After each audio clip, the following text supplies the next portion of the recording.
Date the 4th of April 2321. Time 9:57. Location Central Region, Central Capital, Central Warp Building.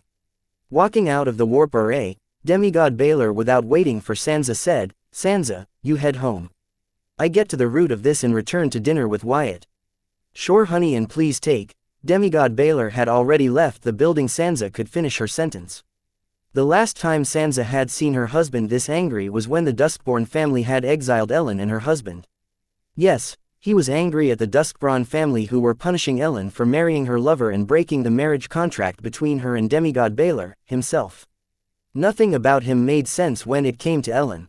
Demigod Baylor was not angry at Ellen for betraying him, instead, he held her elope. As if this wasn't crazy enough, now he was willing to face off and make an enemy out of the Southern royal family for Ellen and her lover's orphaned son. How crazy was that? If anybody shouldn't be making claims about crazy, then it was Sansa. She was the woman who willingly married the man who was madly in love with another woman who had started a family with another man. "We're one crazy-ass couple," thought Sansa as she shook her and summoned her grimoire to send out revised orders to her minions in the Southern Royal Palace. Find out why the Soldier Queen is angry with the Demigod Baylor. And dig up everything about silver milk powder and how the royal family is connected to it, not the one royal family falsely spread in the media outlet. Dig deeper. And lastly, I want the list of Soldier Queen's favorite keens and friends in ascending order. Only Sansa knew what she would do with the list of Soldier Queen Colleen's favorite keens and friends. But considering that she ran secret spies and assassins clan, it could not be more apparent. Leaving his wife behind, Demigod Baylor headed straight to his command base, surprising his subordinates for the second time today. The first was when he asked for leave, and the second time was now because of his sudden appearance. But if they gave it a thought, working during his leave, that was in line with the Demigod Baylor they knew. "Good morning, General." "Good morning, sir." Demigod Baylor's subordinates saluted him as he made his way to his office. "General, what are you doing here? Did you not apply for a 2-day leave?" Demigod Gilliam, a lieutenant general and the assistant to the general, asked Demigod Baylor. "Not now, Gilliam. Call back all personnel on personal or medical leave. As long as they are conscious, I want them to report to duty ASAP. And ask everyone present in the base to stop what they are doing and meet me at the conference room in 5 minutes. Demigod Baylor ordered Gilliam before slamming the door of his office shut as he prepared to change into his spare work uniform, which he kept in his office for an emergency. As a demigod, he was not required to follow these formalities, but as a general, he chose to. "Right away, sir," Gilliam said to the door that was slammed shut in his face, and could not help but think, who poked this bear?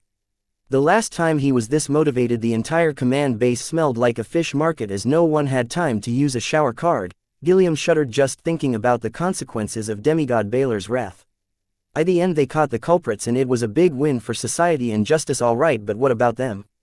The entire base had to work for weeks from their office in sight. The unlucky few were cheated on by their marital partners. All they received in return was an attaboy from their superiors. No incentives, no increments, no promotion, not even a day of leave. They were called to work the very next day. Shaking his head, Gilliam summoned his grimoire and relayed the sad news to the other lieutenant generals and major generals. With that, as if a chain reaction, loud and exaggerated sighs began to sound in the command base one after another as Demigod Baylor's new orders spread like a wildfire in the base. Ding ding, soon Gilliam's notification was bombarded with letters of premature retirement and resignation from various officers, especially the ones who were on personal leave or medical holiday. In response, Gillian sent the following text: "Request denied, report to command base ASAP or head to the way beyond." Gilliam did not take these letters of retirement and resignation seriously, because this has become a routine ever since the Demigod Baylor took charge of this command base. Besides, these officers could not do anything but submit their letters and forms, as the army held the final rights to decide who gets to retire or resign.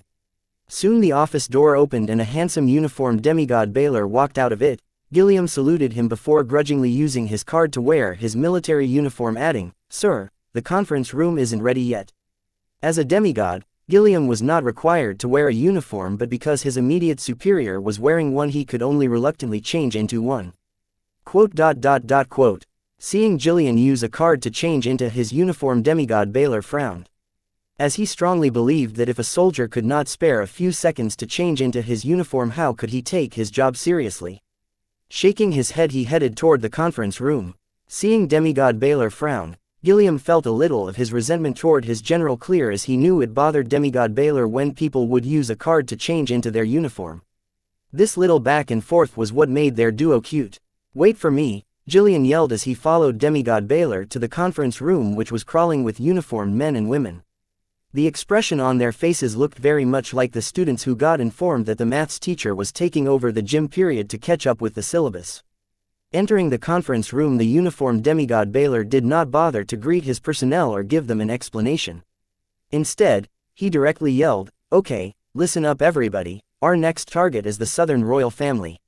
Hearing demigod Baylor, the crowd broke into a hushed murmur. Taking this as his cue, Gilliam spoke up, "Boss, the royal families do not fall our jurisdiction." Demigod Baylor glared at Gilliam and thundered, "Well then, starting today they fall under our jurisdiction."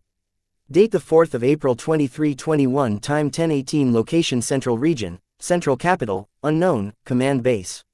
Hearing demigod Baylor declare that starting today they will be investigating the Southern royal family despite it not falling under their jurisdiction just because he says so came as a huge shock to them. They were astonished that demigod Baylor dared to make claims like that. But the smarter ones knew there was more to the story here. The last time they saw the demigod Baylor make claims so brazenly, the entire Central Region did not see peace for half a decade, leading to the exile and imprisonment of many high-ranking officers running a secret corrupt club within the central government. "I don't want to hear any excuse. Do what you do best and dig up whatever you can get on the Southern royal family. I want an initial report on my desk within an hour." Demigod Baylor did not give the crowd time to recover and gave them their orders before asking them to disperse, except for squads A, B, and C. "The rest of you disperse." "Yes, General," the crowd said collectively before hurrying to their workstation. Seeing the last of the crowd leave except for squad A, B, and C, Gilliam asked demigod Baylor, "Sir, now can you tell us what this is all about? First, explain to me the recent news about a fraud related to the Southern royal family," demigod Baylor asked instead of clearing the confusion of his subordinates. "Sir, are you talking about the rumor where the Southern Emperor helped a fraudster from a third-rate city in the Southern region to get a patent for a fake product?" Squad A's squad leader asked, not being sure whether the general was talking about the incident he spoke of.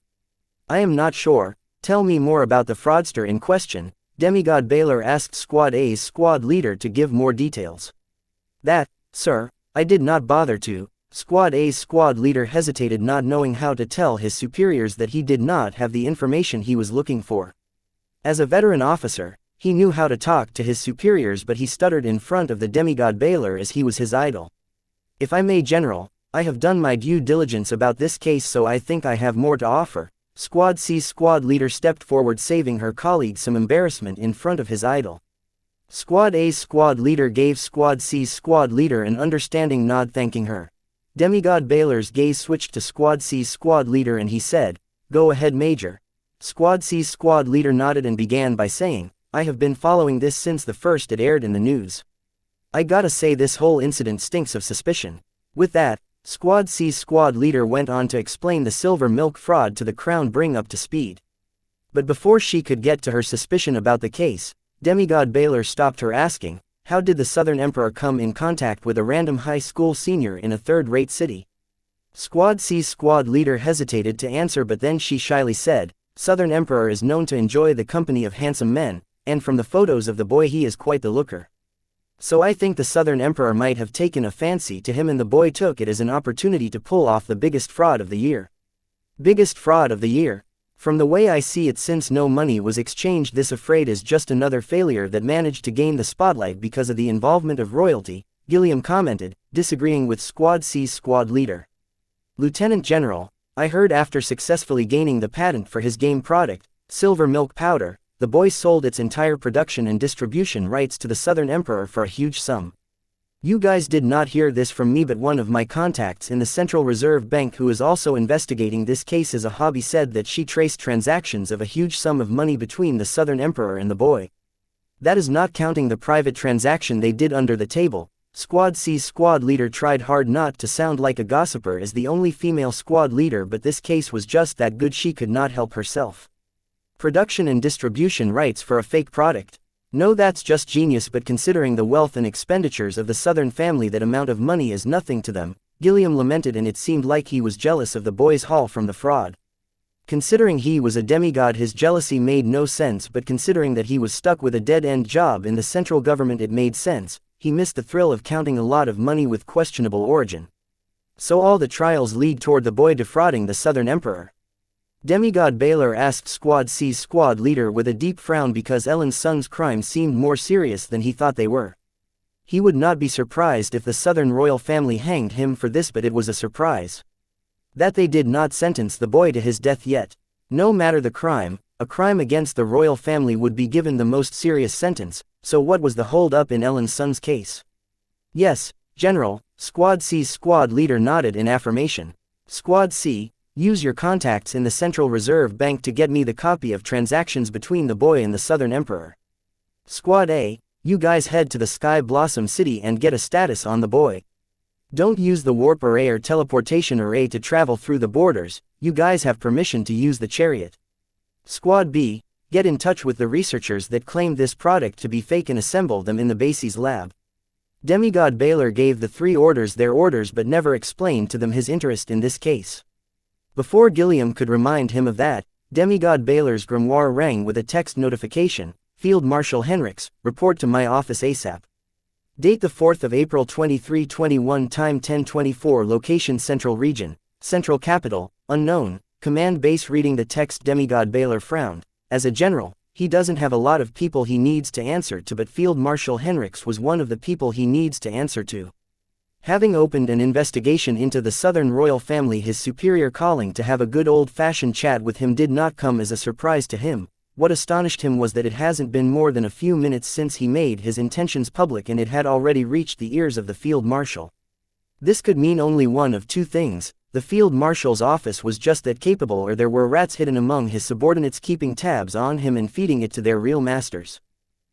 Demigod Baylor let out a sigh, remembering how tedious it was for him to get rid of the rat infestation when he was conducting the internal investigation to shut down the corrupt officers' club in the central government.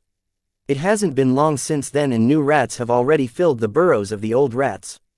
This time he planned to not get rid of them, instead keep them around and pretend as if he was not aware of their presence and monitor them, since there was no point in getting rid of the old rats when new rats will immediately replace them. You three keep me updated on the mission I have assigned you.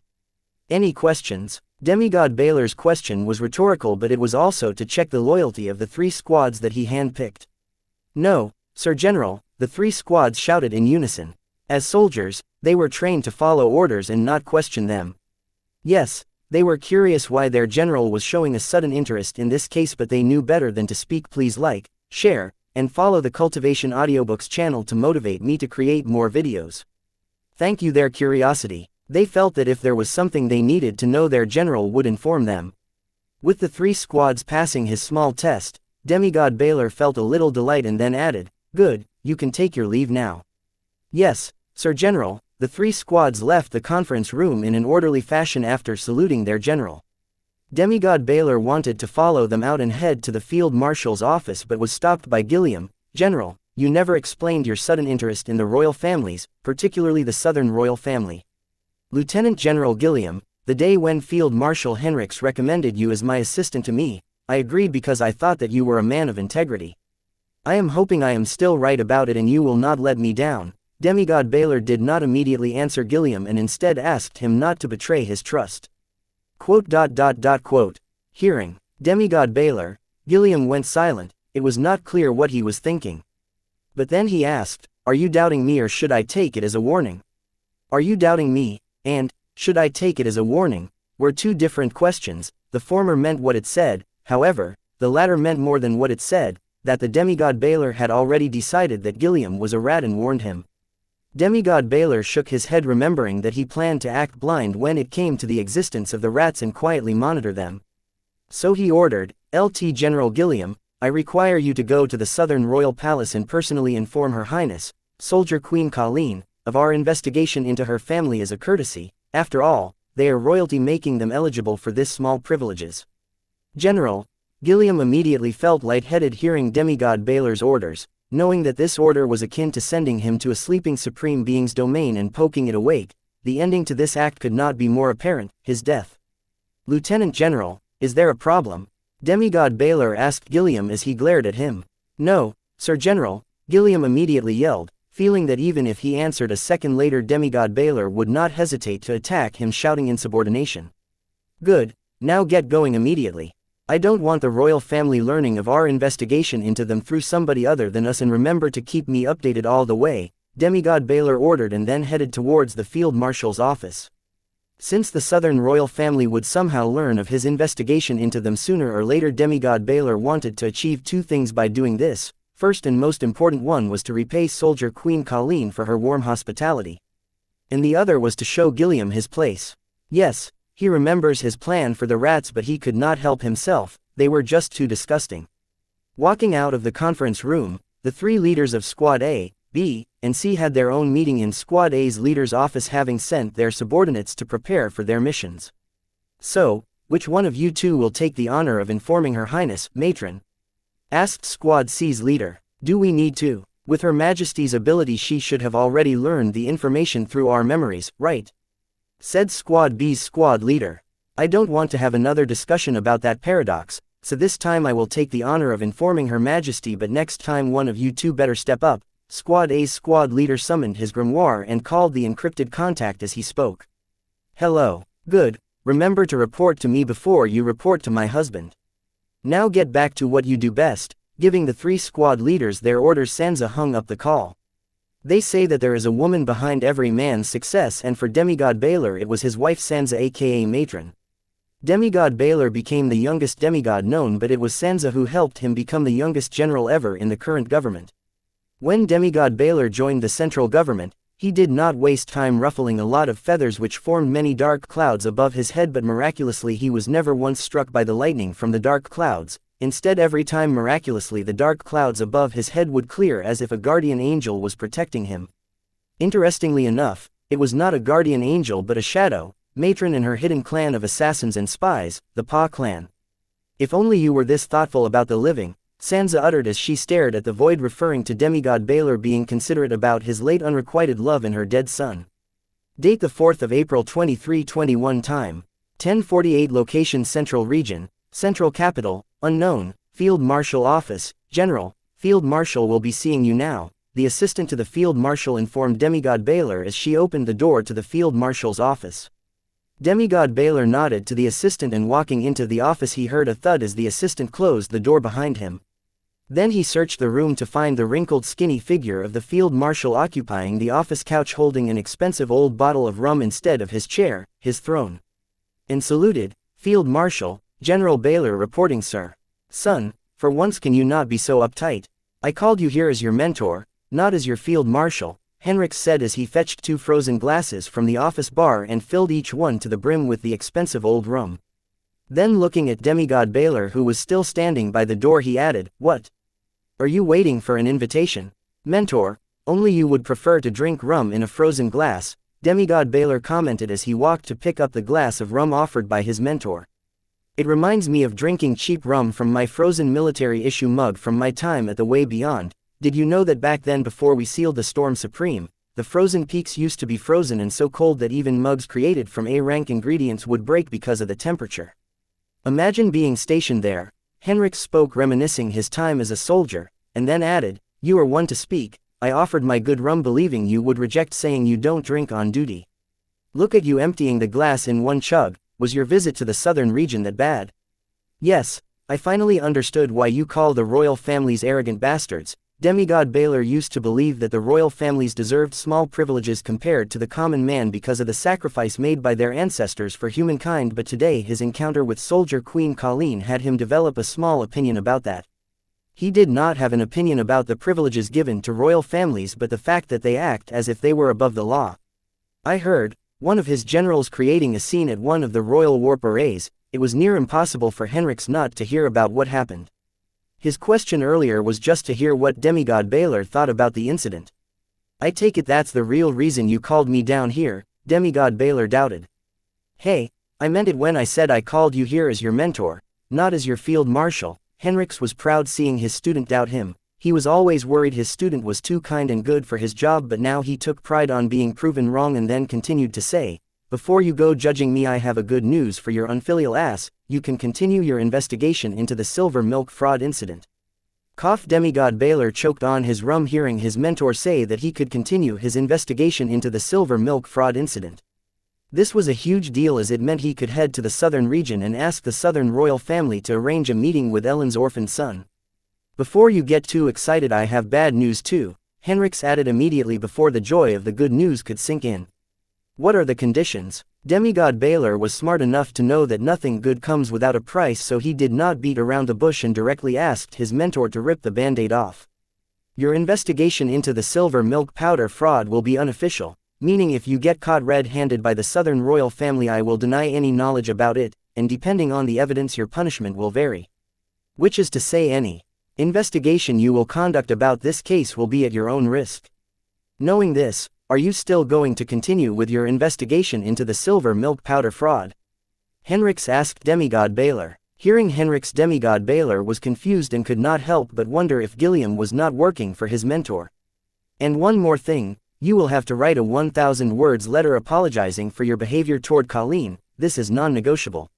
If the other 3 Heatsens learn you leaked your baleful aura towards their family member, they will not hesitate to slaughter a blood river from way beyond and southern region to the central capital just to claim your head, so if I were you I would make the letter of apology my priority, Henrix added. So, Gilliam is really not your rat? Demigod Baylor asked Henrix, because if Gilliam was the spy his mentor kept by his side to monitor him, then he should have known that he had ordered Gilliam to visit and personally tell Soldier Queen Colleen that he had opened an investigation into the Heatsend royal family. Kid, what did you do? Henrik asked in distress, seeing the confused expression on his unfilial student's face. Well, Demigod Baylor went on to explain his misunderstanding with regard to Gilliam and his orders to Gilliam. Fuck, call him back right now, they will kill him. The Heatsens are not to be messed with, Henrix yelled at this unfilial disciple, but seeing him not take action he shouted, what are you waiting for? Gilliam's corpse, just call him already, calm down. If you are not behind Gilliam, then who is his real master? The only reason Demigod Baylor doubted his mentor was Gilliam's master, because he recommended Gilliam to him as his assistant. So thinking about it for a second, he asked his mentor, if not to monitor me, then why did you recommend Gilliam to me? Why you? Why would I keep spies next to my disciple? I recommend him to you because I felt he would make a good tool for you, but instead of using him, you sent him to his death. Now, I am starting to regret not having sent Gilliam to monitor you instead. Henrix almost forgot to breathe hearing his disciple. He no longer took pride in the new side of his disciple, and he prayed it was not too late for him to get his kind disciple back. However, seeing his disciple still not summoned to call Gilliam and retract his orders, he yelled, call him off already. Demigod Baylor did not react to his mentor's yells. Instead, he silently enjoyed his rum as he found the caring side of his mentor appetizing. To see the great field marshal who was famous for being rampant at the way beyond act like this, Baylor found it cute. The reason he was so casual about this was that he still had his suspicions about Gilliam. He could never trust a man who would use a transformation card to wear his uniform. Seeing his disciple not move a muscle, Henrix summoned his grimoire to call off Lieutenant General Gilliam from walking to his death, but before he could make the call his grimoire rang. Hearing that, Demigod Baylor said, you should pick it up, it must be Gilliam's real master. Date the 4th of April 2321, time 10:57, location Central Region, Central Capital, unknown, Field Marshal Office. You are wrong, it is Gilliam himself, Henrix said, identifying the grimoire ID calling him. He called you directly. Should his call not be forwarded to your office's communication staff? Since when did you start giving your personal grimoire ID to anybody with less authority than a general? Heck, as your disciple I did not have your personal grimoire ID until I actually became a general, Demigod Baylor complained, feeling a little dissatisfied toward his mentor. Field Marshal Henrix ignored Lieutenant General Gilliam's call-in. Looking at this complaining disciple, he said, here's a fun fact, every general has an assistant of lieutenant general rank in demigod realm. When you got promoted as a general, there weren't any lieutenant general of the demigod realm willing to serve as the assistant to the general, under you. I could have let some semi-demigod realm lieutenant general fill that position, but then others would use that to undermine your authority. So my office reached out to a few outstanding lieutenant generals of the demigod realm, asking them if they were interested in filling the position. Ever since I became a field marshal, when my office asks something they don't hear a no for an answer, but that day, everyone that my office reached out to rejected them, including Gilliam. I don't blame them, you have achieved what they couldn't in 1/5 of the time of their entire lifespan. They were both embarrassed and jealous of your achievements. Working under somebody younger would be a constant reminder of that embarrassment and jealousy. Having achieved the demigod realm, these card apprentices are proud, stubborn, arrogant people, and they have every right to be, as they have achieved what billions of others could only dream of. So out of respect for their hard work and dedication, I did not try to force them with my position's authority. Instead, promises were made, and let's just say except for Gilliam, others valued their pride more than their ambition. That's how he ended up with my grimoire ID. Then you highly recommended him to me so that I would not go through the list of candidates for my assistant and learn that not many people were in favor of my new promotion. You did not have to do that, you know. I wouldn't let something so little get to me. Demigod Baylor appreciated the fact that his mentor was looking out for him, but he could not help but feel that his mentor was underestimating him. Kid, I knew you would not understand. That's the reason I acted on my own. Henrik shook his head, seeing how his disciple was still underestimating the role of office politics. Sometimes he cannot help but wonder how he made it this far with this mindset. How could he not get the simple fact that as the only general with an assistant in the semi-demigod realm, it would not be hard for other generals to undermine his authority? A capable and powerful assistant was very important, as on most occasions when the general was busy, the assistant to the general acted as the substitute for the general. Now how would a semi-demigod fare against demigods? Even though their titles were the same, people did not need reasons to undermine the only semi-demigod in the room. Knock knock. The assistant to the field marshal entered the building, after knocking to let her intrusion be known. Before she could speak, please like, share, and follow the Cultivation Audiobooks channel to motivate me to create more videos. Thank you. About her purpose of intrusion, the field marshal spoke. Is it Lieutenant General Gilliam? Hearing the field marshal, the assistant was surprised because he was correct. Yes, sir. Do you want me to put him through? Turns out, since the field marshal was not answering the call to his personal grimoire ID, Gilliam decided to call his office with no other options left. Clearly, he knew visiting soldier Queen Colleen and informing her that they were opening an investigation into her family would only hasten his journey to the afterlife. No, inform him that the field marshal knows about my orders to him. And he should keep the field marshal updated about his mission. Before Henriks could answer, his assistant, Demigod Baylor, answered. Had someone else dared to do this, then the assistant to the field marshal would have yelled capital offense and subdued the culprit, waiting for the field marshal to give out punishment fitting the crime. But she knew Demigod Baylor was the field marshal's favorite disciple, so she overlooked his offense and looked at the field marshal, waiting for his orders. Are you sure the people behind him will reach out to me to call off his mission? Henriks asked his disciple. They will have to, unless they don't mind sacrificing a lieutenant general and demigod realm pawn. Besides, once he makes it to the southern royal warp array, I will call him and cancel his mission. This just a gamble. If it works, it will save us a lot of time. Learning that Gilliam was not his mentor's rat, Demigod Baylor became cautious, because as his assistant Gilliam had a lot of power in his command base, he could not just ignore this rat like the others crawling in his base. Since you have thought it through, I will go along with it, Henrik said, and then signaled his assistant to follow his disciple's arrangement and added, ask the personnel to track Lieutenant General Gilliam's call logs. I want to know who he is in contact with within these few hours. Will do, Field Marshal. With her new orders, the assistant exited the office. You have the authority to do that? Demigod Baylor asked his mentor in disbelief. Now you know why I don't need to place my people by your side to monitor you, Henrik said, enjoying the look on his disciple's face. Track call logs of Lieutenant General and a demigod, one of the few perks available to the Field Marshal. Date the 4th of April 2321, time 11:05, location Central Region, Central Capital, Capital Warp Building. Fuck, Gilliam cussed after the Field Marshal's office hung up on him. Then he called an encrypted grimoire ID with a deep frown, knowing that if this person was not willing to help him, then he would become the infamous sacrifice of political chess in the Central Capital that people kept gossiping about.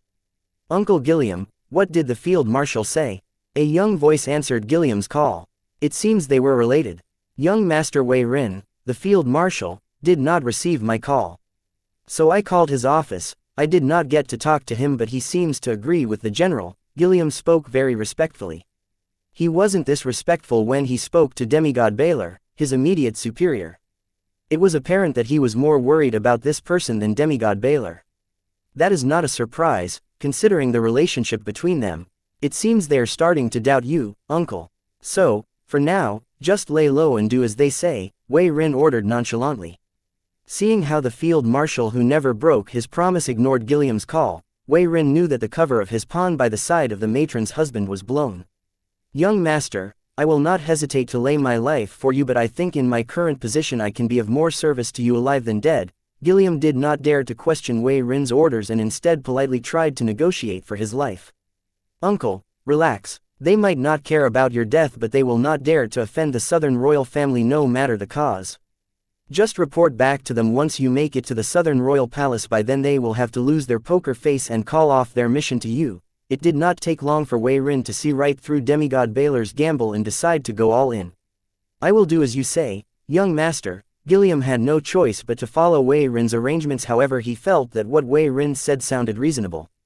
As he hung up the call, he could not help shaking his head, getting a sense of why the great elder supported Wei Rin in the race for the heir to the Yin-Yang Harmony sect's leader.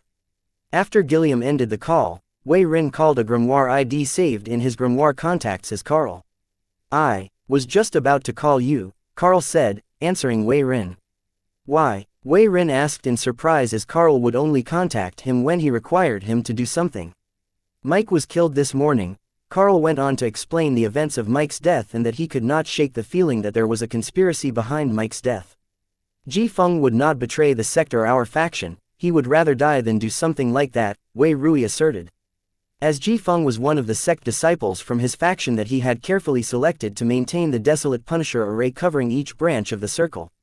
I agree with you, that is why I believe Matron is behind, Carl said pensively. That would explain a lot, but then you will not like the reason why I called you. The majestic Wei Rin finally showed some fear in his voice. As an incarnation of Carl, Wei Rin's life and death were in Carl's hands, so his emotions could not help but surface as he was about to give him the bad news. What is it? Carl's voice grew deeper, preparing himself to hear yet another bad news. My spy next to Matron's husband got made, Wei Rui said in a single breath. Do they know he is working for you? Carl decided to get a clear picture of the damage before pointing fingers. No, they got nothing. They are just suspicious of him. I wanted to get rid of him but then asked him to break all contact and lay low, thinking that he could be of use someday. After all, it is not easy to cultivate a lieutenant general. Wei Rin explained his response to the situation to Carl in detail.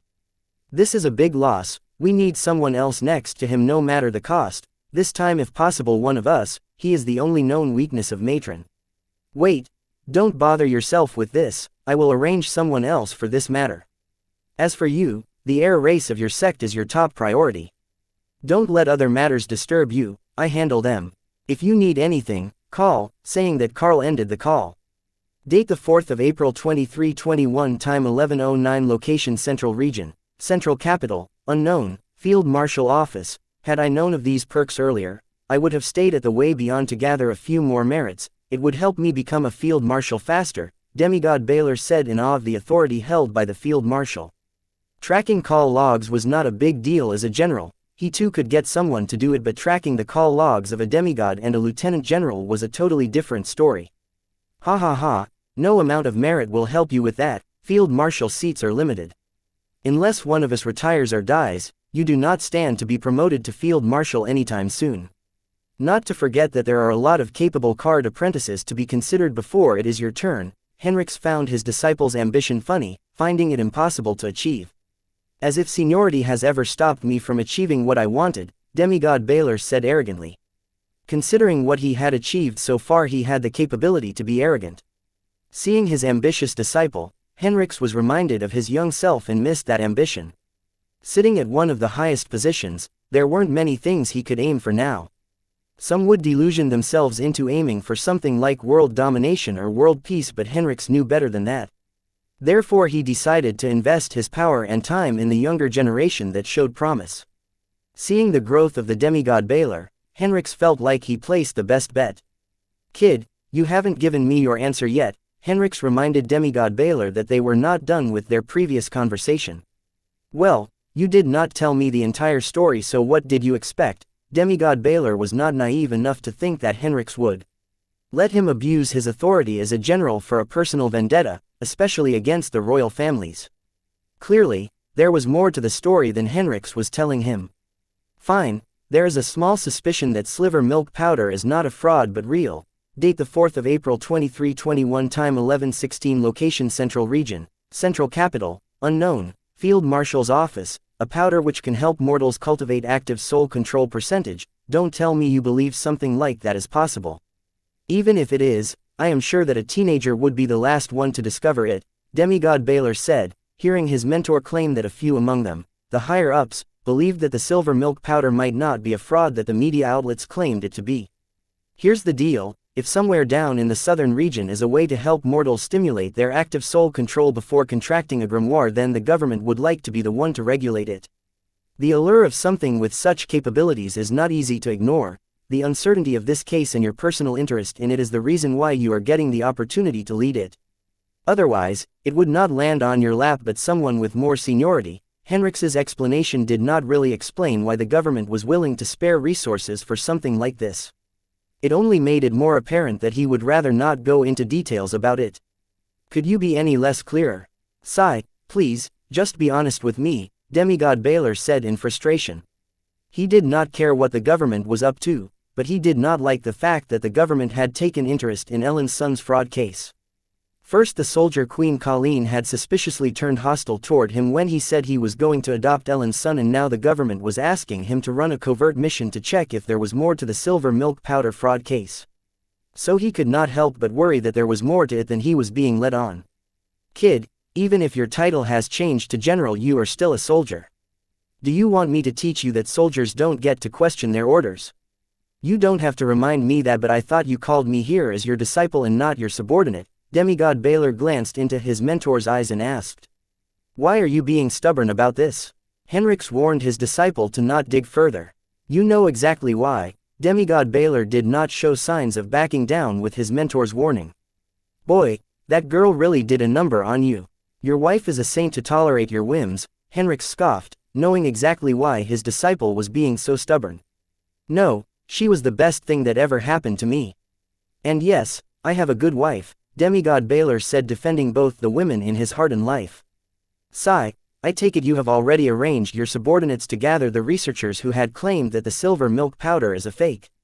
Henrix seems to have finally given up and decided to lay it all out for his disciple. Yes, I did, Demigod Baylor answered seriously, seeing his mentor cave. Well, you can call them off. They will not find or will be able to reach those researchers, Henrix spoke mysteriously. Hearing his mentor, Demigod Baylor frowned his brows pensively and said, Is it because the government has already detained those researchers? Most of them have been detained. As for the remaining, they, themselves, are formidable or have strong backgrounds. Since the government can't reach them, your people certainly cannot, Henrix said as he filled his emptied glass with rum to the brim.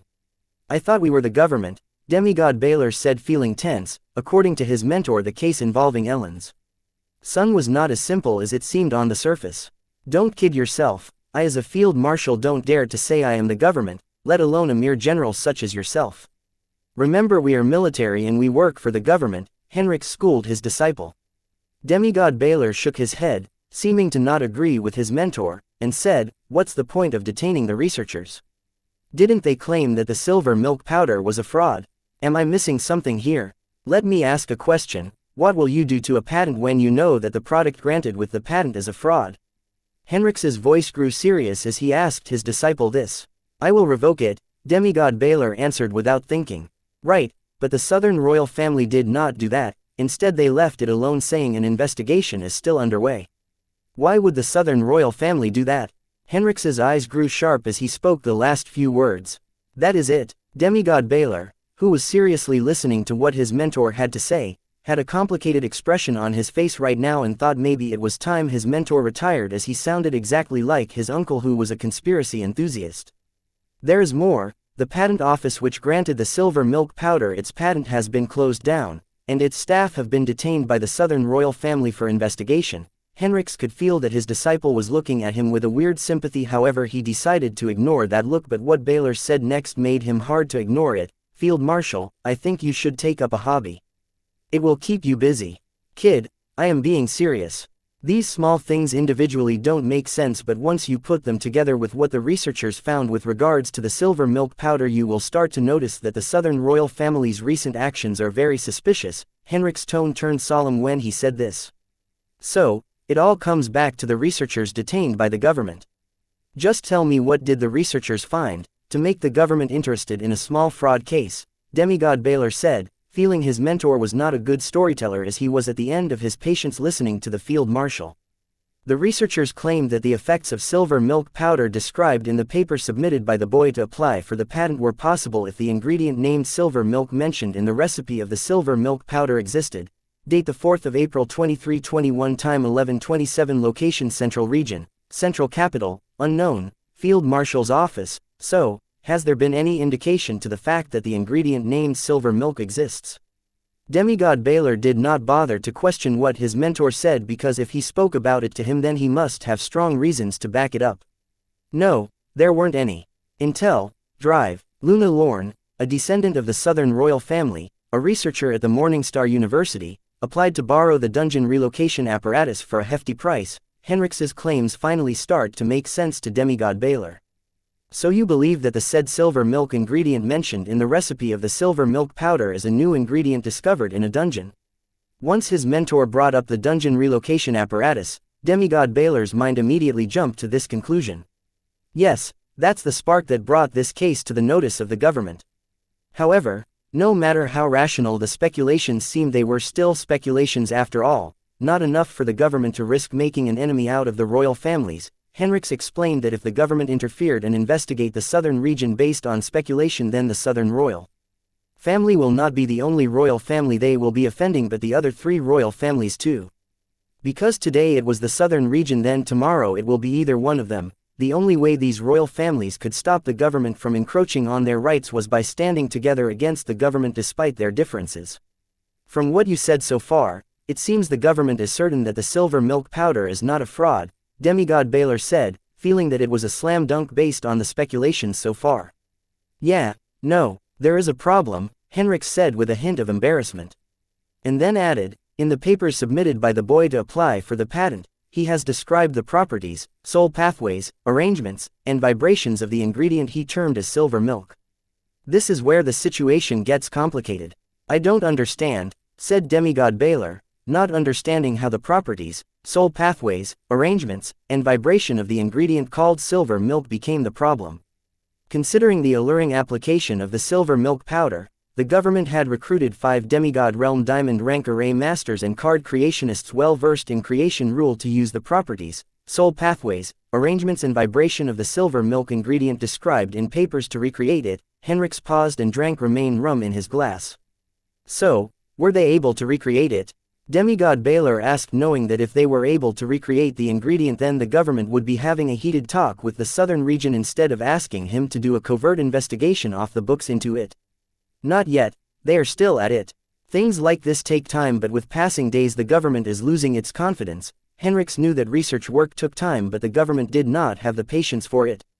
Hence, when Demigod Baylor opened an investigation into the southern royal family, overreaching his authority, instead of reprimanding him, the government decided to use him as his personal interest, in this case, made him the perfect patsy.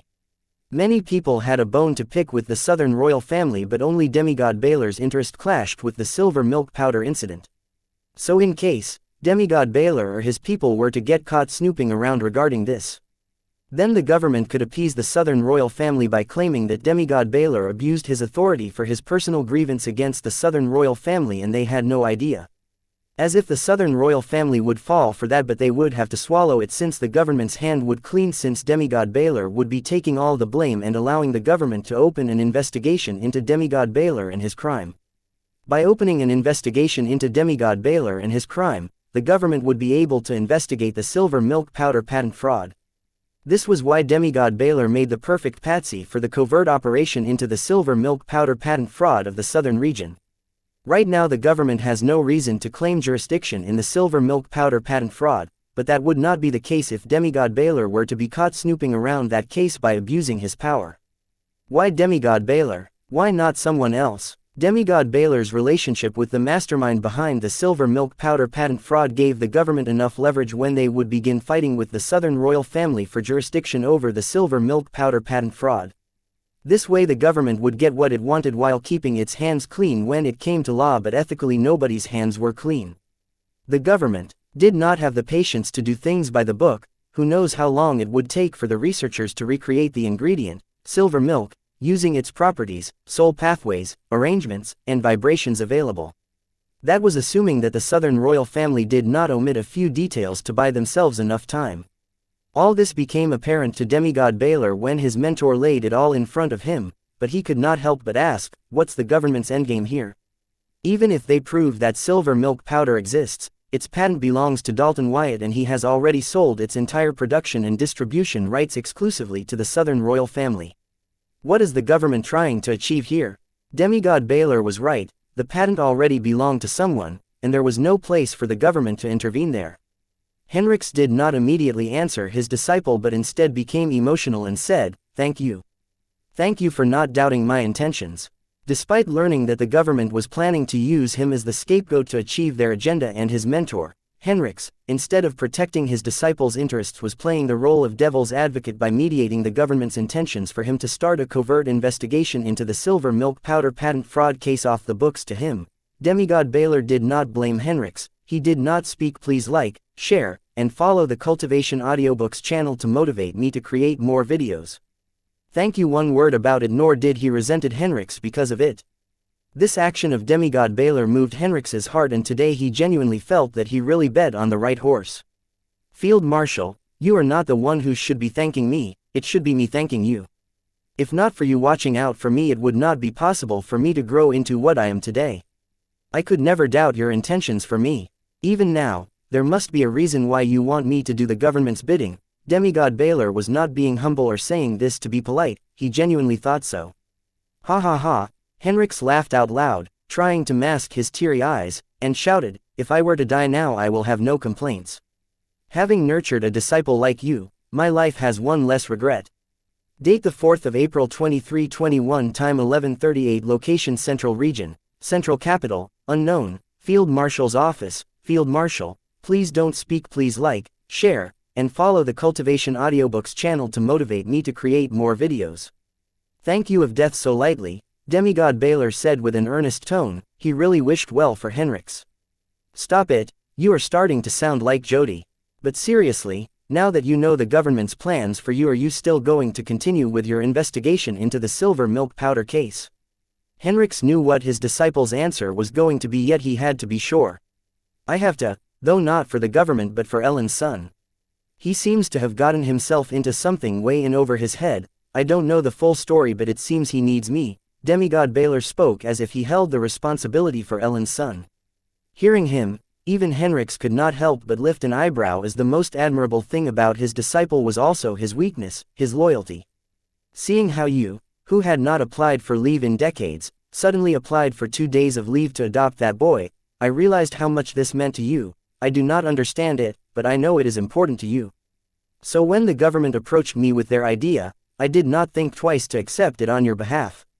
And I was right to do so, Henrix said, making it clear that he was not in favor of Demigod Baylor's obsession with Ellen, but out of love for his disciple he reluctantly took part in enabling him. Field Marshal, you informed me of the government plans for me, but what about its plans for Dalton Wyatt? That is, if it turns out that the silver milk powder is not a fraud. Demigod Baylor did not seem to care about the government using him as a pasty in their nefarious plans. He seemed to be more worried about what government planned to do with Ellen's son if the product he was granted a patent for was not a fraud. This is where things get interesting. In case the government gets a certainty that silver milk powder is everything it claims to be, then you will be the biggest winner. Henrix's eyes shone brightly, just imagining the future where even the mortals could cultivate their active soul percentage without requiring to contract a grimoire. I don't understand, said Demigod Baylor, unable to understand what his mentor was trying to imply. Kid, you recall when I said you cannot become a field marshal because the number of field marshals is limited and you do not have the seniority to compete for it even if an opportunity arises. Well, this is your chance to level the playing field. Henrix did not get to the point but kept speaking in riddles and using honeyed words. Clearly he was trying to prepare his disciple for what he was going to say next. No, I don't care about being a field marshal, if it means I have to use Ellen's son to gain it. Demigod Baylor had spent enough time with his mentor to know what he was trying to do. Don't be so quick to reach a conclusion, you did not even let me finish what I had to say. It is not as bad as you, Henrix said, trying to convince his disciple to listen to what he had to say till the end and then reach a decision. Field Marshal, I don't know what you are trying to say, but I know enough to be certain that you plan to use Dalton Wyatt to get me out of the hot water and pave a way for my career. I appreciate you looking out for me, but I will not be a part of it, nor will I let anyone put Ellen's son in harm's way, Demigod Baylor said resolutely without allowing his mentor to explain how the government planned to use the boy. You do know that if the government cannot use you, then they will find someone they can use, like for example the Duskborn family. Seeing his disciple being stupid, Henrix spoke the hard truth and added, I will be honest with you, the main reason the government is willing to use you instead of millions out there is that they believe that I control you. And since they control me, it works. You see where I am going with this. Hearing the cold hard truth dropped by his mentor, Demigod Baylor was without words. It's like in kindergarten, if you play by the rules of the adults you get to keep your toys, or else. Using his disciple's silence as an opportunity, Henrix decided to school him. Kid, let me remind you again, the military is the government's dog. We protect our masters and do their dirty laundry without asking questions. Usually we guard the walls, but recently with the usher of prolonged peace we are required more in here than at the borders to help our masters keep their errand boys in check. So don't make the mistake of thinking that we are the government. The club of corrupt officials and officers in government that you busted a few years ago had made the mistake to think they were the government, and guess what happened next? Their names landed on my desk. Considering this was an easy opportunity to earn merit and make a name, I passed it to my favorite subordinate, you. Field Marshal, I am trying hard not to jump to a wrong conclusion, so please tell me, what should I make out of what you just said? Demigod Baylor selected his next words very carefully. Kid, don't blame me. This is how I have been able to make it this far. As your mentor I am showing what I know. But it is up to you whether you decide to take the same route I took. No matter what you end up choosing, I will respect your decision. Despite his means, Henrix was only doing the best for his disciple to the best of his knowledge. He would rather force people with high ethics into power than people who would do anything to come to power. Occasionally missing content. Please report errors in time. Date the 4th of April 2321, time 11:44, location Central Region, Central Capital, unknown, Field Marshal's office. Demigod Baylor was having a hard time processing what his mentor had just revealed to him. Mostly because he wasn't sure whether he and his mentor were talking about the same government. It seemed his definition of the government did not align with his mentor's definition of the government. He wanted to confront his monitor about this, but he knew that if he wanted the answer for that he would have to follow the path his mentor had laid out for him, but then there was no turning back. Kid, in a scenario where a miraculous item like the silver milk powder was to exist, do you really believe the government and the rest of the world would just sit and watch as things played out? Just think about the storm that would follow. Do you really believe a teenager can withstand something like that? He will be among the first to be swept in it. Even you will not be able to shelter the boy from something like that. The smart bet for you would be to take the government up on its offer before the Duskborn family or the others do. If you really care about the boy, this is the only way you can be of help to him. Henrix did not spare any card at his disposal to persuade Demigod Baylor to follow the government's plan. Will the boy really be safe if follows the government's arrangements for him and me? Demigod Baylor finally spoke up, feeling his mentor was right about the government being the safest place for Ellen's son because he would be there to make sure of it. First listen to what I have to say and then you be the judge of it. Henrix smiled, finally getting the full attention of his stubborn disciple's ears, and continued to explain from where he had left off earlier. In the case of the scenario where the item silver milk powder exists, then the government needs the boy to cooperate with them to get the exclusive rights for its production and distribution.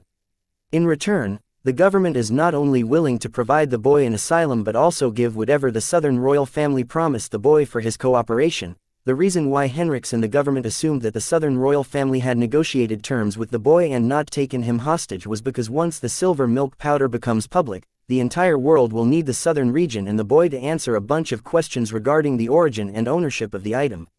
As long as their story adds up, there will not be any place for the government or any other force to intervene with regard to that. So it was important for the Southern royal family to have the boy on their side, and the only way of making sure of that was by keeping the boy happy. which meant that the Southern royal family had promised the boy reasonable conditions. So that is where I come into the picture with my off-the-book covert investigation into the silver milk powder fraud. The government is accepting me to get caught by the Southern royal family while snooping around this case, because this way they not only get a reason to fight for jurisdiction over this case with the Southern royal family, but also to use it to make me Dalton Wyatt's savior. Show him that there is still someone in this world who cares about him and someone he can put his trust in. Demigod Baylor suddenly went silent as he spoke the last sentence. Don't think too much into it, this is for the best. The first thing the government will do once they get shared jurisdiction over this case is try everything in their power to introduce you to the boy. Since you have already gained the boy's trust, with your history with his parents, it will be easier for you to adopt him. Once you are legally responsible for him, you have to get him to confess the truth about the silver milk powder. If it is really a fraud, then you will be punished for abusing your power and the kid will be fined for his crime. But if it turns out that it is the real deal, then you will have to convince him to turn against the Southern royal family, saying that they threatened him to give them the exclusive right to the production and distribution of the silver milk powder. As for what comes next, let the government will worry about it, while your happy family of 3 enjoys each other's company in a secured location. Regardless of whether the item silver milk powder turns out to be a fraud or not, in the end, you will get what you wanted, to adopt the boy. Henrix painted a beautiful picture of how things will play out from here on if Demigod Baylor were to just follow the government's plan. Demigod Baylor was not born yesterday to know that things do not usually go as planned, so he was not quick to buy the sweet lies his mentor was selling. There were so many variables in the picture his mentor laid out that nobody could predict that they would happen exactly as they planned them. Demigod Baylor brought one of them up. What if the Southern royal family had asked the boy to take an oath in the presence of the world's will and its rules? I know if it is an unfair oath, then the government can force the Southern royal family into undoing the oath. However, what if it is not? What if they had negotiated a fair deal? Even if we are able to get the boy's trust, it will be too late for us to do anything. Kid, the time that had lapsed since your fight with Colleen to the moment I texted you to meet me in my office should not be more than half an hour. However, within that time the government not only figured out your reason for visiting the southern region, but also your reaction to your fight with Colleen, and came up with the best possible scenario from which they can continue to prolong the current peace in the world. The government is a lot more capable than everyone gives it credit for. But to assure you, I will let you in on a secret. Henrix paused, and summoning his grimoire he called his assistant and ordered, Jody, send in Agent Forger. Occasionally missing content, please report errors in time. Date the 4th of April 2321, time 11:53, location Central Region, Central Capital, unknown. Field Marshal's office. Field Marshal Henrix. General Baylor, a suited tall blonde woman with a blind right eye, greeted Henrix and his disciple. This woman was peculiar. She came off as a mysterious person. It may be because despite being fully capable of healing her right eye as a semi-demigod, she chose not to, or there was a story behind it. Seeing how the lady agent had put thought into how she looked and dressed, it was clear that she did not heal her right eye out of choice. General Baylor, meet Agent Lois Forger aka the Miracle. Henrix introduced the tall blonde woman to his disciple and then added, she is how the government plans to ensure the current peace. The Miracle? Demigod Baylor asked, a little baffled. As a demigod, he has been in the presence of a lot of women, not of choice of course, but never had he spared them a second glance. However, there was something about Agent Forger that made him gaze into her dim eye, yes, her blind right eye. Glancing deeper into it, he felt as if all his worries were being swallowed by it. He found that a weight was lifted off his shoulder, and suddenly he was reminded of his mother's warm embrace, the safest place on this soil. Neat trick. Pity you are not a demigod, Demigod Baylor commented. The entire time he was aware of the reality while he explored the mystery of Agent Forger's right eye. Respectfully, General, I wasn't trying. Agent Forger did not lie. She never activated any kind of ability or particularly targeted Demigod Baylor. What Demigod Baylor expired just now was just like the heat from the fire. If the heat was this strong, then one had to wonder how strong would the fire be, but then to figure that out one would have put their hand into the fire. Demigod Baylor could not help but lift an eyebrow hearing the female agent. Ever since he had become a demigod, there weren't many people that dared to challenge him, let alone a semi-demigod. So Demigod Baylor proactively added, interesting, someone is letting their pseudonym get to their head. Then I will politely have to ask the general to enlighten me in the arena. Forger took Demigod Baylor's provocation seriously and challenged him to a fight. Enough, Henrix yelled, putting an end to the sparks flying between Demigod Baylor and Agent Forger. And then glancing at Lois he sternly said, Agent Forger, I know the government pampers you with many privileges, but in the military you will follow proper conduct. When we are done here you will write a 1,000-word letter of apologizing to General Baylor, got it? Yes, sir, Field Marshal. Agent Forger agreed to her punishment without a word. Good. Before we get to the business, General, it's better if you do not provoke Agent Forger. Her abilities are a bit peculiar. There was a reason why Lois was addressed with the pseudonym, the Miracle, and why the government pampered her. And Demigod Baylor was going to learn it soon. Demigod Baylor could not help but look at the female agent in a new light, listening to his mentor. As Demigod Baylor's mentor Henrix had a better understanding of what his disciple was capable of, so for him to ask him to stay clear of the female agent meant that he thought Demigod Baylor was not a match for the Miracle. Okay. Seeing Baylor and Lois behave, Henrix began the dialogue. General, you must be aware of how for years now the Empire has been blaming our government of stealing their Miracle. Yes, isn't that just a folklore that the Church spun up for their followers to hate our government and the 4 royal families? Demigod Baylor answered, but could not help once again glance at Lois, feeling she was somehow connected to what his mentor was about to say. No, that's not folklore. They speak. Please like, share, and follow the Cultivation Audiobooks channel to motivate me to create more videos. Thank you. The truth. We did steal what they believed is their Miracle, and she is it, Henrik revealed, handing Lois a frozen glass of rum. What? I don't understand, Demigod Baylor asked in confusion. Honestly, he felt that if he understood what his mentor meant, then there was no turning back for him. He would become a part of the world that his mentor was in. Maybe it was already too late for second thoughts. They kidnapped me from the Empire when I was a toddler, Lois said nonchalantly as she spits back the rum she just sipped into the frozen glass and placed it on the tea table, causing the Field Marshal to frown. He hated it when people did not know how to appreciate good rum. If it were his disciple who did this he would slap him silly, but it was the pampered daughter of the government. He could only show his displeasure but not act on it. What? Cold rum is not my cup of tea, Lois complained without bothering for the proper military conduct while addressing the Field Marshal. I don't blame you, I blame those old fools for pampering you too much. From the conversation between Henrix and Lois, it was apparent that they knew each other for a while now. Our government stole a toddler from the Empire.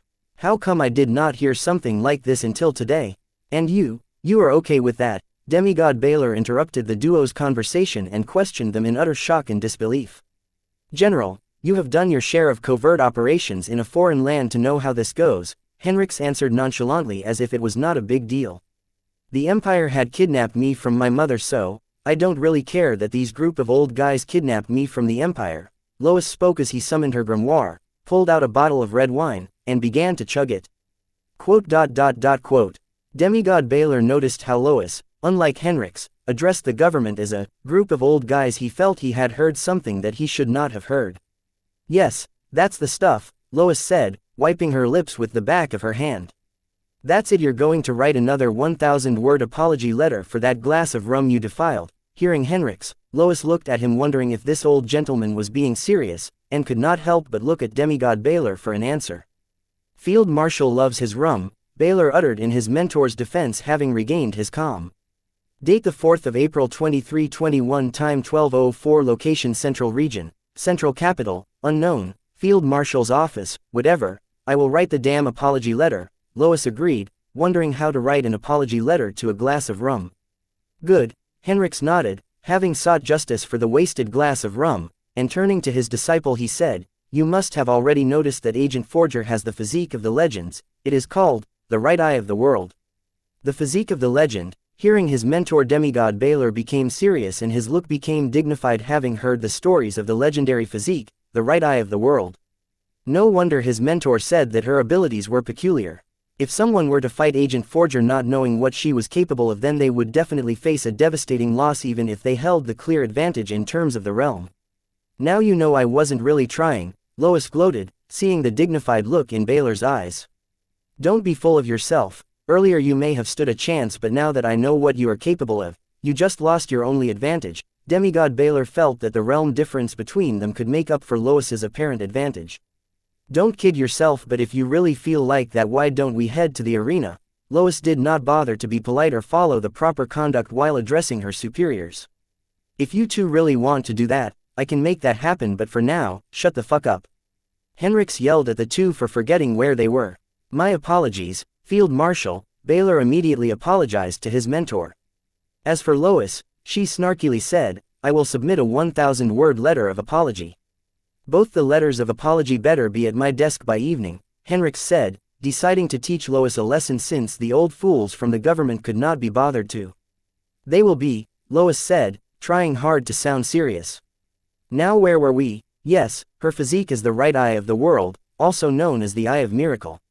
For now, all you need to know is that with her present you do not have to worry about any oath between the Southern royal family and the boy. That is it. Now that you know all the facts, are you still willing to undertake the off-the-books covert operation into the silver milk powder fraud case?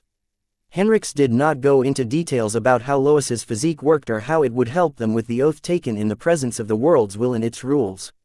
Instead spoke the specifics, asking Baylor for an answer. Demigod Baylor thought for a second and said, since our government is willing to let me in on this secret weapon of theirs, then I assume the government has already gotten the certainty that the item silver milk powder is not a fraud. All I can say is that you know enough to play your part, so what is your answer going to be? Henrix repeated himself without acknowledging his disciple's assumption. Now that I have met her, do I even have a choice in this? Demigod said, acting helpless, implying he knew too much to back out now. Good, that you understand that. It wasn't Henrix that spoke these words but Lois. Having lived a life of secret, she knew exactly what it meant for Demigod Baylor to meet her and learn the secret about her physique. The choice was already made for him. As for why Henrix asked him repeatedly, it was just to figure out where Demigod Baylor stood on the path that was chosen for him. Good, I am in, but one last question. What is the price of your miracles, Agent Miracle? Being able to cheat the oath taken in the presence of the world's will and the rules was not something heard of. Even if a legendary physique such as the right eye of the world were to be involved, there was no mention of such a thing being possible in history. Considering the sensitive nature of this, it was understandable why there was no mention of this in the history books, but fooling the world's will had to come with a price, otherwise the government would have already abolished the 4 royal families making use of Lois's physique. General, you don't have to worry about that, you do your part and let me worry about the rest, said Lois, but she did not deny the fact that her miracles came with a price. Listening to Lois, Demigod Baylor frowned, but before he could assume the worst, Henrix spoke up, I promise you the boy will be fine. Seeing Henrix promise that Ellen's son will be fine, Baylor decided to trust his mentor and said, good, then I will get started right away, but I hope that I get to meet a few of those researchers detained by the government to build a strong case against the Southern royal family and leave a trail of evidence of my crime. Don't worry, everything is being arranged as we speak. Agent Lois will brief you about what to do next when it is time. Henrix knew despite the risk involved the deal was too good for his disciple to pass on, because the only other option available for him to help the child would be to fight the Southern royal family head-on. His disciple was strong, but not strong enough to take on an entire region that was mostly responsible for pushing back the supreme beings back into the way beyond. Good, I will take my leave now. When it's time, you know where to find me. Saying that, Demigod Baylor decided to leave, but before he could do that, Lois suddenly said, since you are one of us now, a heads up, your subordinates were caught by the Southern Watch at the border of the Southern region trying to cross the border illegally. I hope they got their stories straight. Does it matter? Doesn't the whole plan depend on me getting caught anyway? Baylor said nonchalantly. As for his subordinates, he was not worried because he knew the Southern royal family would not harm them. At best they would imprison them for a few months before releasing them. Should I be worried about your lack of enthusiasm, General? Lois asked Demigod Baylor with a frown. Date the 4th of April 2321, time 12:13, location Central Region, Central Capital, unknown, Field Marshal's office. Demigod Baylor did not bother to answer Lois and turned to leave the Field Marshal's office, but paused as he opened the office door, hearing Henrix say, General, once this ordeal is laid to rest, we can discuss your place in the real government. Demigod Baylor did not turn around, just nodded his head in response as he walked out of the office and closed the door behind him. Seeing this, Lois frowned and sternly inquired, Henrix, Field Marshal, are you sure he will get on board without making any waves? Once the helplessness of their situation becomes a reality, they always come around and cozy up to their new identity. Aren't I the living example? Henrix assured Lois. Then why did you not go into the details when explaining my physique to him, particularly about the fact that as the price of using my miracle, the boy will be crippled for life? Lois asked, feeling that if Henrix was this confident about his disciple following his footstep, then why did he not choose to be forthcoming about everything to his disciple right from the get-go? Because there's a chance that thing might not get to that point, said Henrix. Whatever, I think it would have been best if you had told him the entire truth. Lois did not agree with how Henrix handled the recruitment of demigod Baylor. And then recalling something she added, speaking of recruiting, we got the news that Asong Young has been cured of her chronic disease. Do you still want to recruit her? Others feel that Asong will not be able to see our bigger picture.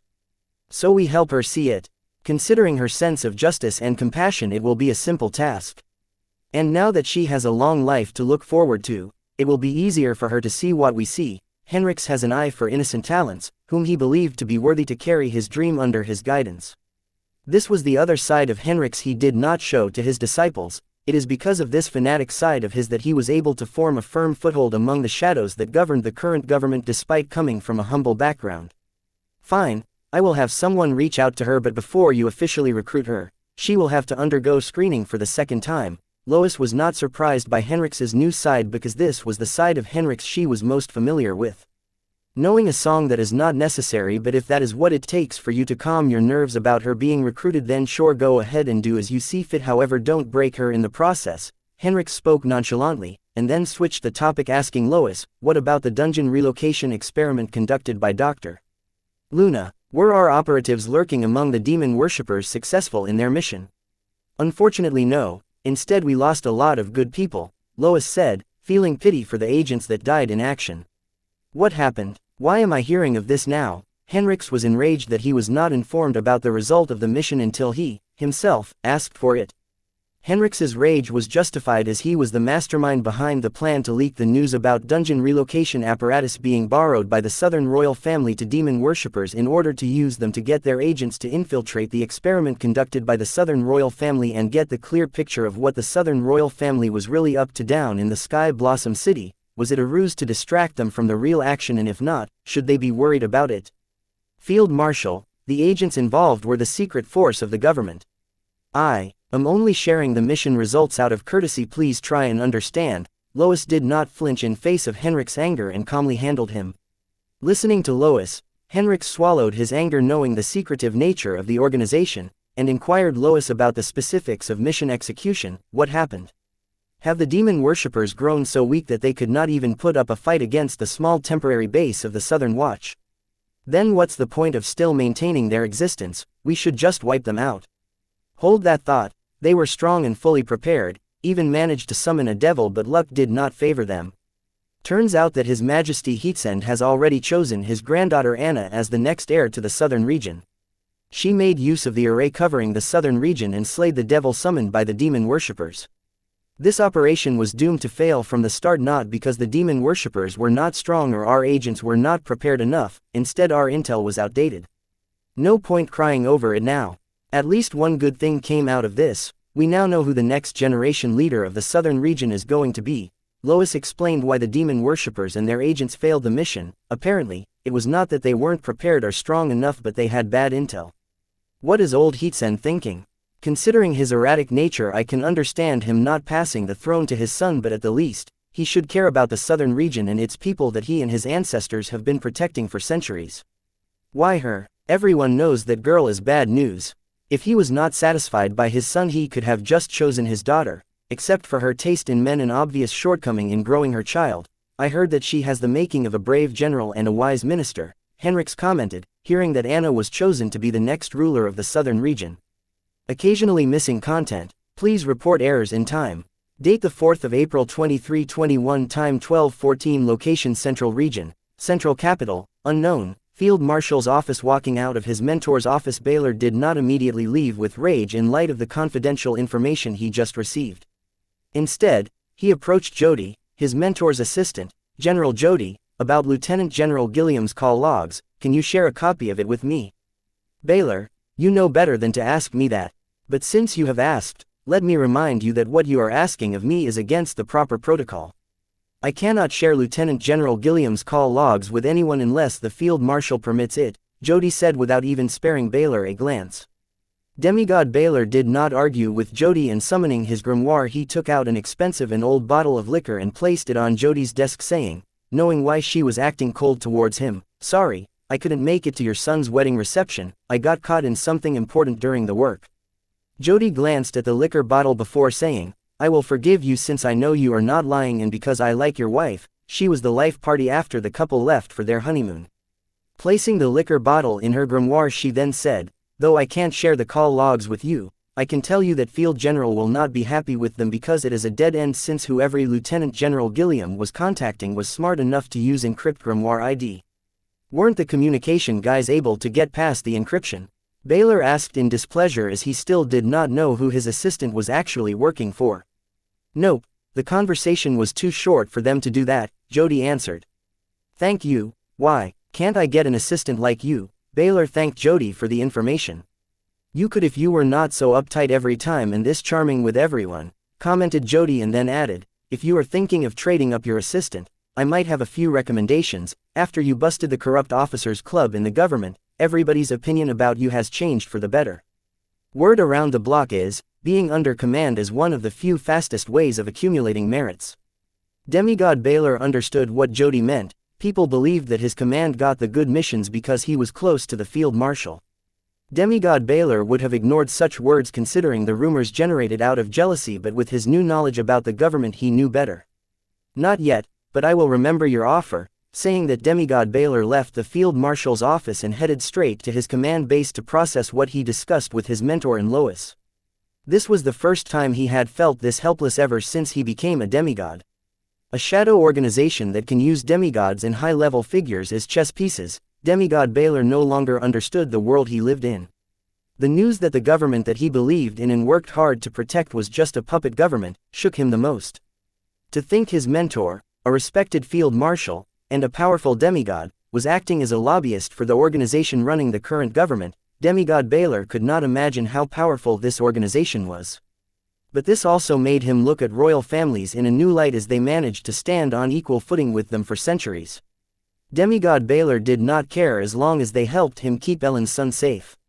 Date the 4th of April 2321, time 20:01, location Central Region, Central Capital, Baylor Mansion. Sansa summoned her grimoire, being notified of an incoming call. Mighty hubby calling. The caller was her husband. Sansa didn't waste any time answering the call. "Are you working overtime?" "Yes," Demigod Baylor answered awkwardly, and then said the reason for his call. "I will not be able to make it for the dinner, so don't wait up for me." "Is Ellen's son's situation that bad?" Sansa asked, faking the worry in her voice. "Don't worry, I got it all under control," Demigod Baylor replied with a heavy heart. "You know I can't help it until I see you and Ellen's son at my dinner table." Sansa was surprised that Demigod Baylor had not heard about the boy's death yet, but she did not let it hinder her acting. "Listen, there is something I can't discuss with you. You are going to hear about it in the news, but remember, there is nothing to worry about. It is all part of my plan." Knowing what the future had in store for him, Demigod Baylor decided to warn his wife about it because he knew she was the only person left in the world who would genuinely worry for him. "Honey, I don't know what you're planning, but do what you need to do, and remember to come home later. I will be waiting for you right here, in our home, in sickness and happiness. Can you promise me that?" Sansa stopped faking it, hearing the rarely heard uncertainty in her husband's voice and genuinely speaking from her heart. "I don't deserve you." Demigod Baylor choked as he spoke these words, and calming himself down he said, "I promise you, I will always return to you until death do us part." Though Baylor had promised this life for his unrequited love for Ellen, all Sansa asked him of was to be by her side and share his sorrow and happiness with her. As long as these two did not cross each other, he had no qualms about promising Sansa what she asked for. "Good, I will be waiting for you." After Sansa said that, Baylor hung up as no more words needed to be spoken based on their mutual understanding of each other. They were an odd couple, one of a kind. Though Demigod Baylor's heart had no place for Sansa, he had always been the model husband. He never felt short in that department. The problem was he could never bring himself to do what actually truly defined a marriage. Still, he managed to check all the boxes except that one. Date the 4th of April 2321, time 20:07, location Central Region, Central Capital, Baylor Mansion. After the concerning call with her mighty hubby, Sansa's brows narrowed as she deeply contemplated what her husband said. He warned her and said everything about to happen was part of his plan, but Xianxia, who had her spies in his office, knew that the squad her husband sent to the southern region to covertly investigate the situation surrounding the silver milk powder fraud case had already been detained by Southern Watch this afternoon at the border of the southern region. And other two squads also had no luck in the mission assigned to them by their general. With no leads to start with, Xianxia could not help but wonder where did her husband come up with his so-called plan.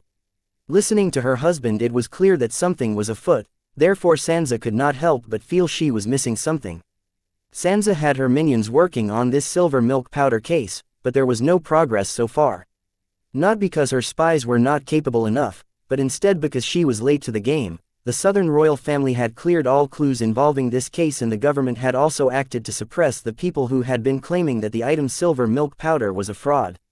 The government and Southern royal family, the actions of both of them had caused Xianxia to suspect maybe Ellen's spawn had invented something that many respected and reputable researchers could not. Now, she was starting to regret killing the boy so early. Because if the item silver milk powder was really capable of what the boy claimed it would be, then she had just killed the fortune that was coming her way with her own hands. Yes, she hates the boy. He would be a constant reminder of Ellen to her husband if left alive, but she could have gotten rid of him after she had manipulated him into handing over the patent for silver milk powder to her. With riches from sales of silver milk powder, she could nurture an army. Xianxia already had the Pa clan, but in order to gather the resources to maintain them, she had them doing jobs that would risk revealing their existence, defeating the whole purpose of the secret assassination clan. Thanks to her origin card, she has been able to keep her organization hidden so far, but the chatter of a secret assassination clan manipulating the central capital and other regions market by assassinating important figures of the society has been circulating among people, and in recent days these chatters have only grown louder. Despite the risk, she had to continue with that cycle because that was the main source of income for her Pa clan. Blackmailing and manipulating memories can only get things done to an extent unless self-interest was involved, and for that, she requires a lot of capital and resources. But if she were to get her hands on the patent of the silver milk powder, she could break this cycle. Unfortunately, she had killed the boy and made the government the final winner. However, thinking that the biggest loser was not her but the Duskborn family, and she was able to foil the plans of the Southern royal family, Xianxia found a little condolence.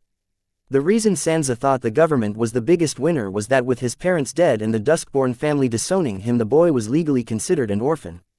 So after his death, the patent will automatically transfer to the state, giving the government full rights to silver milk powder. Knowing how domineering the government can be, they will definitely do everything in their power to nullify the exclusive production, supply, and distribution right the boy had granted to the Southern royal family. It would be fun to watch the Southern royal family and the government battle it out, but the real kicker would be the look on the faces of the old bastards from the Duskborn family when they realized the amount of wealth that could have been theirs was now being monopolized by the government. Xianxia wanted to make use of her deep sleeper spies she planted in the Southern royal family to inquire about the situation of the silver milk powder, but she did not bother to because with the boy's death, there was only one end, and she did not want to get caught up in that storm. As for her husband, when the time comes she will be there to shoulder his burdens for him. Xianxia, who had finally decided to not act in this matter, suddenly received a call from an unexpected acquaintance. She was surprised as the person calling her was one of Carl's incarnations. Answering the call, Xianxia said, "I never thought that I would receive this call. The offer you spoke of that day, does it still stand?" Carl's incarnation spoke softly. "So you have finally decided to get rid of the shackles binding you?" Xianxia asked, trying to gauge if Carl's incarnation was really serious about her offer or if it was just another one of Carl's ploys. But considering that she had sealed the memories of Carl's incarnation about her offer to him and the only way he could unlock them was out of sheer desperation and helplessness, he should not be lying. After all, him remembering the memory meant that he really had no other choice. It is either this or death. Carl's incarnation's voice was filled with sadness knowing the consequence of what he was bargaining for. "Good. Since you remembered our conversation, then you should know what to do next. Once you have equipped the card that I gave you, leave the rest to me," Xianxia assured Carl's incarnation. "I remember, but are you sure this will work?" Carl's incarnation asked Xianxia skeptically. "You ask as if you have other choices." Xianxia reminded Carl's incarnation that if he wanted to get rid of the shackles binding him, he had no choice but to trust her. Occasionally missing content. Please report errors in time. Date the 4th of April 2321, time 2019, location Central Region, Central Capital, Baylor Mansion. Sansa did not continue to argue with Carl's incarnation, who called her, agreeing to her offer. Instead, she ended the call since all that needs to be said had been said. Now it was up to Carl's incarnation to take action. Only then could she work her magic. Decades ago, when Sansa's Pa clan allied with the fast-rising organization known as the Circle, she and Carl had reached a peace and mutual development agreement. But both knew that the other would not hesitate to stab a knife in their back when given the chance. Yes, knowing each other's secrets allowed these two to trust each other, but it also made them fear the other most. Therefore, despite their alliance, each did not spare any effort to get the upper hand in the alliance between them. For years Sansa tried to turn one of Carl's into her minion, but that wasn't possible because if she tried to manipulate any of Carl's incarnations, they would immediately inform Carl. Not to mention Carl could just access the memories of his incarnation using his origin card. Therefore it was simply impossible for Sansa to plant a spy, turn one of Carl's incarnation into her lackey. Carl and his army of clones were starting to prove the most formidable enemy Sansa had ever faced so far, as her origin card, which was the foundation of her unique operation, was being countered by Carl's origin card and unique way of operation. Learning the obstacle for her to gain an upper hand in her alliance with Carl, Sansa decided to dig deeper into Carl's origin card info and how his organization operated, believing that there had to be something there that she could use to get what she wanted. Achieving these two objectives wasn't easy for Sansa and her Pa clan because she had never come across such a closed, tight-lipped, and secretive organization before. The upper management of the Circle was entirely made of Carl's incarnations, making it impossible for outsiders to get any information on the organization members, let alone the information on how the organization operated. As for Carl's origin card info, it was a dead end from the start. Sansa could just kidnap a few of Carl's known incarnations and read their memories, then kill them, but that would be in violation of her alliance oath with Carl. She had unwittingly tied her own hands. But she had no other option, because if she had put off an alliance with Carl, who knows what would happen next? So, she could only place the safe bet. With limited options, it took a while for Sansa to come up with a counter against Carl, which was to offer his incarnations a second life, one that was free from the shackles of Carl's origin card that was limiting their current life. What made Sansa think that this would work? Though Carl's incarnations were basically his clone, they had their own individuality, which entitled them to their own grimoire and origin cards, but this individuality of these incarnations was forcibly bound with Carl by Carl's origin card, allowing him total control over his incarnations. Every individual yearns for freedom, and so did Carl's incarnations. Most of them had their own plans for their life, not everybody's plans of world domination like Carl and Sansa. But thanks to Carl's origin card, his incarnations were always an arm's length from true freedom. They all had their life planned for them before they were even born, which was to be pawns in Carl's ambition for world domination.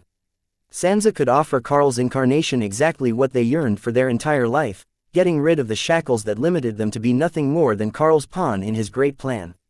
But there was a problem.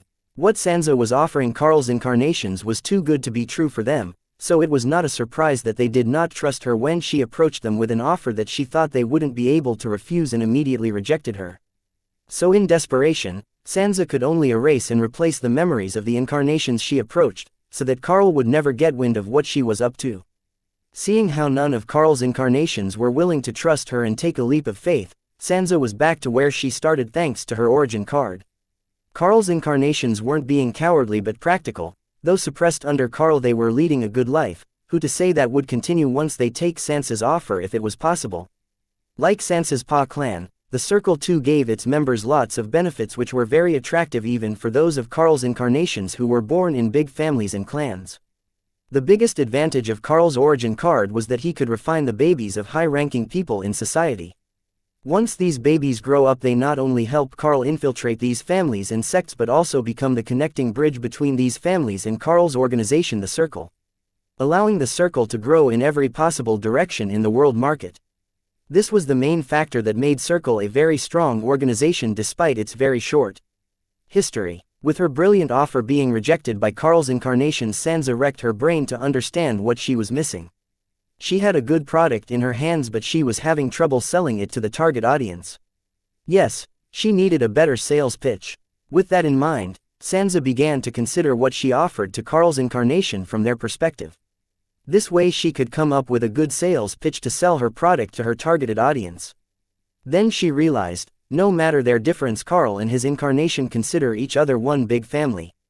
And if she approached them asking to turn on each other, it would be equal to asking them to turn on themselves, and no matter how good her offer was, she would be rejected all of the time. Date the 4th of April 2321, time 2021, location Central Region, Central Capital, Baylor Mansion. With time, Xianxia came to realize that Carl's incarnation will not turn on Carl no matter how much he oppressed him, because in their mind Carl was equal to their creator, their god, and no matter how cruel a god was towards his devotee, the devotee would never dare to rebel against him unless they were to be pressed to the brink of desperation by the very god they trusted. So Xianxia's new sales pitch was entirely different from her previous sales pitches. Yes, Xianxia struggles a lot to come to the realization that turning Carl's incarnations on Carl would not be possible by anybody but Carl himself or death.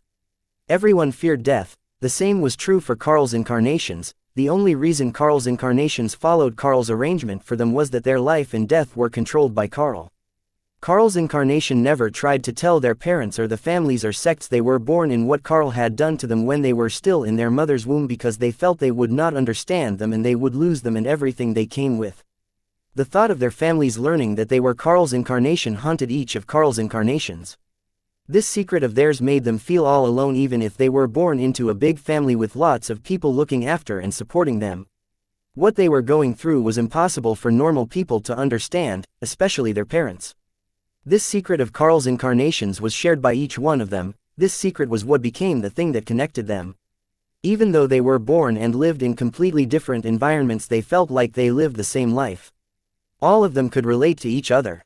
For Carl, they were nothing more than clones, but for his incarnations, each of Carl's incarnations was their brother. Even if they were willing to betray Carl, their creator god, they would not betray their brothers. Therefore Xianxia needed an excellent sales pitch that was not only worth it but would also convince Carl's incarnation to not only betray Carl but his incarnation, whom they considered as their brothers. That was not freedom but a one-time pass from death. Yes, death. People are willing to do crazy things that they would not have considered before just to avoid death. And Carl's incarnations were people in their own right. But for this to work, Xianxia would have to play a long game and wait for the results to come to her. That was why when she approached Carl's incarnations this time around, she did not wait for Carl's incarnations to answer or erase the memories of their meeting from their mind. Instead, she sealed them while adding a two-part trigger to the sealed memories, such that the sealed memories would only be unsealed when Carl's incarnations were experiencing sheer desperation and facing imminent death. The moment when Carl's incarnations were very likely to give Xianxia's offer a fair shot. Not many have taken Xianxia up on her offer until the one that called her today.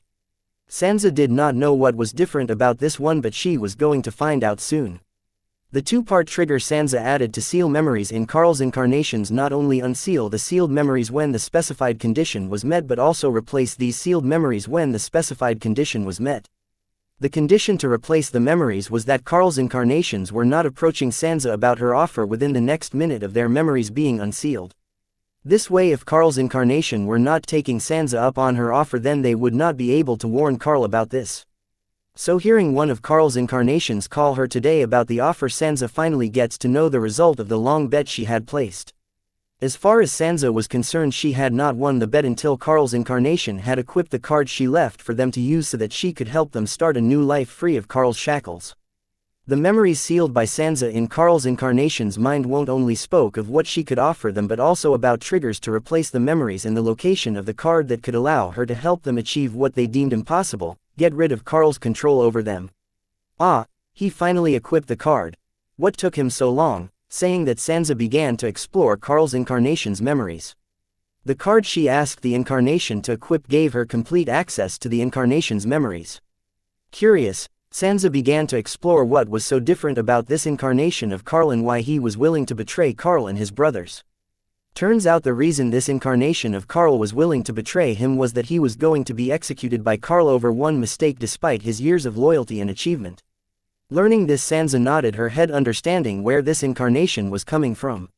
Seeing a potential drama behind this, Xianxia decided to dig deeper into this matter, and what she learned shocked her down to her core. Refining unborn babies into incarnations, refining incarnations into origin cards. Xianxia was numb to how cruel and bizarre this world was, but what she learned about Carl's origin card had her gasping for breath. She knew Carl's incarnations were special, but she did not know that they were this special. Originally, Xianxia thought, similar to how she could manipulate other people's memories with her origin card, Carl's origin card allows him to turn living people into his incarnations. According to her, that was cruel enough, but she never imagined that Carl's secret would involve even bigger cruelty. Carl refined unborn babies. Big whoop, Xianxia overcame that in no time without throwing up, but after learning that Carl could refine his incarnation into an origin card and use them as if they were his origin card, Xianxia's breath fastened. She unknowingly had cold sweat covering all over her body. Date the 4th of April 2321, time 2032, location Central Region, Central Capital, Baylor Mansion. Until now, Xianxia was under the impression that Carl had purposefully stunted the growth of his organization and did not make big moves despite being capable of it, mostly because he did not have the power required to stand his ground in the company of other world leaders. Yes, he had an army of incarnations occupying influential positions in big families, sects, and organizations who were supporting his organization and helping it to reach its current glory. But influence and manpower can only get a person so far. In front of absolute strength, nothing mattered. Because of this, somewhere deep in her heart, Xianxia looked down on Carl, a little feeling that once his secret got out, Carl would lose everything he built within months. This did not mean that she underestimated what Carl or his organization were capable of. This was just her way of feeling superior to Carl by comparing the pros and cons of the individual organizations they built. And she was not wrong to think so. Though both of the organizations had their ups and downs, Xianxia's Pa clan was more versatile compared to Carl's circle. But now, learning that Carl's origin card was capable of more than just refining unborn babies into incarnations, refining his incarnations into origin cards, Xianxia understood that Carl was more hidden than she gave him credit for. He was not only using his incarnations to build and run a big organization, but also enhancing his individual strength. Digging through the memories of Carl's incarnation, Xianxia tried to figure out exactly how strong Carl was, meaning she wanted to figure out exactly how many origin cards did Carl own and what each of them was capable of, but to her surprise, she could not find a lot of information on that because of the hierarchy system that Carl used to run his organization's core management, his incarnations. The hierarchy system used by Carl was both merit, strength, and background based. Yes, the incarnation's contribution to the organization, its strength, and what family it was born in were all the factors used to be placed in Carl's hierarchy system. Most of the incarnations never get to meet Carl unless they have something to offer. Therefore, within this hierarchy system, the incarnations did not know all the information circulated based on a need-to-know basis. Meaning the incarnations got to know the information only when they needed to know at the time they needed to know it. Xianxia finally understood why she did not get accurate information about Carl's origin card from the first incarnation of Carl. She used her origin card to manipulate him. When Xianxia first tried to infiltrate the circle using her origin card, she chose to target the branch leader of one of the circle's branches in the central region. Upon going through his memories, she made shocking discoveries about the circle and the person running it, Carl. But the information she learned through that particular incarnation was not as detailed as the one she was going through right now. If that day she had the entire information of Carl's origin card and the way he ran his organization, maybe things would have turned out differently. Sigh, shaking her head, Xianxia sighed, knowing that crying over spilled milk was a waste of time, and proceeded to watch the drama behind what forced this incarnation to take her offer when other incarnations of Carl's did not. Going through the memories, Xianxia learned that this incarnation used to be Card Emperor when she planted her seal in him, and over the years now he had reached the semi-demigod realm. Interestingly, he was one of the semi-demigods in charge of safely retrieving Mike, the branch leader of Circle's branch in Sunblossom City. Going through this part of his memory, Xianxia could not help but frown, learning that Carl thought Xianxia was to blame for the loss he suffered in Sunblossom City. Xianxia disagreed with that. Yes, she tried to use the circle as a scapegoat to take the blame for killing the boy, but she was not the one who was backing Ji Feng, the despise of the Yin-Yang Harmony sect, and feeding him information about his incarnation's origin card. And not to mention that she did not have Mike killed, his incompetence did. She was actually counting on Mike to kill the spawn of her husband's unrequited love. Instead, he got outdone by a card soldier and a suicidal card lord. After complaining a bit about Carl blaming her for his loss in Sunblossom City, Xianxia moved on because there was nothing she could do about it. If Carl was willing to believe that she was conspiring against him, then nothing she said or did would change his mind, so it was not worth mulling over. But she too was puzzled by the questions that made Carl believe that she was the one conspiring against him. Ji Feng, why did he do what he did? With the death of Ji Feng, this question was going to be a mystery. So she moved on to the most important information from this memory. Carl's incarnation was one of the candidates to run for the heir to the sect leader in the Yin-Yang Harmony sect. Now, this information surprised Sansa just when she thought that Carl's origin card could not surprise her anymore. Carl's incarnation becoming the heir to the sect leader in the Yin-Yang Harmony sect meant that in a possible future, Carl could gain total control over the Yin-Yang Harmony sect. A sect with ages of history and unimaginable influence in the 5 regions would become a pawn of Carl's. Now if that wasn't scary, then what was? Think of this possibility. Sansa could not help but wonder how many influential organizations have Carl's incarnation taken over or were close to taking over. Yes, she could do the same with her minions, but the effect was not the same. There was a huge difference between her minions and Carl's incarnations. Loyalty was a good place to start with. Occasionally missing content. Please report errors in time. Date the 4th of April 2321, time 2045, location Central Region, Central Capital, Baylor Mansion. Just as Sansa was mulling over just how strong Carl and his forces were, her grimoire notified her of an incoming call. It was Carl's incarnation. So, what next? Carl's incarnation asked as soon as Sansa answered her phone. I have gained access to your consciousness. You can place the card I gave you back where you found it so that others of your kind can use it if they need to, ordered Sansa. This way she was not only hiding the physical evidence but also keeping the options open for other incarnations of Carl. Heading there now, Carl's incarnation stealthily returned Sansa's card to its original hiding spot and then asked, what do I do now? All the preparations are done, now we wait for Carl to start refining you into his origin card. Seeing the right moment, I will transfer your consciousness into a new body free of the shackles binding you to Carl. Or if you want, I can transfer your consciousness to a new body now, but you will have to attempt suicide to cover our tracks. However, going through your memories, I can see that you are a survivor and not someone who would choose suicide, so choosing the latter has the risk of Carl growing suspicious of the circumstances surrounding your suicide. So my advice is you face Carl, but I am fine with whatever you choose, Sansa advised Carl's incarnation to the best of her knowledge. You're right, I will confront Carl. That is the only option with the least risk. But are you sure this conscious transfer will not raise any suspicion, as after refining me Carl will not only gain my origin card but also my entire memory? If my consciousness is transferred to a new body at the last moment of the refining, then won't he be missing my memories? Carl's incarnation made a sound point. No need to worry, I will not only just be transferring your incarnation but swapping it with a duplicate one. This way he will get the new set of memories of yours that I have carefully crafted, erasing any sign of contact in the arrangement between the two of us. Relax, when it comes to manipulating memories I am a pro, you have nothing to worry about, you are in good hands, Sansa assured Carl's incarnation. I never imagined that I will be trusting life in your hands, funny how things turn out, huh? Carl's incarnation made small talk to distract himself from the rampaging thoughts in his head. Buddy, if you want to make small takes, I am not your girl, find someone else. And, I will be monitoring your memories, so don't get any funny ideas. When the time is right I will deliver on my promise, warning Carl's incarnation from having second thoughts. Sansa hung up on him. Sansa's origin card could work wonders, however it had its drawbacks. It could not affect card apprentices in a higher realm than her. So she should not be able to monitor or manipulate Carl's semi-demigod realm incarnation's memories. But when Carl's incarnation willingly equipped her card, he gave her origin card a backdoor into his memories, giving her permission to do whatever she wanted to his memories. Giving full access to his memories to Sansa, Carl's incarnation had lost almost all of his worth in Sansa's eyes.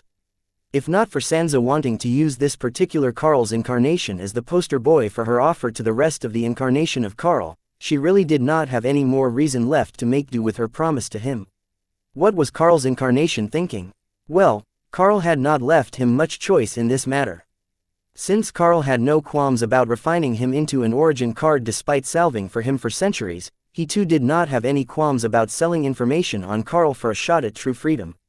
Hanging up on Carl's incarnation, she monitored his memories and every thought he had such that she could turn him into a brain-dead moron before he did irreversible damage to the only counter she came up against Carl. Now that she knew what Carl was really capable of, Sansa needed this to work to continue the balance in her alliance with Carl or to reach the balance she thought was there. Consciousness transfer was one of the new abilities of Sansa's origin card. it awakened this ability after it underwent baptism when Xianxia ascended to the Card Emperor realm. This ability allowed Xianxia to transfer the consciousness of her victims into her origin card or a new body, herself included. When Xianxia's origin card awakened this ability, Xianxia did not think much of it, but when she consulted one of her brilliant card creationist minions about this, he opened a new path of possibilities for her origin card to her, immortality. Immortality by transferring consciousness into a new body. Her origin card alone could not achieve this, but thanks to a sequence of high-end cards created by her overachieving card creationist minion, she could achieve near immortality without large drawbacks. Xianxia did not choose to hide her ability to achieve something similar to immortality from her minions. Instead, she used it to increase their loyalty toward her and the organization. She promised that those of her minions with a lot of merits will be resurrected using this ability of hers in case they die in action. And the members of the Pa clan who were nearing the limit of their age were also promised a new, young and improved body in exchange for merits. This ability also gave birth to a new form of punishment in the Pa clan for the repeat offenders, transferring the consciousness of those that sinned into the body of an opposite gender or the body of a monster, or imprisoning their consciousness in their origin card, etc. This new carrot and the stick created by using her origin card's new awakened additional ability worked like a charm. Her minions were never more enthused since the introduction of the consciousness transfer-based reward and punishment system. Occasionally missing content. Please report errors in time. Date the 4th of April 2321, time 21:16, location Central Region, Central Capital, Baylor Mansion. Please spare my family. Xianxia was monitoring Carl's incarnation's memories as he begged Carl not to harm his family for his mistakes. She was meticulous and careful about monitoring Carl's incarnation's memories because the timing of consciousness transfer had to be perfect, otherwise they would risk Carl becoming aware that something was amiss. Nonsense, your family is my family, why would I hurt them? We are one after all.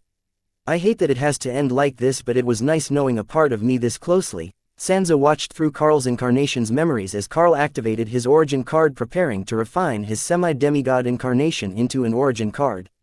The timing was the key here. Xianxia had to make sure that Carl or his origin card did not realize that she or somebody or something had swapped out his incarnation's consciousness with a duplicate one.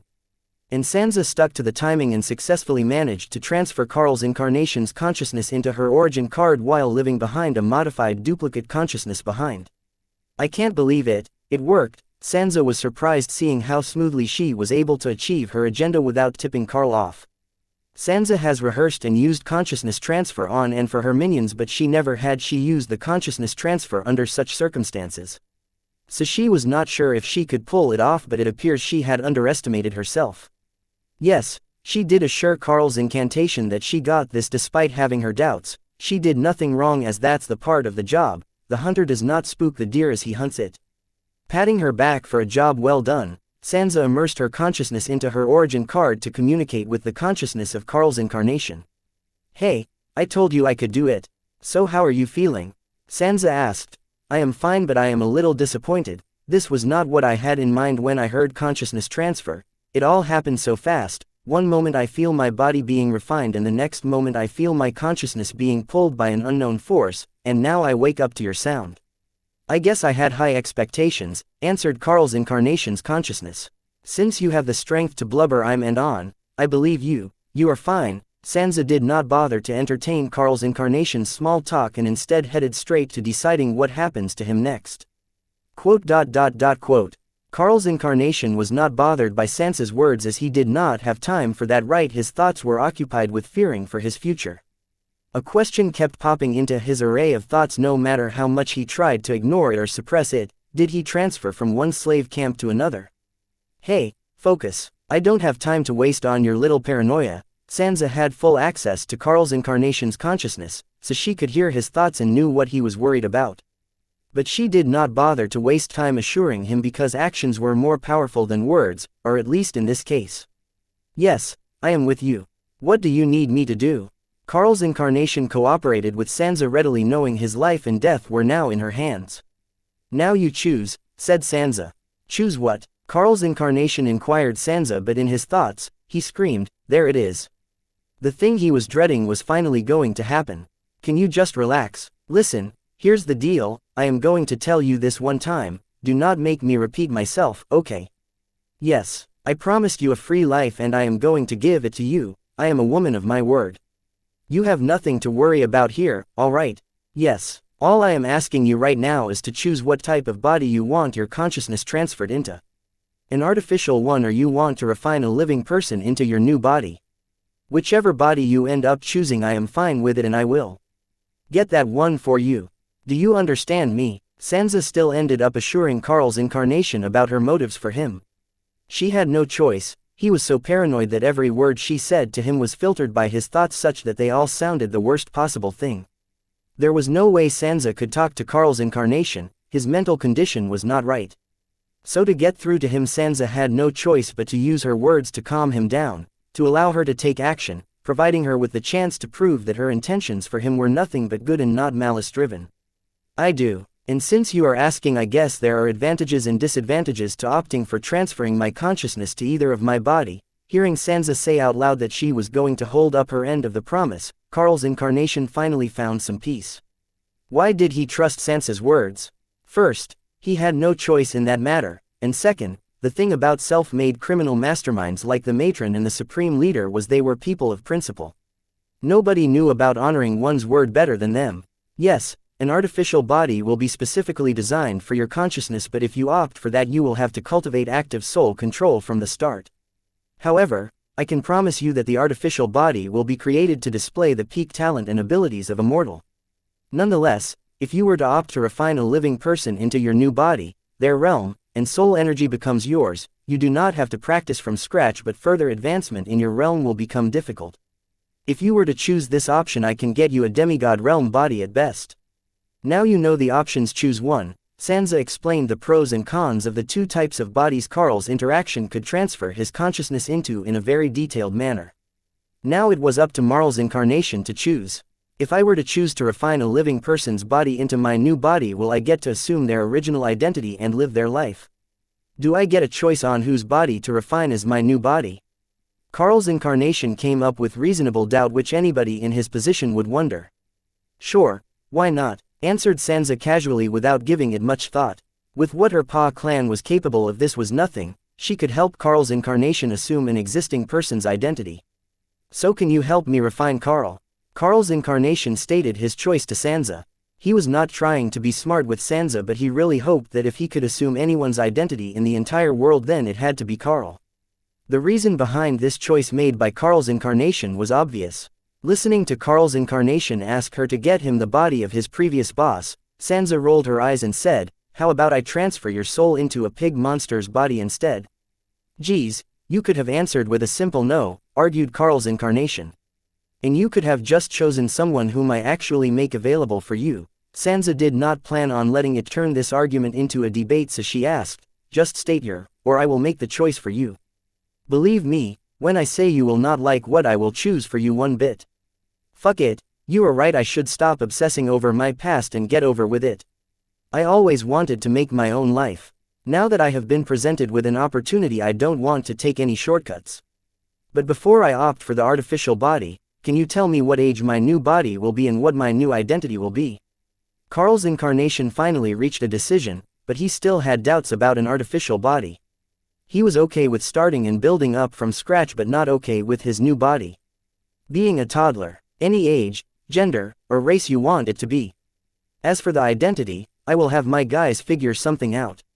And if you have any suggestions about the kind of identity you want, you can talk to them when you have a body. So what is it going to be, huh? Sansa patiently answered Carl's incarnation's doubts. With the capabilities of the members of her Pa clan, creating a fake persona along with the birth certificate to other government IDs was not a big deal for them. Or she could just model the artificial body in the shape of an actual living person, so Carl's incarnation can just assume their identity. All this was not even a problem worth mentioning for someone with Sansa's capabilities.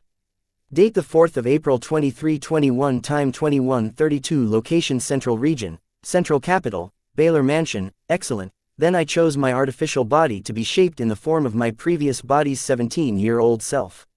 And I want all the stats of the body to be at the peak of what a mortal can achieve. Carl's consciousness spoke the details he wanted in his new artificial body. Out of all the handsome faces you can have your artificial body shaped after, you chose your previous self. Sansa asked sarcastically. Why? I believe that my previous body was very handsome and attractive, Carl's incarnation was pretty confident about the looks of his previous self, but Sansa's sarcastic remark made him doubt himself. "Did your mom tell you that?" Sansa teased Carl's incarnation. "Yes, she did. So did my ex-girlfriends, wife, daughters, daughter-in-laws, and granddaughters." Carl's incarnation sincerely answered Sansa's rhetorical question, leaving her without words. "If you are fine with it, I have no problem. What about the identity you would be using?" Sansa could care less how Carl's incarnation's new body looked. She was just being polite so far. Why would matron who commands a secret assassination clan be polite with a mere consciousness of a special type of incarnation? Obviously, she wanted something from it. And that was to get Carl's incarnation willing to become her poster boy to persuade other incarnations of Carl to switch sides. The more incarnations of Carl Sansa helped betray Carl, the more information Sansa would get on Carl by using the memories of Carl's incarnation that betrayed him. With Sansa's ability, she could just edit the memories of consciousness of Carl's incarnation in her origin card into believing that he got everything and more than what he was promised. But considering that all of Carl's incarnations knew she can manipulate memories, none of Carl's incarnation would believe this incarnation of Carl whom Sansa helped escape vouch for her. Therefore she planned to have Carl's incarnation take an oath in presence of the world's will and its rules to convince other incarnations that Sansa was really here to help them. Why did Sansa, herself, not take the oath? Because if she took an oath, then she would have to follow it. Sansa would rather keep her options open so that if and when the time comes, her hands would not be tied by some stupid oath she took. Nobody knows what will happen in the future. That was why when it comes to taking an oath, smart people don't take an oath in presence of the world's will and its rules unless they have to. Sansa knew that if she played nice, it did not guarantee that she would get Carl's incarnation to speak. Please like, share, and follow the Cultivation Audiobooks channel to motivate me to create more videos. Thank you, and vouch for her in front of other incarnations of Carl, but she felt that it did not hurt to try. If that did not work out, she always had her unique set of skills ready to get him to do what she wanted. Speaking of my new identity, when I was actually a teenager I did not get to attend college. I heard it's a life-changing experience. Though delayed, I would like to try it now. So, what kind of identity would I need to get it to Morningstar University? Carl's incarnation expressed his regret of not having been fortunate enough to attend college during his teenage years, so now with the new body he wished to achieve what he could not then. I understand you want to attend a top 10 university, but why Morningstar University and not any other university? Sansa asked Carl's incarnation curiously. There are two reasons for that. First, the alumni of Morningstar University are more famous and accomplished when compared to the other 9 universities of the top 10 universities. Second, I have noticed that for some unknown reason, all the true heirs of royal families, sects, and clans opt for Morningstar University 6 out of 10 times. Most royal descendants choose not to attend Morningstar University because their genius cousin was attending it, so they do not want to be compared to them or compete with them.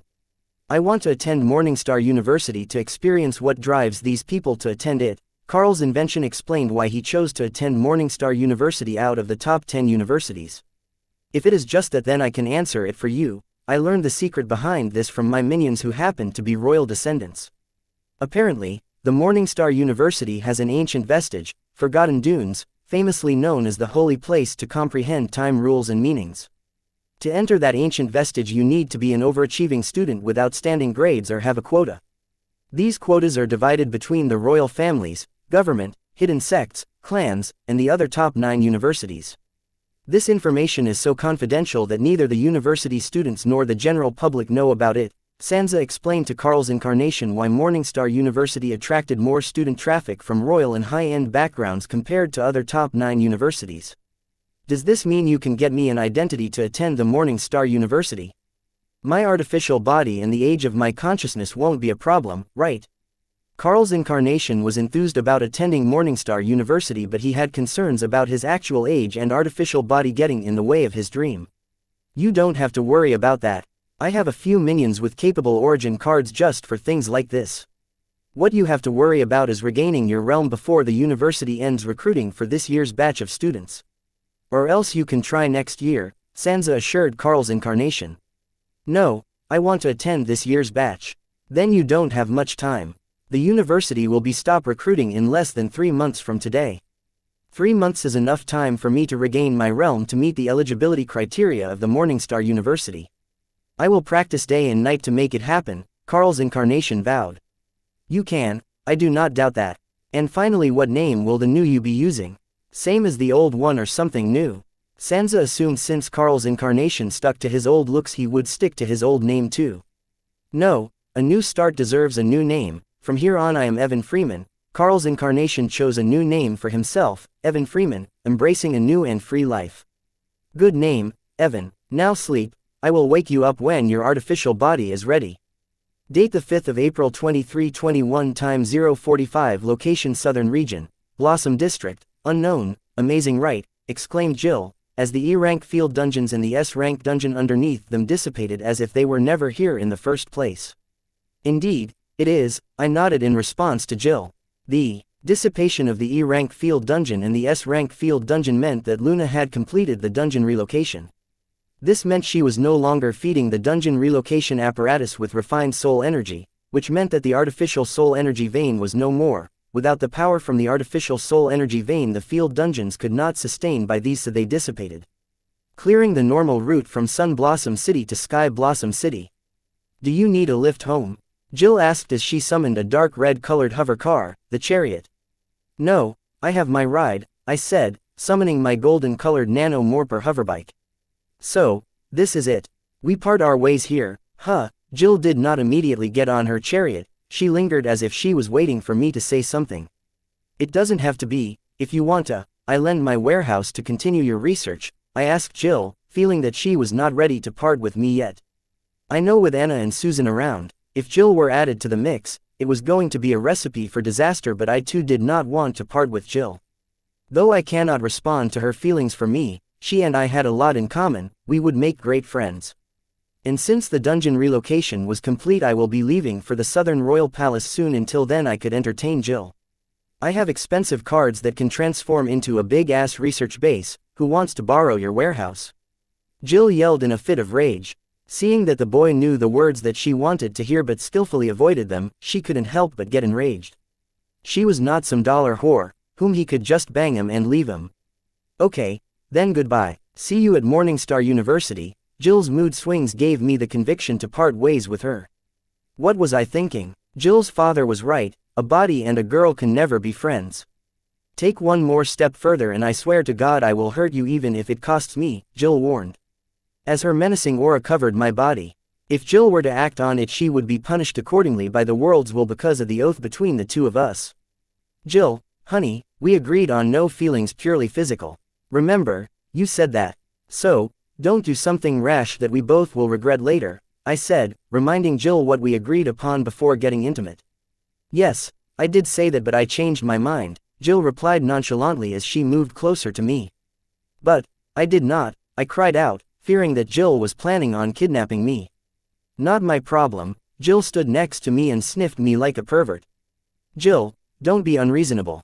Let's part on good terms when we can. The future is not certain. If it is meant to be it will happen, you can't force it. Anything you do now will only make me disgusted towards you.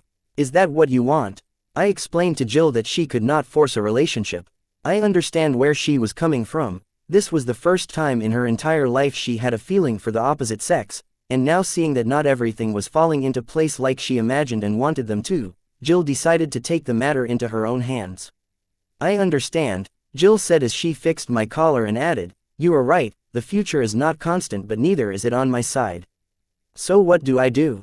Why worry about something you cannot control? This, here, right now, you can control it. How do you want me to feel about you? You decide and act accordingly, I explained to Jill to stop worrying about the variable and cherish what she already had. You know, for your age you're wise. Relax, I don't plan to do anything to you.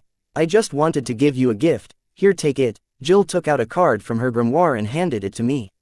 A rank, rare grade, skill card, equal exchange. I read the card's name out loud.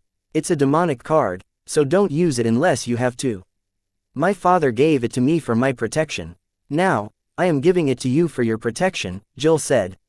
This is too precious for a gift, I can't take it, politely gave the card back to Jill but she did not take it saying, you need it more than me. I searched for info on you and found that many powerful people want you dead rather than alive. Apart from that most of your information is restricted. I don't know what you did to piss those many people off, but promise me we will meet at Morningstar University. If that's the case, then I will borrow this card for now and return it to you when we meet at the Morningstar University.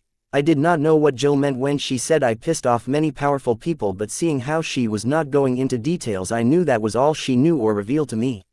Therefore, I did not bother to ask her who. But thinking about it, I said, doesn't the world think that I died? After all, I went through a lot of trouble to pull off a perfect fake death. No, there is no news of you being dead in the file. I don't know why, but I think they have yet to update it. If that is truly the case, then I hope you take this opportunity to make some serious decisions. Jill's intention could not be more clear. She wanted me to continue to stay dead and only surface when I had the power to protect myself from those that want to harm me. Date the 5th of April 2321, time 057, location Southern Region, Blossom District, unknown. Okay, I will give it some thought. I said that but did not mean it.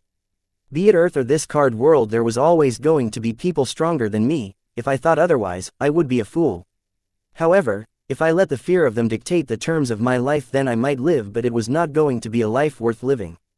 They say as long as you are alive you can get revenge and it will be worth the wait, but that means you have to get hurt first. However, I did not plan on getting hurt in the first place. I can't always be ahead of others, but I can always trust in myself. Back on Earth, when I started my journey to the top, there was always some big MNC or a government agency that wanted what I had or did not like what I was doing. If I had let them get what they wanted, my journey to the top would have ended even before it started. And just because I made it to the top, did not mean that there was no more threat.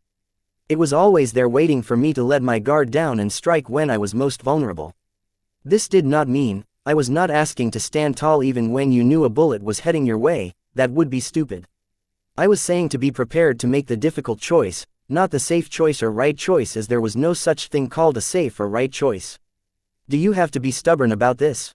Jill asked, knowing that the boy said that to assure her and did not plan to act on it. Jill, I appreciate the heads up and the card.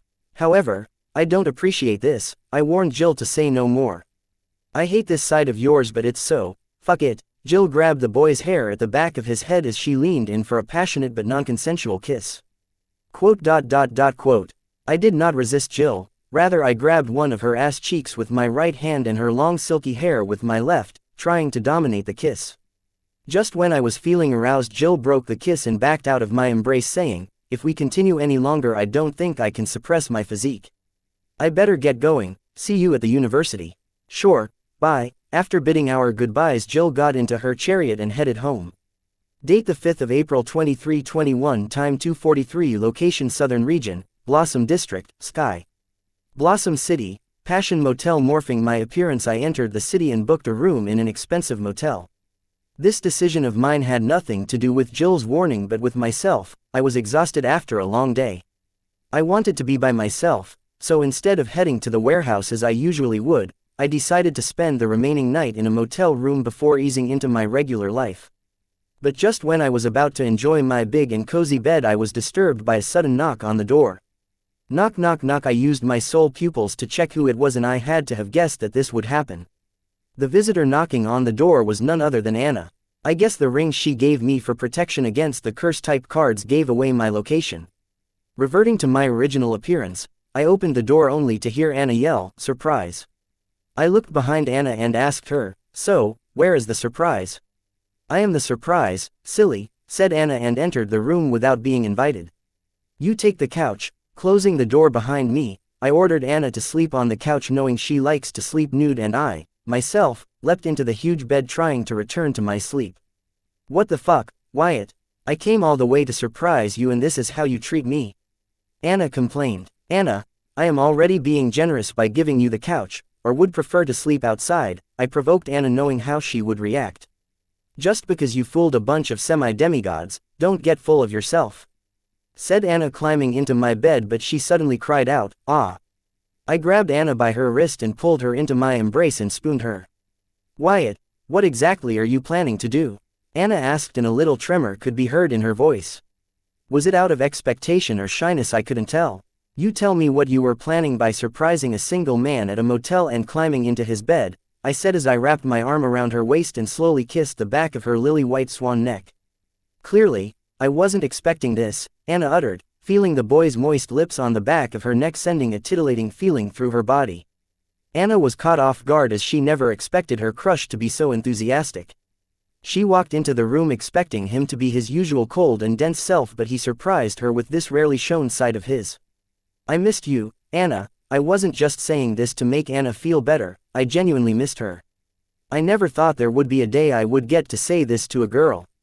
Squeak. Anna let out a weird short cry, seeing me be vulnerable and hearing me tell her my genuine feelings. I missed you too, Anna said, turning around to make eye contact with me.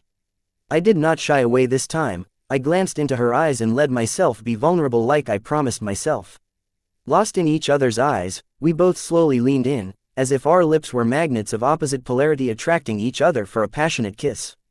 Date the 5th of April 2321, time 2:56, location Southern Region, Blossom District, Sky Blossom City, Passion Motel. Stop, stop, Anna pushed her lover away as his hands made their way into her pants. Something wrong? I thought you were enjoying it, I asked, not knowing if I did something wrong to be shoved away by Anna. No, honey, no. Nothing wrong, it's just that I want to take things slow. I hope you understand, Anna said as she got off the bed. What's going on? I got out of bed and questioned Anna, trying to understand her reaction in words. I mean, it's Anna I am talking about here. There were no such words as taking it slow in her dictionary when it comes to being intimate. I must be the only guy she asked to take it slow. Was it something I did? Seeing the confusion on the boy's face, Anna shook her head, not knowing how to make the boy understand that it wasn't him but her. She did not want the magical spark of their love to die down because they rushed it. She wanted to flame it into a brilliant and passionate fire. This relationship with the boy meant the world to her. She wanted it to last till her last breath. As for after her last breath, that was up to the boy, but she hopes he moves on, as she would hate to see him live the rest of his life miserably. It's not you. These words in this circumstance could only lead to a bigger misunderstanding, so she had to choose her words wisely to let the boy understand what exactly was going on. Unfortunately, Anna was not good with words nor at expressing her feelings. What is it? Please tell me, because I am starting to feel it has something to do with what I did. Did I read the signs wrong? This was why I hate dealing with stuff that requires emotions. Constantly being on the lookout and guessing that something I did or say would hurt the person I care about. I guess it's complicated because we care. No, it is not you, fuck. I said it. Why is it so darn hard? Anna started to mumble to herself, forgetting that there was another person in the room waiting for her explanation. Anna, babe, calm down, it's me. You can talk to me about anything, I said, trying to bring Anna's attention back to the matter at hand. Anna suddenly paused and glanced at the boy, asking, "What did you call me?" Anna, puzzled, I sutured while answering Anna. No, after that, Anna asked eagerly. Babe, why? You don't like it? I was a little shy as I asked Anna. No, I love it. Call me babe again. Babe, Anna demanded as she rushed into my embrace and pecked my lips with hers. Babe, talk to me, I said, staring into Anna's eyes. This right here, I don't want us not to miss this, Anna said, hoping these words made sense to the boy. Otherwise, she did not know how to make him understand. What do you mean? I have called you babe before, and I am pretty sure that we have at least been on 2 dates, I said, understanding what Anna actually meant. She wanted the whole boyfriend and girlfriend experience before getting to the dessert. Those don't count. They did not feel genuine but forced, Anna uttered, and as if she had thought of something she continued to say, 3 dates, that's all I ask. Just 3 dates to bed of beauty, who can say no to that? Great, I am in, where do I sign? I said, thinking since I have decided to do it, might as well do it right. Let's shake on it with this kiss. Anna's lips pressed against mine, and before I could make my move, she retreated her lips and said, besides, who said we could do it after the 3rd date? What, you baited me, I complained. I did, but if it helps you feel any better, I will think about it depending on your performance during our 3 dates, Anna said playfully. So, you better wear your good underwear on the 3rd date. I am going to bring my A game for all 3 of the dates, I boasted while wrapping my arms around Anna's waist, pulling her further into my embrace. I was planning to go commando, but since you asked, no, let's just go with your idea. Immediately interrupting Anna, I hurriedly agreed with her plans for our 3rd date. Ha ha ha, Anna laughed and then pecked my lips again, saying, this is for being so understanding. This is not how my previous relationships went. There is less talking and more of, sometimes I would just get to it to avoid listening to their feelings and stuff. What we have is different, it matters a lot to me. You can't even begin to imagine how frustrated and enraged I would feel whenever you brushed me off by saying you are not ready for a relationship. So, what changed your mind? Seeing Anna being so truthful about her feelings, I decided to be truthful too and said, it's a funny story. On my way from the Sun Blossom City I met this chick from the central region. She had rented a few E-rank dungeons that fall en route to Sky Blossom City. We got to talking, and one thing led to another and she asked if I wanted to bang one out. No feelings involved, totally physical. Even before I could get to the best part of my story, Anna interrupted me asking, you rejected her, right? No, I took her up on her offer and spent a steamy day amidst the dungeons. And on my way over to the city I decided I want more of that, and here we are. I spoke the truth. It took a lot of me to not flinch and avoid eye contact with Anna, thinking since she could appreciate me being so understanding of her past she would reciprocate the same. Shocked, in utter disbelief, Anna immediately grabbed me by my collar and with her emotionally wounded eyes she glanced into mine yelling, tell me, you are kidding. Date the 5th of April 2321, time 2:43, location Southern Region, Blossom District, Sky Blossom City, Passion Motel. No, I am not. I stared back into Anna's eyes and stood my ground. No, you're just lashing out because I brought up my past. I thought you were okay with it. Who am I kidding? Who will be okay with it? It's okay that you hate that part of me, I can understand that. It's not up to me to tell you how you should feel. However, you lying to me because of that, is what makes me feel like you are just making up stuff to hurt me. Anna did not believe me, instead explained what she thought was actually happening and added, if it makes you uncomfortable I will never bring that up, ever. Quote. I was without words as Anna said it all. Was I lying? Jill and I only did it for a morning, not an entire day. I did not accept Anna's feelings because I liked doing Jill and wanted more of it. I did so because I did not want my trust issue to control my second life. If I think about it, I said most of those things maybe because I might not really be comfortable with Anna's past. So I decided to confess, Anna, you were right about me lying but not about the girl. However, the other stuff I said is true. She and I tried it one time, but I didn't even get to finish. It was a horrible experience. What about the part where you said you wanted more of that and I was available? Anna seems to care about this more than me doing it with another woman. I just said that to get under your skin, but I am not the only one to blame. You were the one who started with the self-sabotage, by talking about your past relationship right when we were having such a good time. Any decent girlfriend knows better than to bring up her past relationship when with her current boyfriend. Now it's my fault despite you clearing cheating on me. It seems Anna wasn't that cool about me sleeping with another woman after all. Didn't we already agree that it does not count since it did not feel genuine and felt forced? I argued using the same defense Anna used to get her 3 dates.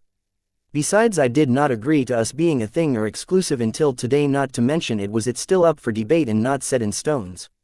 But I did not say that out loud, knowing it will only put me in more trouble than I am in right now. What? How can you say that? Anna overreacted as if I said something horrible. But you are the one who said it first. How come she gets to use that and I don't? I did, but I did not think you felt the same way. By putting it this way, Anna acted as if it wasn't the truth. Sorry, you feel that way, saying that I headed out of the room. Seeing me open the door and walk out, Anna immediately asked, where are you going? I don't feel like sleeping anymore. I am heading to the warehouse, I said before closing the door behind me. This part about the relationship I had forgotten. Thanks to Anna, I was reminded about it before I made some big commitments. This was not what I need in my life right now. Neither was it about physical relationships. Why would I be willing to go through all that trouble just for some pussy? With my prospects, I could get any slut I wanted. I was willing to work on this relationship because I thought there was more here. Anna's feelings did show that, but our argument just now showed otherwise. So I chose to leave the room before it got ugly. As soon as the boy left the motel room, a figure entered the room from the window. It was Anna. She followed Anna, feeling her actions suspicious. But seeing her rendezvous with the boy in a motel room, Anna held herself back from yelling at her sister for not telling her about the boy's arrival in the city and decided to wait and watch.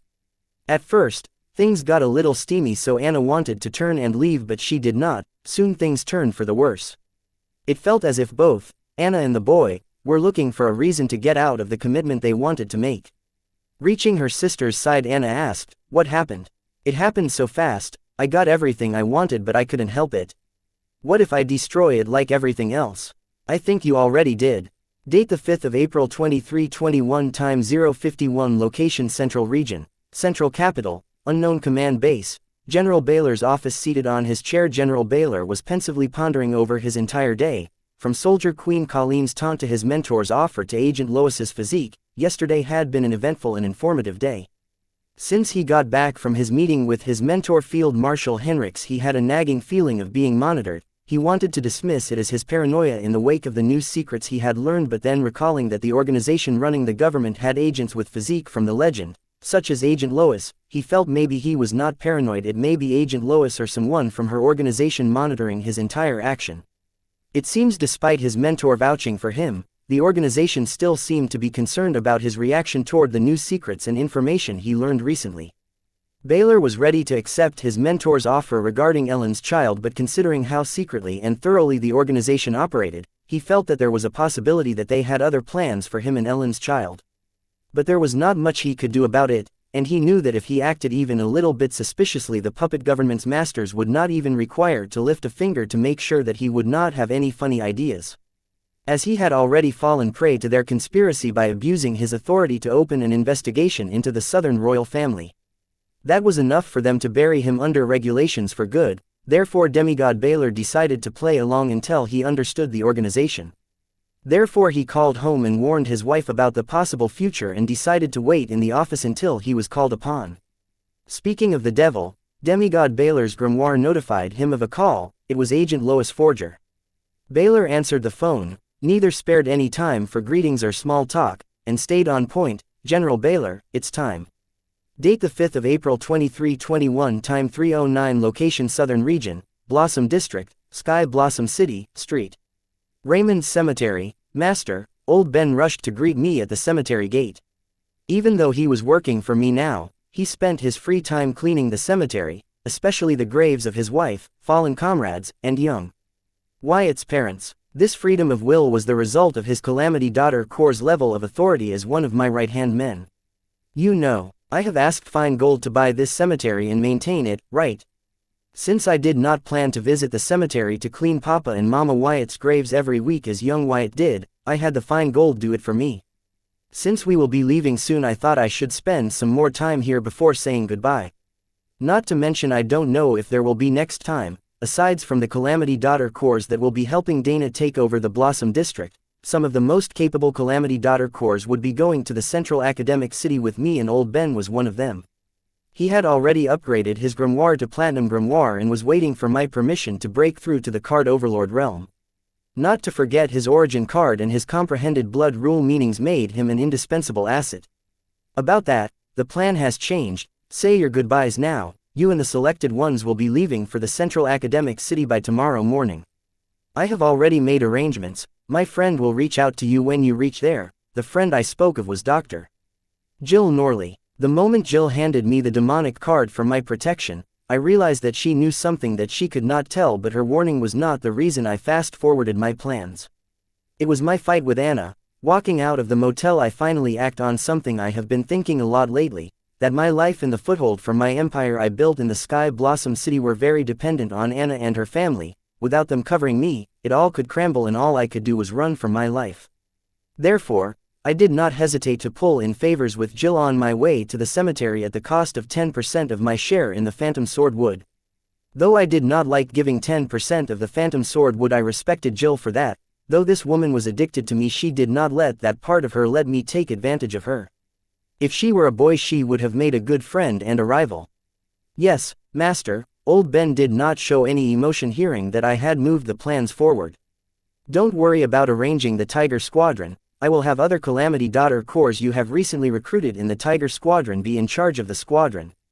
Help me tell the same to Van, and here, take this storage. You know what to do with the cores in them," I said, handing half a dozen storage cards filled with Calamity cores to Old Ben.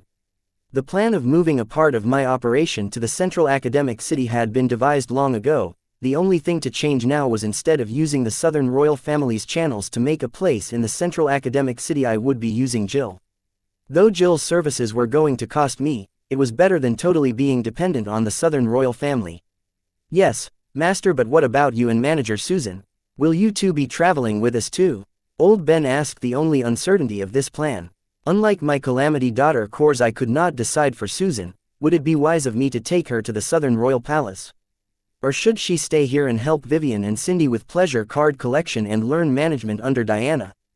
But the calamity daughter Cors heading to the Central Academic Region would need a figurehead. Was Susan ready for such responsibility?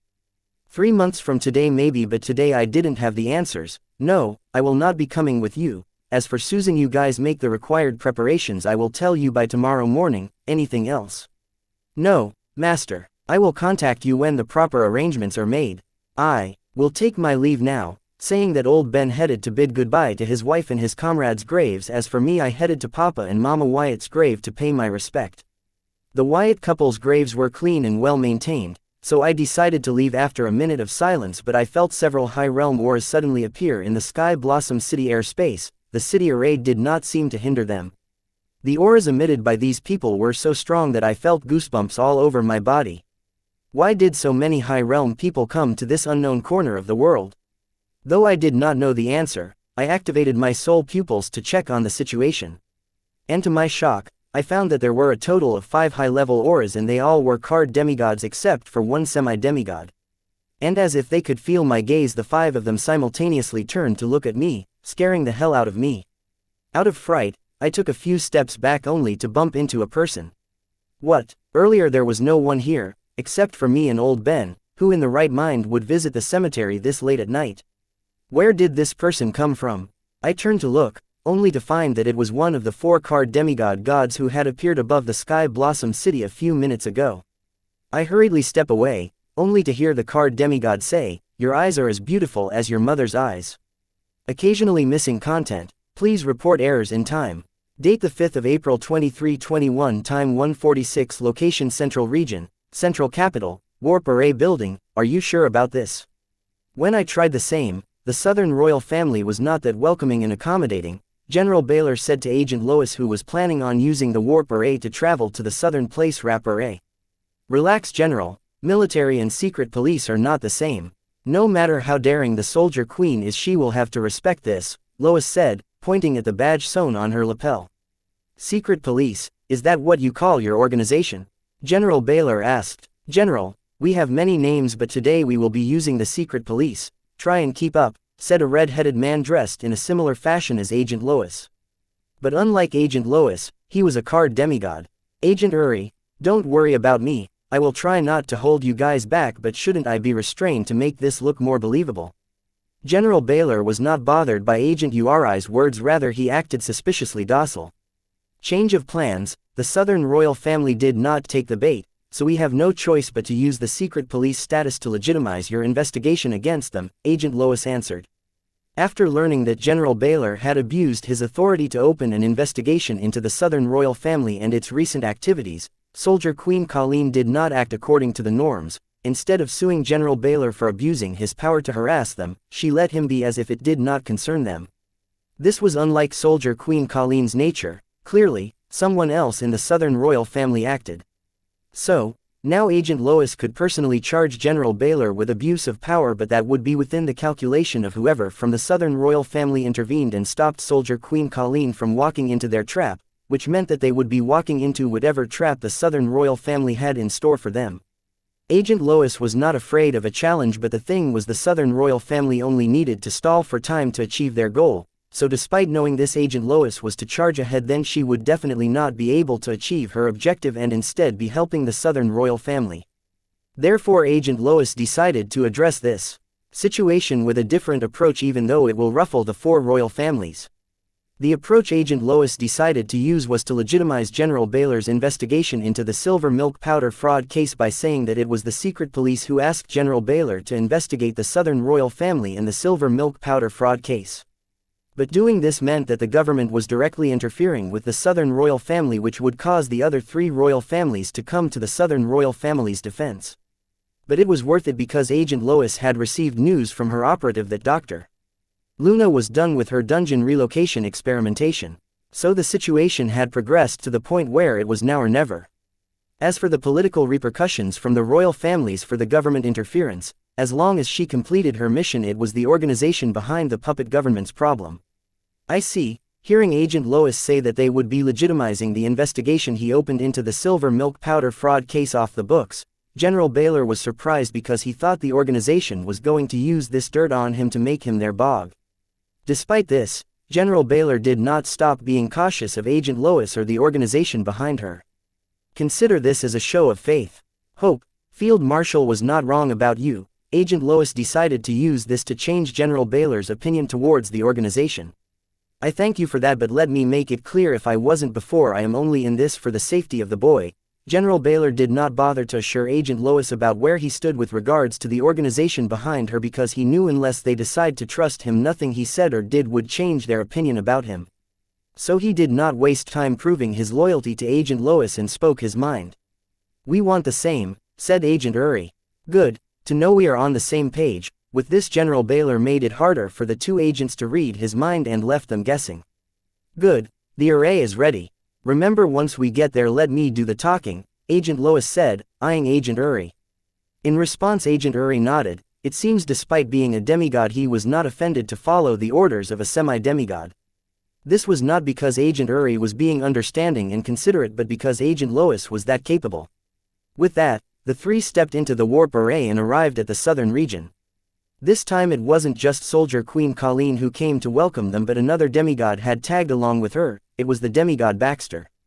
The person who grew to fame having dated the Southern Emperor for a record time. What brings the secret police to my palace? Colleen did not bother with small talk and directly questioned the presence of the secret police on her soil. Your Majesty, it has been brought to our notice that the esteemed Southern royal family is taking part in something nefarious that would affect the entire humanity. So, I request Your Majesty to help us prove that the allegation made against the Southern royal family holds no merit and was made out of malicious intent. Agent Lois explained the visit of the secret police to the Southern royal palace politely. Oh, and how do you want me to help you? Soldier Queen Colleen did not even bat an eye hearing Agent Lois. Instead, she played along. If Your Majesty doesn't mind, you could start by kindly providing us with your full cooperation in our investigation. Date the 5th of April 2321, time 2:09, location Southern Region, Southern Capital, Southern Royal Palace. If Your Majesty doesn't mind, you could start by kindly providing us with your full cooperation in our investigation. Lois ditched her polite way of wording from earlier to provoke and monitor Colleen's micro-expressions to check for any subtle signs of Colleen following the arrangement of another party. I see, Colleen replied casually, as if secret police investigating the Southern royal family was not a big deal or of her concern. Causing Agent Lois to understand that Colleen was not actually the one making decisions here. Soldier Queen Colleen was known for her straightforwardness, blatantly speaking the first thing that came to her mind. If it was that Colleen, she would be infuriated as soon as Agent Lois claimed that someone accused the Southern royal family of being involved in nefarious plans that could affect the entire humanity, and that she planned to investigate the Southern royal family to prove the accusations against the Southern royal family wrong. But that was not the case. Colleen not only welcomed the secret police into the Southern royal palace but also politely listened to what they had to say even when provoked. Therefore, Agent Lois concluded that Colleen was acting on behalf of someone. Who could that someone be? There were only 4 known people in the entire world who would dare to puppet Colleen. The first one was obviously her husband, next came her sister-in-law, Field Marshal Heatsend, and the last 2 were her children, Anna's uncle, and mom. All 4 of them were veteran demigods, and each of them could individually take on several demigods. It was a known fact that Colleen's husband and son were on the southern front of the way beyond, leaving 2 people who could control Colleen's rage, her sister-in-law and her daughter. These 2 were bad news because not only were they insanely overpowered, but they were very capable strategists. If it was really either of these 2 people who were directing Colleen's response, then there was no point in provoking Colleen or trying to be slick. Leaving Agent Lois only one option, which was to be straightforward about their purpose and stubbornly stand their ground until they got what they came for. So, Your Highness, can I count on your cooperation? Agent Lois began to execute the plan she spontaneously came up with regard to the volatile circumstance. Where would you like to start? Colleen asked with a stiff smile on her face, trying hard not to let her anger ruin her act. Quote. Agent Lois was without words hearing Colleen. she did not expect that the Southern royal family would show no resistance to the investigation of the secret police into their family. Their reaction was way beyond Lois's expectations. This was starting to feel just too good to be true. Agent Lois began to feel suspicious of this whole thing, and thought the only reason the Southern royal family would not object to their investigation was they were confident. What gave them this confidence? Then Agent Lois recalled the dungeon relocation and her face immediately became unsightly. Had the Southern royal family already moved the dungeon to a secure location? How could this be possible? It hasn't been more than an hour since they were notified that Dr. Luna's experimentation was nearing its completion, unless the information was delayed. Coming to this conclusion, Agent Lois shook her head thinking, no, I cannot waste my time here, we need to get to the Sky Blossom City immediately.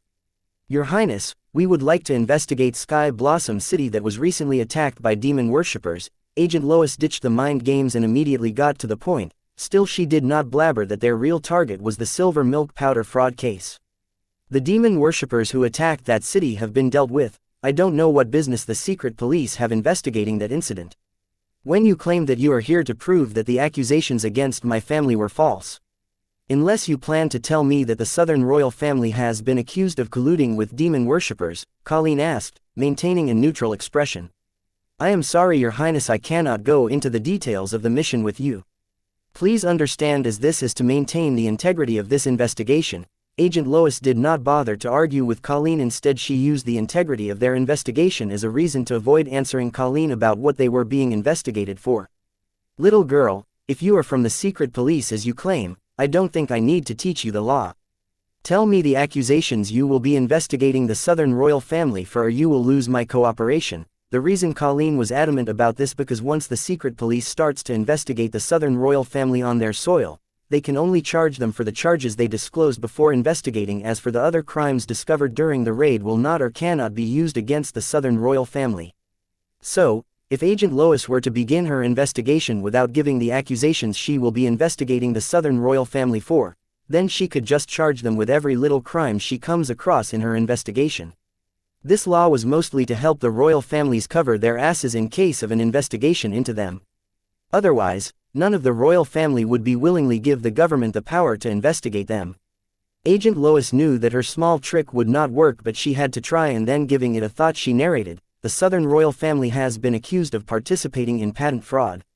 So we would like to question one accused named Dalton Wyatt to understand the involvement of the Southern royal family in the silver milk powder fraud case. Agent Lois directly spoke of her real motive, understanding that beating around the bush would only buy the Southern royal family to complete whatever they were planning. I see, is that all, or are there any other charges that you plan to investigate us for? Colleen asked with a grim face. She could no longer force a smile, that was how much her anger had grown. She understands that her family members had a plan, but she thought letting the secret police do as they want in the southern region would only undermine the royal family's authority. Occasionally missing content. Please report errors in time. Date the 5th of April 2321, time 2:25, location Southern region, Southern capital, Southern Royal Palace. Colleen was really angry with how things were shaping so far. Even if she could ignore the secret police and their daring rudeness, she could not ignore General Baylor. She had warned him that if he showed his face in the southern region again, then she will not hesitate to kill him.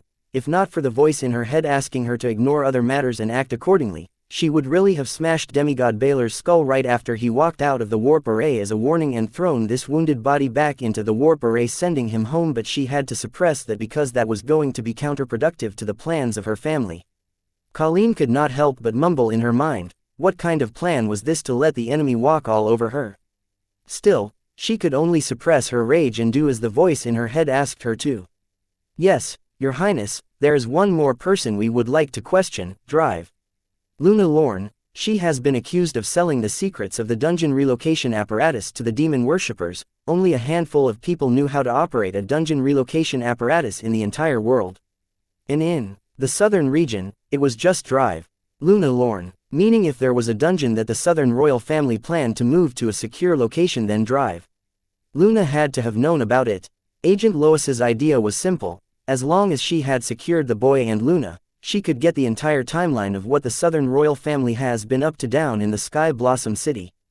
This meant if the item silver milk powder was real and it was created out of a new product, silver milk, found in a dungeon, then these two were the people who would know the most about it.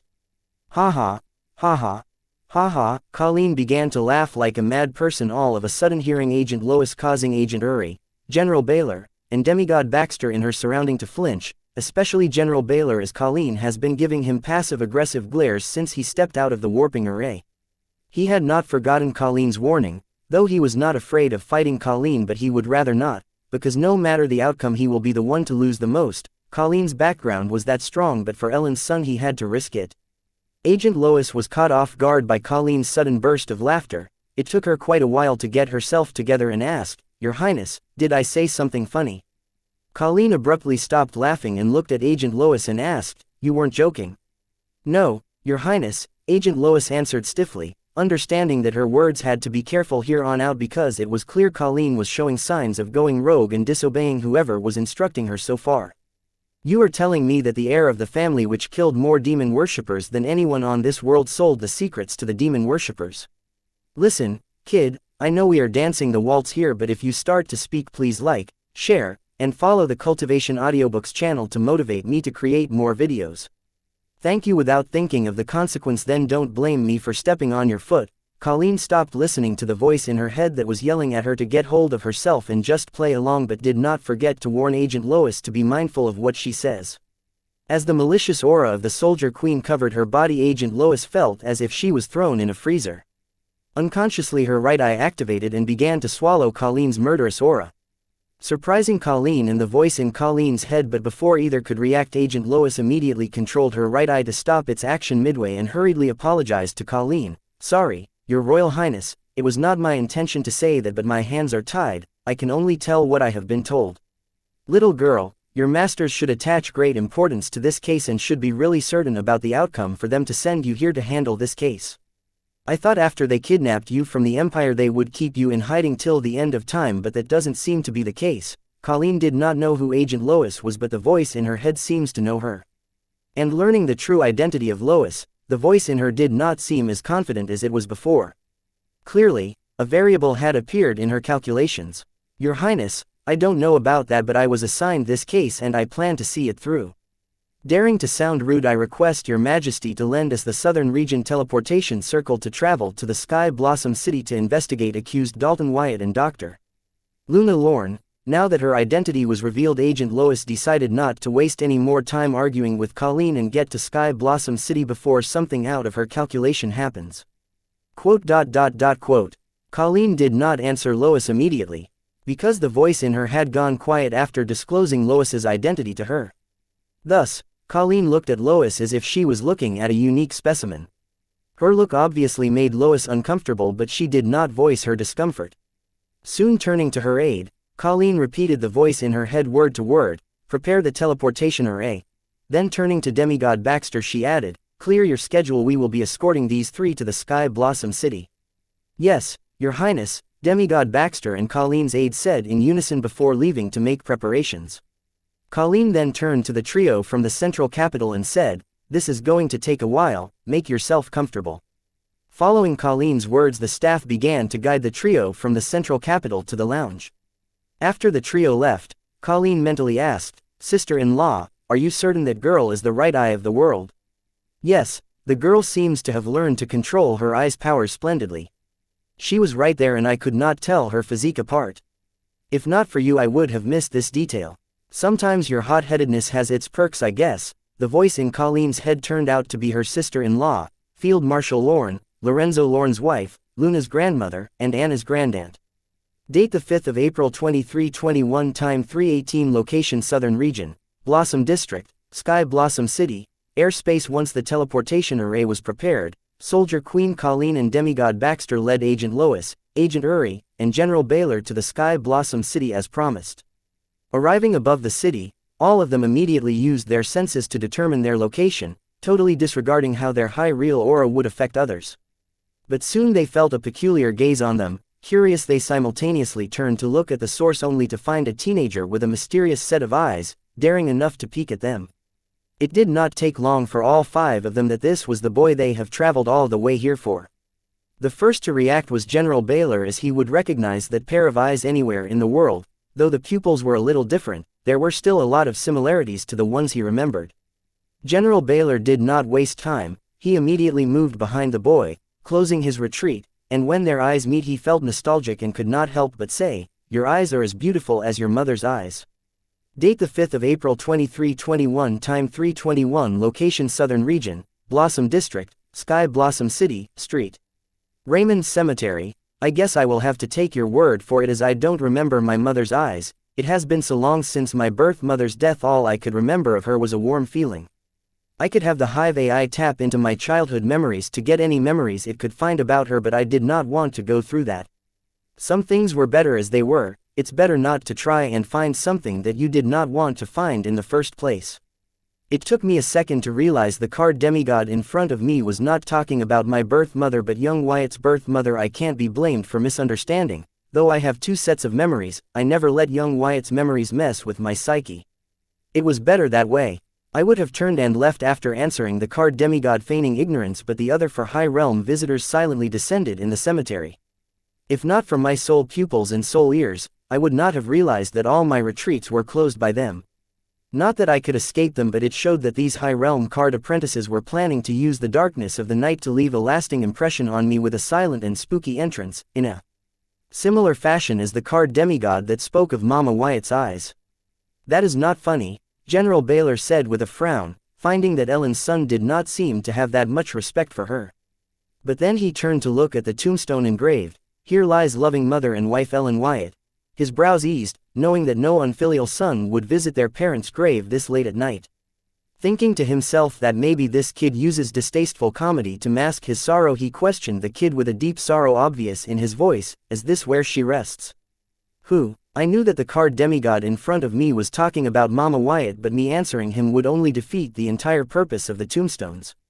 Listening to the boy, Baylor raised one of his eyebrows and wondered if Ellen's son was using humor for comfort or a little slow up there, and uttered, "Ellen Wyatt."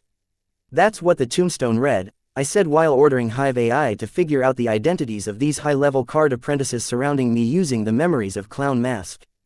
But there was a problem. Except for the card demigod who had revealed his face to me, I did not know what the other four visitors looked like, as my soul pupils only allowed me to distinguish people based on their soul pathway and arrangements.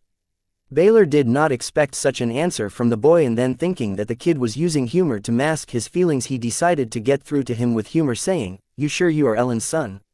"Nope, I am the cemetery guard. If you pardon me, I will get back to my rounds." Saying that, I flew to the sky, knowing that the other four high realm card apprentices were blocking my retreat, hidden in the darkness of the night, only to be pulled back by a mysterious force toward a mature, gorgeous woman. She had this wild aura about her that made me imagine myself with her in every sexual position known to mankind. And I had this nagging feeling as if I had seen her somewhere. Only when Hive AI identified her as Anna's grandmother did I know why she felt so familiar. It has been a while since someone dared to look at me like that. As a card demigod, Colleen had heightened senses and intuition. They all screamed about the vulgar look on the boy's face. I immediately snapped out of my fantasies about dominating Anna's beautiful grandma in the dirtiest and most erotic position I could think of, and hurriedly greeted her, yelling, "Long live the Queen, your beauty is unparalleled throughout the realms known and unknown to humankind." "Kid, aren't you daring? Was this sweet tongue of yours what captured my granddaughter's heart?" Colleen said, reminding the kid that the only reason she was tolerating him was because of her granddaughter. Even though the boy had corrected his sight, Colleen could still feel his vulgar thoughts alarming her heightened intuition. It had been ages since she had been thought molested. But what intrigued her most about this situation was that the kid knew who she was incapable of, yet he continued to be daring and push his luck. So she could not help but ask, "Are you not afraid of death or consequences far worse than death?" "If that is the cost of admiring the true beauty, I am gladly willing to pay." I really meant what I said. Surrounded by demigods with unclear motives for me, I really had nothing much I could do but to give in to the most primal instinct any man would feel in my situation, with my chances of survival less than slim, to transfer my genes. Maybe I would have approached this situation differently if Jill and Anna hadn't left me hanging, or if I had just rubbed one out in the motel. "Your Majesty, forgive my rudeness, but let me rip his limbs and poke his eyes out to knock some sense into him," demigod Baxter offered, feeling that the majesty of his queen was being sullied by a sewer rat, and he wondered why would Anna fall for some like him. "You can try," Baylor said, glaring at demigod Baxter. Colleen signaled Baxter to step back while Agent Lois let Baylor use this opportunity to show the boy who was really on his side. They all were demigods and one had a godly physique. How could the vulgar thoughts of the boy escape their perception? Seeing the boy continuing with his antics despite the ruckus surrounding him, Colleen admired his guts but disapproved of him as the partner her granddaughter had chosen for herself and said, "You are lucky. I hate to be the reason my granddaughter is sad. No, I am lucky because I got to see the most beautiful creation to ever set foot in this world." With the boy's words, the atmosphere surrounding the cemetery suddenly grew a lot colder and quieter, as if the ice age had descended. Even the four who accompanied Colleen forgot to breathe. Date the 5th of April 2321, time 3:33, location Southern Region, Blossom District, Sky Blossom City, Street. Raymond's Cemetery. No, I am lucky because I got to see the most beautiful creation to ever set foot in this world. This line might be cheesy and cringe, but that was what kept the demigods surrounding me from perceiving my thoughts. The first thing I learned about the demigods was that, when called by their name, they could perceive who called them no matter where the person was in the world as long as they were not separated by planes. I would be a fool to think that such perceptive beings would not be able to perceive my thoughts when they were right by my side. Take the card demigod who compared my eyes with Mama Wyatt's eyes for example. I managed to mask my real thoughts by having Hive AI recreate the sorrow that young Wyatt went through when he learned about the demise of his parents using his memories. So despite my desperate attempt to escape, the card demigod perceived I was using humor to mask my sadness. I was only able to do this because of my mutated soul's multiple consciousnesses covered using the Dungeon Calamity seed cover. Despite that, it was not 100% certain that the demigods would buy what I was selling. To increase the odds in my favor, I had to use what I learned in Sales 101, which was basically the basics of conning. Therefore, I did not mask thoughts using lies that were believable but the lies that demigods would believe in. In the case of the demigod who seemed to care about Mama Wyatt, I used young Wyatt's sorrow and longing for his mother. And in the case of Anna's grandmother, I acted like a pervert because no grandparent would believe any man would be good enough for their granddaughter. And also because I wanted her to be repulsed by the idea of being together with Anna. I was this daring because I knew due to the oath between me and Anna, the Southern royal family would tolerate and protect me at all costs. Why go through all this trouble to fake my thoughts when the Dungeon Calamity seed cover made it difficult for them to perceive them? The reason was simple: it was in my best interest that these people underestimated me. The more they underestimated me, the easier for me to get away with things or even escape when the time was right. Though it was highly unlikely, at least I am doing everything in my power. My plan was already showing results, and thanks to it I learned that all 5 of them were not one group, they seemed to be divided into 2 groups. Anna's grandmother and the demigod that spoke up to cut my limbs and poke my eyes out formed one group, while the remaining 2 demigods along with a semi-demigod were another group. I came to this conclusion because they sided with the demigod who seemed to know Mama Wyatt since the start. I also learned that not everyone knew about Anna's oath to me, because the demigod who addressed Anna's mother respectfully would not have made claims to hurt me, had he known the oath between Anna and me. All the allies of the Southern royal family not knowing about the oath between me and Anna had its advantages and disadvantages. A disadvantage was already demonstrated by the demigod who was in Anna's grandmother's group. As for the advantages, I will not be hunted by enemies of the Southern royal family only to make Anna the target of the world's will's punishment for not being able to hold her end of the oath. All these discoveries were of little use to me. What I really wanted to know was the identity of the second group and why were they here. Their arrival was starting to remind me Jill's warning. Therefore, while faking my thoughts for the demigods to perceive, I ordered old Ben to speed up the plan and leave the city as soon as possible. Then I contacted Van and ordered him to collect a few cores from old Ben, find Susan, and head to the Central Academic Region immediately. The idea was simple: I wanted them out of the city and as far from here as possible. Since the arrival of these 5 people, I felt that something was not right. The Southern royal family seemed to have dropped the ball somewhere down the line. The presence of a second group that was not allied to the Southern royal family down here was a sign that I was right to think so. "You asshole, what nonsense are you spotting?" a familiar voice yelled from above us. It was Anna accompanied by Anne. "Fuck, what took you so long? Ask her to let go of me. I would love to spend eternity in her company, but I am starting to feel claustrophobic." The mysterious force that stopped me from flying away was still binding me and also tightened with the passing second. I really wasn't lying about feeling claustrophobic. "What the fuck is wrong with you? Anna asked furiously, arriving next to me. I worry that I will not be able to enjoy her beauty if I pass out. I ignored Anna and continued my act. Before Anna could erupt in rage again, Colleen looked at her granddaughter a little disappointed, and asked her, "And you gave this clown the ring I passed on to you? Are the daughters of my family destined to marry unworthy men?" Listening to Colleen, General Baylor, Agent Lois, Agent Uri, and Demigod Baxter finally reacted to the ring on the boy's finger. Wasn't this the heirloom of the Hensend royal family? It was not a surprise that Colleen would pass it to Anna considering that she is the sole direct heir of the Southern royal family. What surprised them was what this ring represents and what it signifies being worn by the boy. They could not help but take a second look at the boy and then at Anna and found that the words in the dictionary weren't enough to describe their rampant thoughts. Occasionally missing content. Please report errors in time. Date the 5th of April 2321. Time 3:42. Location Southern Region, Blossom District, Sky Blossom City, Street. Raymond's Cemetery. All four of them looked at the boy with great astonishment. Knowing Anna's reputation, they did not know whether to consider him lucky or unlucky, therefore a combination of envious and petty-filled gaze landed on the boy. Especially the visitors from the central capital took this as a sign that the boy had indeed invented the silver milk powder and the Southern royal family was trying to keep the patent of the item for themselves by making the boy their son-in-law. Considering that the boy was an orphan, this was just too simple. Neither of the three from the central capital seemed to be surprised by the notion that the royal family would use their sole heir just to gain the complete patent of the item silver milk powder because the gain outweighed the loss by miles. The boy marrying the future ruler of the South was just right for erasing any debate about the boy starting his own family one day.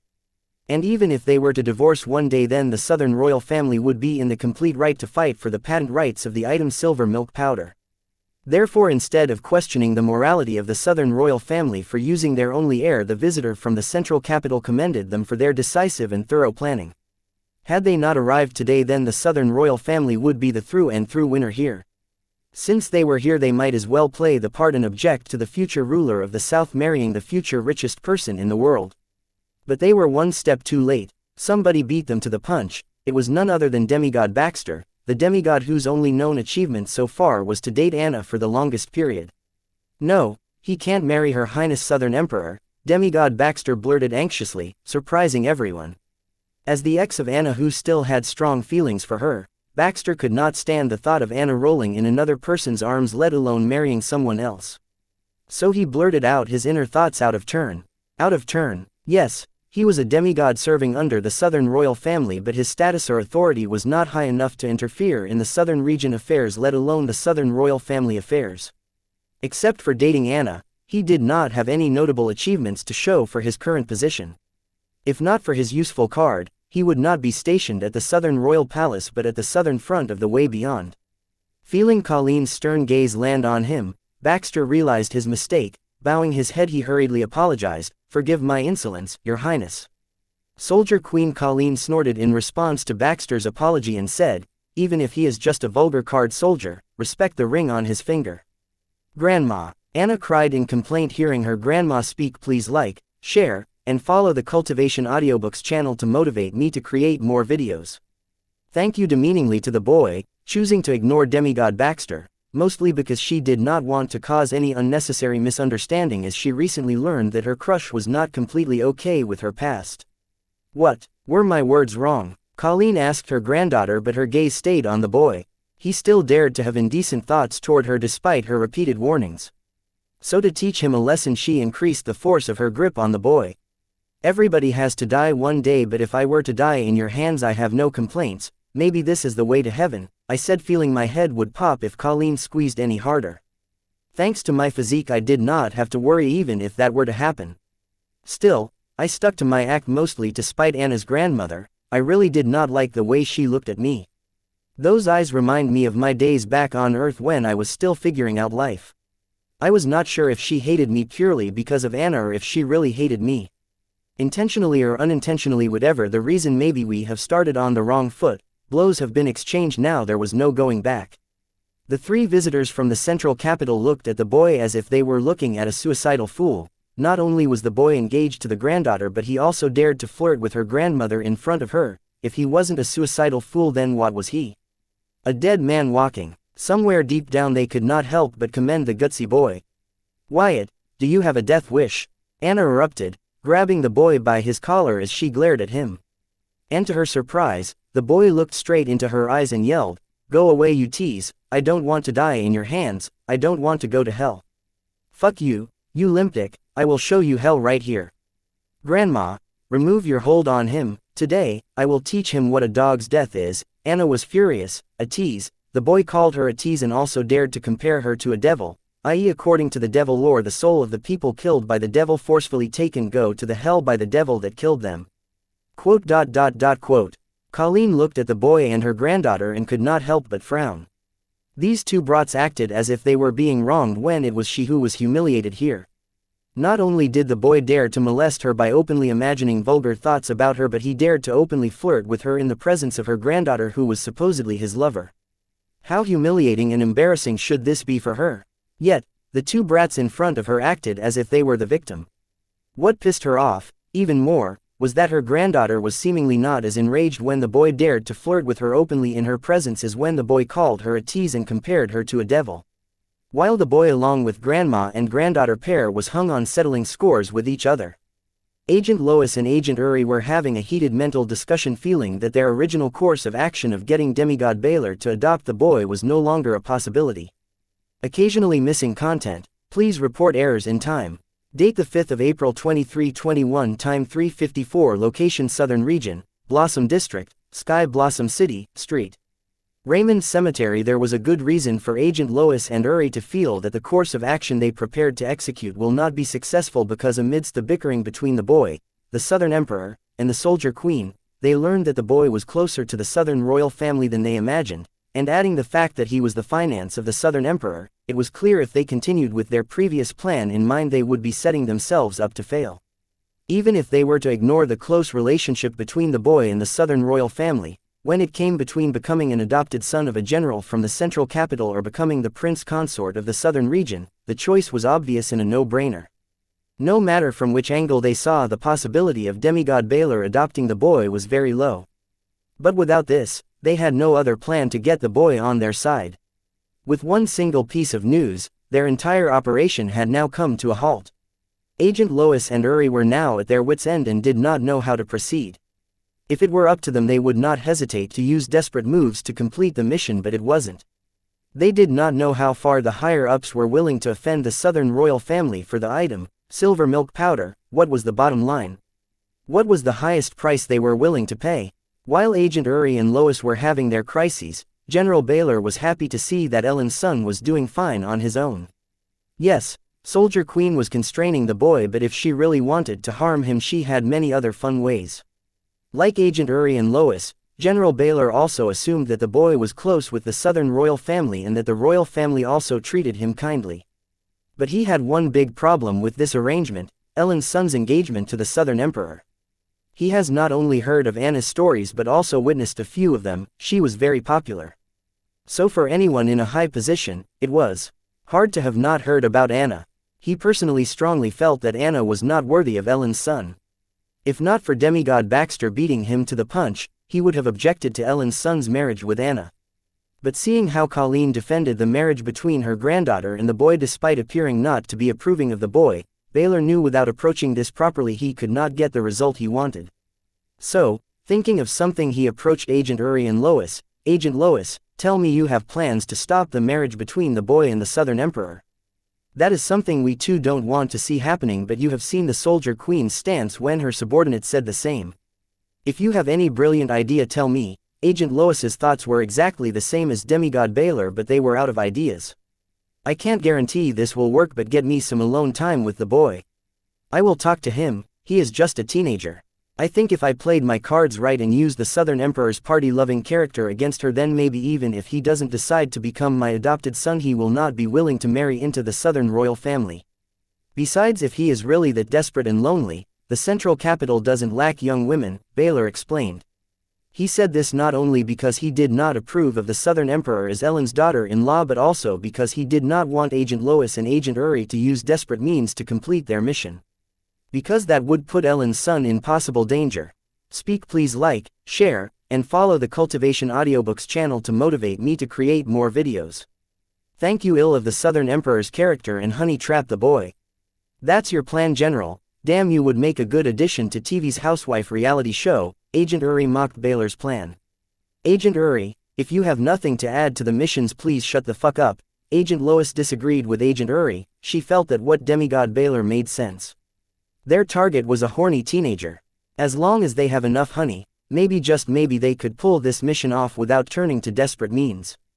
But, will the Southern royal family sit by and watch as they did this? Obviously not. However, she did not come here all the way to just give up at the first sign of a hurdle.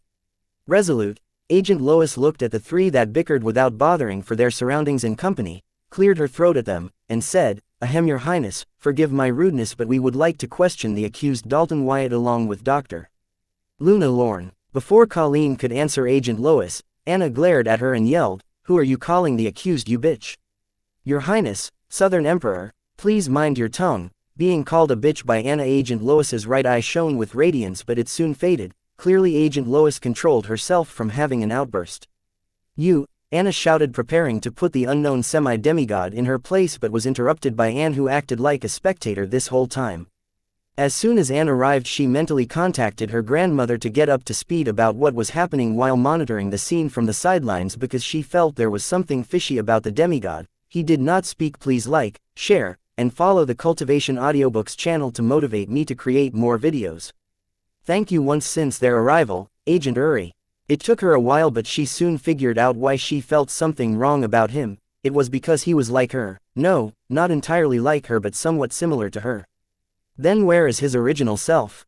In hiding. Why? Was this not just a simple investigation? Was there more to the story? Baffled, Anne continued to monitor Agent Uri for answers, but she saw him suddenly rush towards her grandma, Anna, and the boy, so interrupting Anna, she yelled, "Grandma, watch out. Occasionally missing content. Please report errors in time."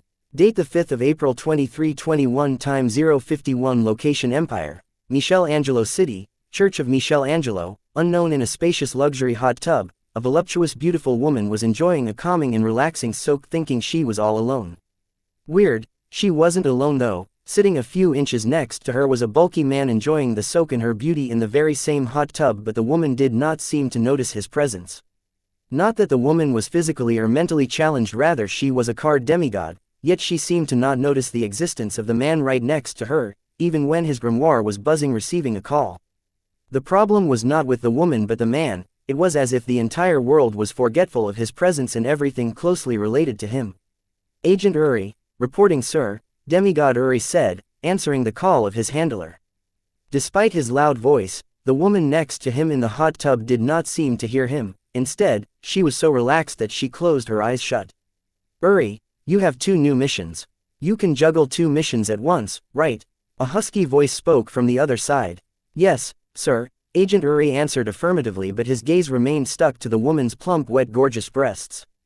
"Good. You will be shadowing Agent Forger for a mission while covertly performing another mission.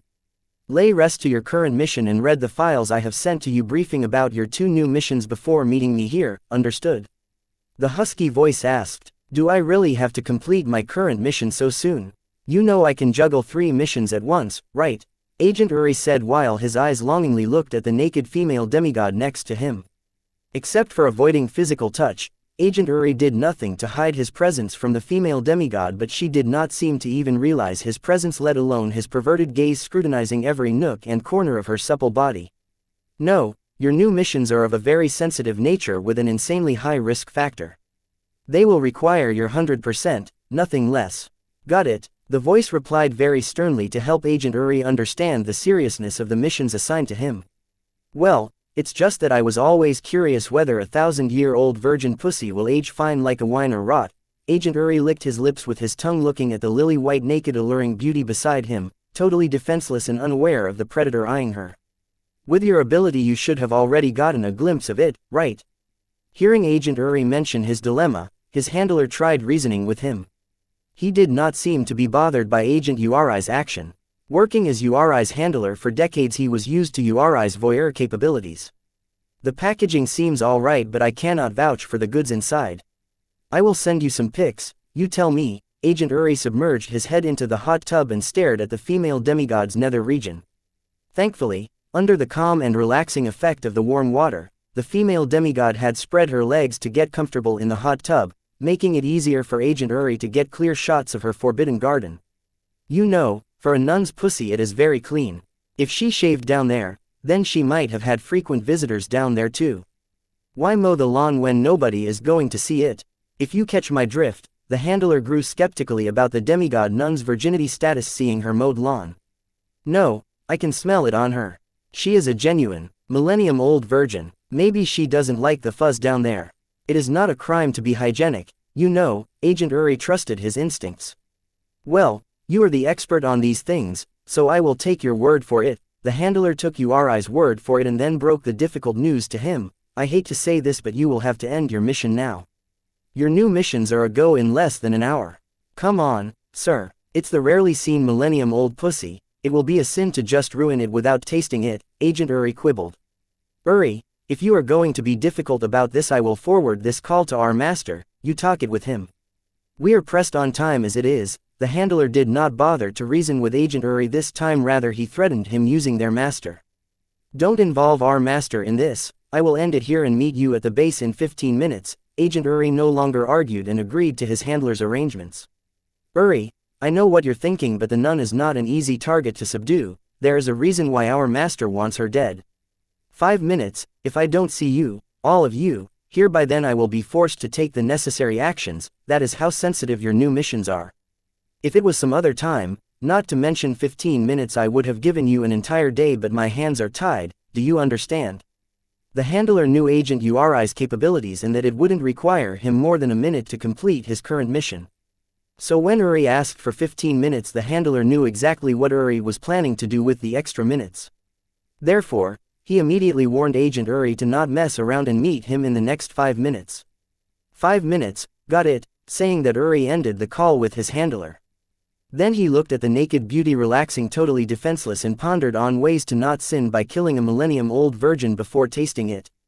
Soon a mischievous grin formed on Uri's lips. Soon Uri's naked body started to float. Then it hovered near the female demigod, slowly, making sure there was no physical contact between the two of them, and it stopped when Uri's erect meat rod was a hair's length away from the nun's pink cave entrance. Here goes nothing. Uttering that, Uri deactivated his ability and immediately shoved his meat rod into the demigod nun's pink cave. Feeling Uri's presence on and in her, the nun opened her eyes to find glowing Uri, yelling, "Congrats on losing your virginity, baby." Kaboom! With that, a humongous mushroom cloud raised to the sky. As for the hot tub, it had pulverized. Date the 5th of April 2321, time 053, location Empire, Michelangelo City, Church of Michelangelo. Unknown. A demigod detonating oneself was a rare but deadly sight, as the cocktail of various energy stored in the body of a demigod was no joke. The frightening thing was that the energy in this explosion wasn't just the result of soul energy as fuel, but the mixture of soul energy, rule energy, and divinity. An explosion with soul energy and rule energy as fuel was deadly by itself, but by adding divine power to the mix, the resulting explosion was enough to pulverize everything within the area of effect. Such was the case with the Church of Michelangelo and every card apprentice present in it. They were wiped out from the face of this world. Uri's abilities made him a perfect human bomb. He would get close to his target hiding his presence, and self-detonate, killing the target without leaving behind much evidence. Like Agent Forger, he too was the puppet government's master's hidden talents unknown to the rest of the world. His abilities were perfect for a spy and were made for espionage and assassination.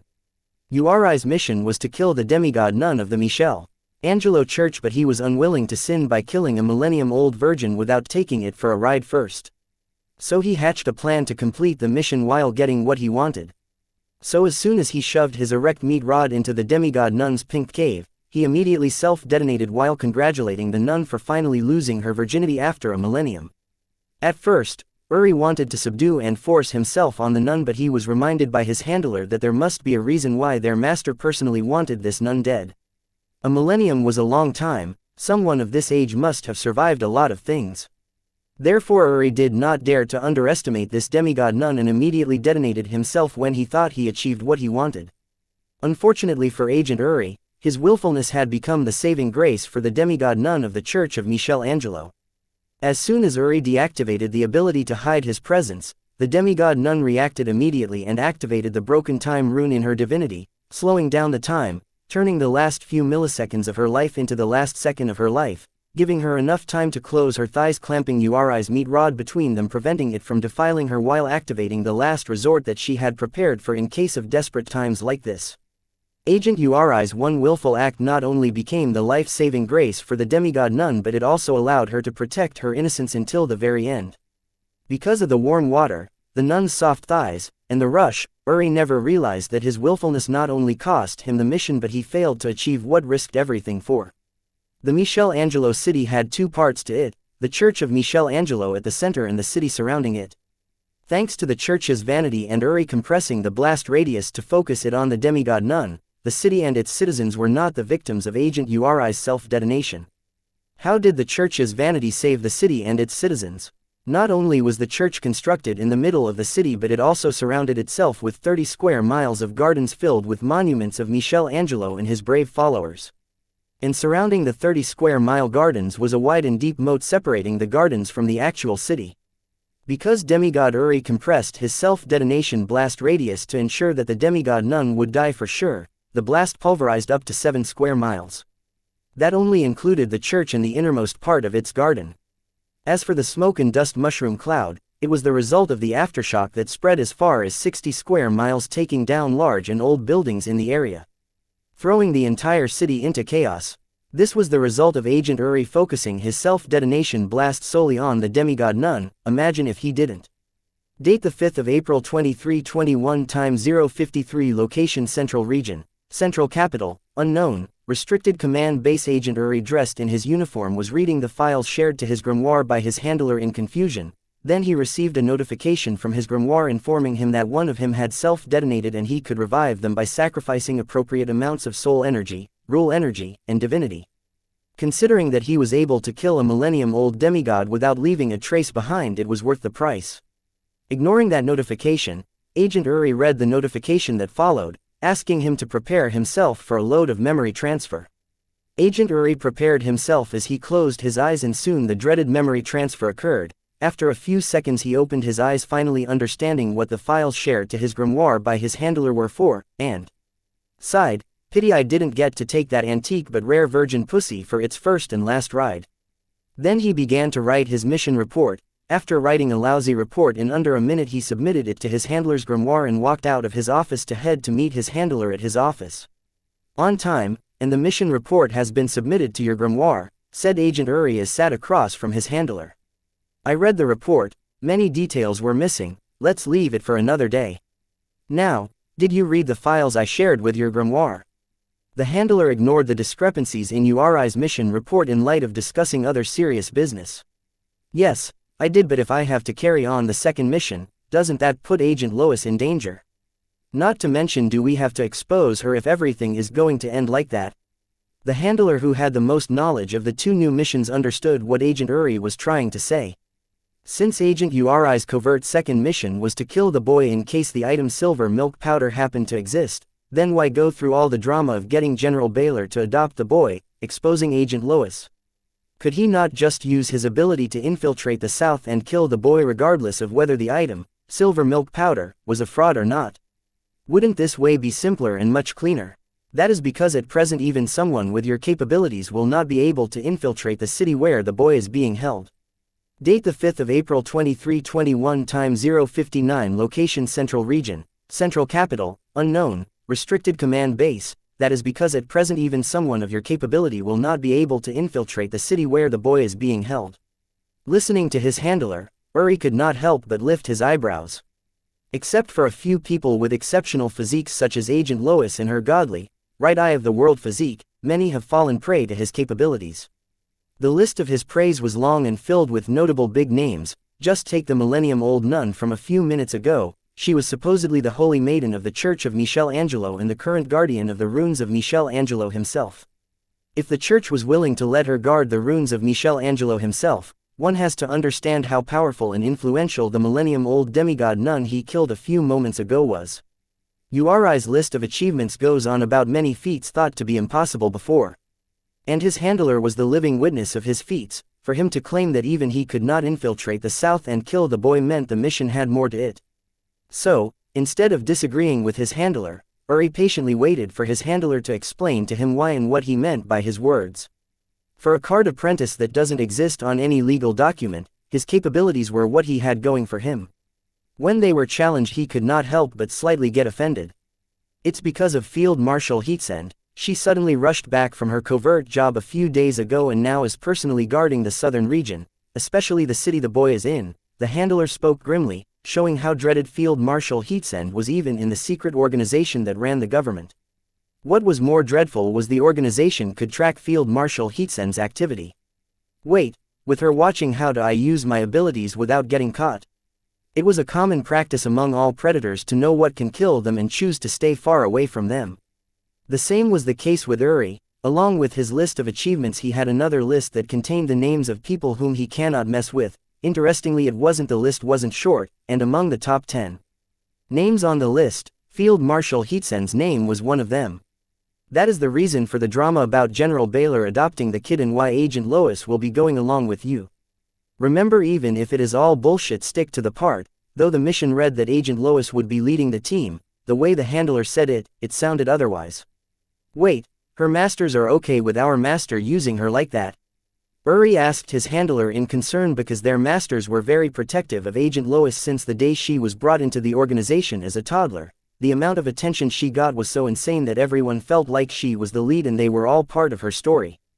They could not even dare to be jealous of her, as the level of affection she was showered with was insanely high to the point where others did not even bother to compare themselves to her and just went along with it. Well, our master agreed to let Agent Lois be the field marshal post that is going to be empty soon. Not to mention Master was going to favor Agent Lois for the field marshal seat over other candidates eventually, but he saw an opportunity here, handler revealed. There wasn't even the slightest hint of envy in his voice as said this, nor did he feel that he was more qualified and had more merits than Agent Lois for the job. Hold that thought for a second. What do you mean our master would have favored Agent Lois eventually? Didn't he say otherwise regarding the same to Field Marshal Henrix? Uri was confused because their master promised Henrix to favor one of Henrix's disciples to take the soon-to-be empty Field Marshal seat to get Henrix on his side. Henrix was one of the top players that all the masters of their organization were trying to recruit on their side. But Henrix was too cunning. He exchanged his support only if they helped him to amass a bit of power in the organization, and with one of his disciples filling in one of the limited seats as Field Marshal, his status and authority would increase considerably, maybe even enough for him to stand on equal footing to their master. Uri was so concerned about his master's word to Henrix because Henrix was the only success story about a recruited talent from a humble background making it in the organization, the only one who was about to climb high enough to stand beside their masters, the real rulers of this world. If Henrix were to make it so far, then it meant that one day he too had a possibility of reaching that height. Amidst his dream, Uri forgot to ask one important question: how did Henrix make it so far with no proper support within the organization? Simple. Henrix was just too strong. So much so that the strings that controlled him when he was first introduced to the organization snapped and vanished, setting him free, and no one in the organization held him accountable for it to date. It's for Agent Lois, so the Field Marshal Henrix will have to understand. If her name was not thrown out for that position, our master would have favored Field Marshal Henrix's disciples for the position. You know how things work around here. Handler spoke as if the name Agent Lois was an undebatable and valid reason. Listening to his handler's reasoning, Uri did not dare to say that their master never planned to keep his word with Henrix, but he did think about it and understood that though their organization claimed to operate on a merit-based system, in reality it was more corrupt and biased than 4 royal families in the empire. There was no hope for talents with a humble background in the organization. They could only be running dogs of their masters, and unless they were favored like Agent Lois, they can forget about ever losing the leashes around their necks. The leash would only tighten if they were to show any sign of rebellion or deserting, regardless of the merits they accumulated working for the organization so far. Though Uri felt for Henrix, he had a more pressing issue right now: his life. If he were to infiltrate the city with Field Marshal Heatsend standing guard, he can only start engraving his headstone, knowing that his masters would rather have him lay in an unmarked tomb than pitch in for a decent tombstone out of respect for his service to them. So he asked his handler, enough about that, how the heck does Agent Lois tagging along with me help my mission? With Field Marshal's capabilities, I will be dead even before I get close to her granddaughter. Forget kidnapping her. Occasionally missing content. Please report errors in time. Date the 5th of April 2321. Time 1:03. Location Central Region, Central Capital, unknown. Restricted Command Base. Agent Uri's 2 new missions were as follows. First, infiltrate the southern region's Sky Blossom City under the guise of helping Agent Lois in her investigation into the Southern royal family under the authority of the secret police. Second, locate Drive, Luna Lorne and Dalton Wyatt. Then kidnap Drive, Luna Lorne, assassinate Dalton Wyatt, and rendezvous at the mentioned classified hideout. At first glance, these 2 missions look like a simple mission of infiltration, kidnapping, and assassination, but once the identity of the targets was considered, this mission risk level would turn into the highest possible level. Uri, who had read the files on the new missions shared with his grimoire by his handler, wasn't concerned at first and felt a little offended because frankly, he thought that these missions were unnecessarily being turned complicated and a bit beneath his level.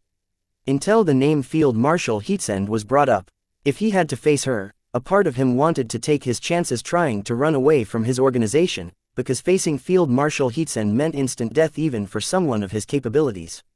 Therefore, when Uri heard that the organization's solution for this problem was revealing Agent Lois to the Southern royal family and the fucking bullshit cover of General Baylor adopting the assassination target, he started to worry for his life and even thought that the organization was trying to get rid of him without getting their hands dirty, and asked, how the heck does Agent Lois tagging along with me help my mission?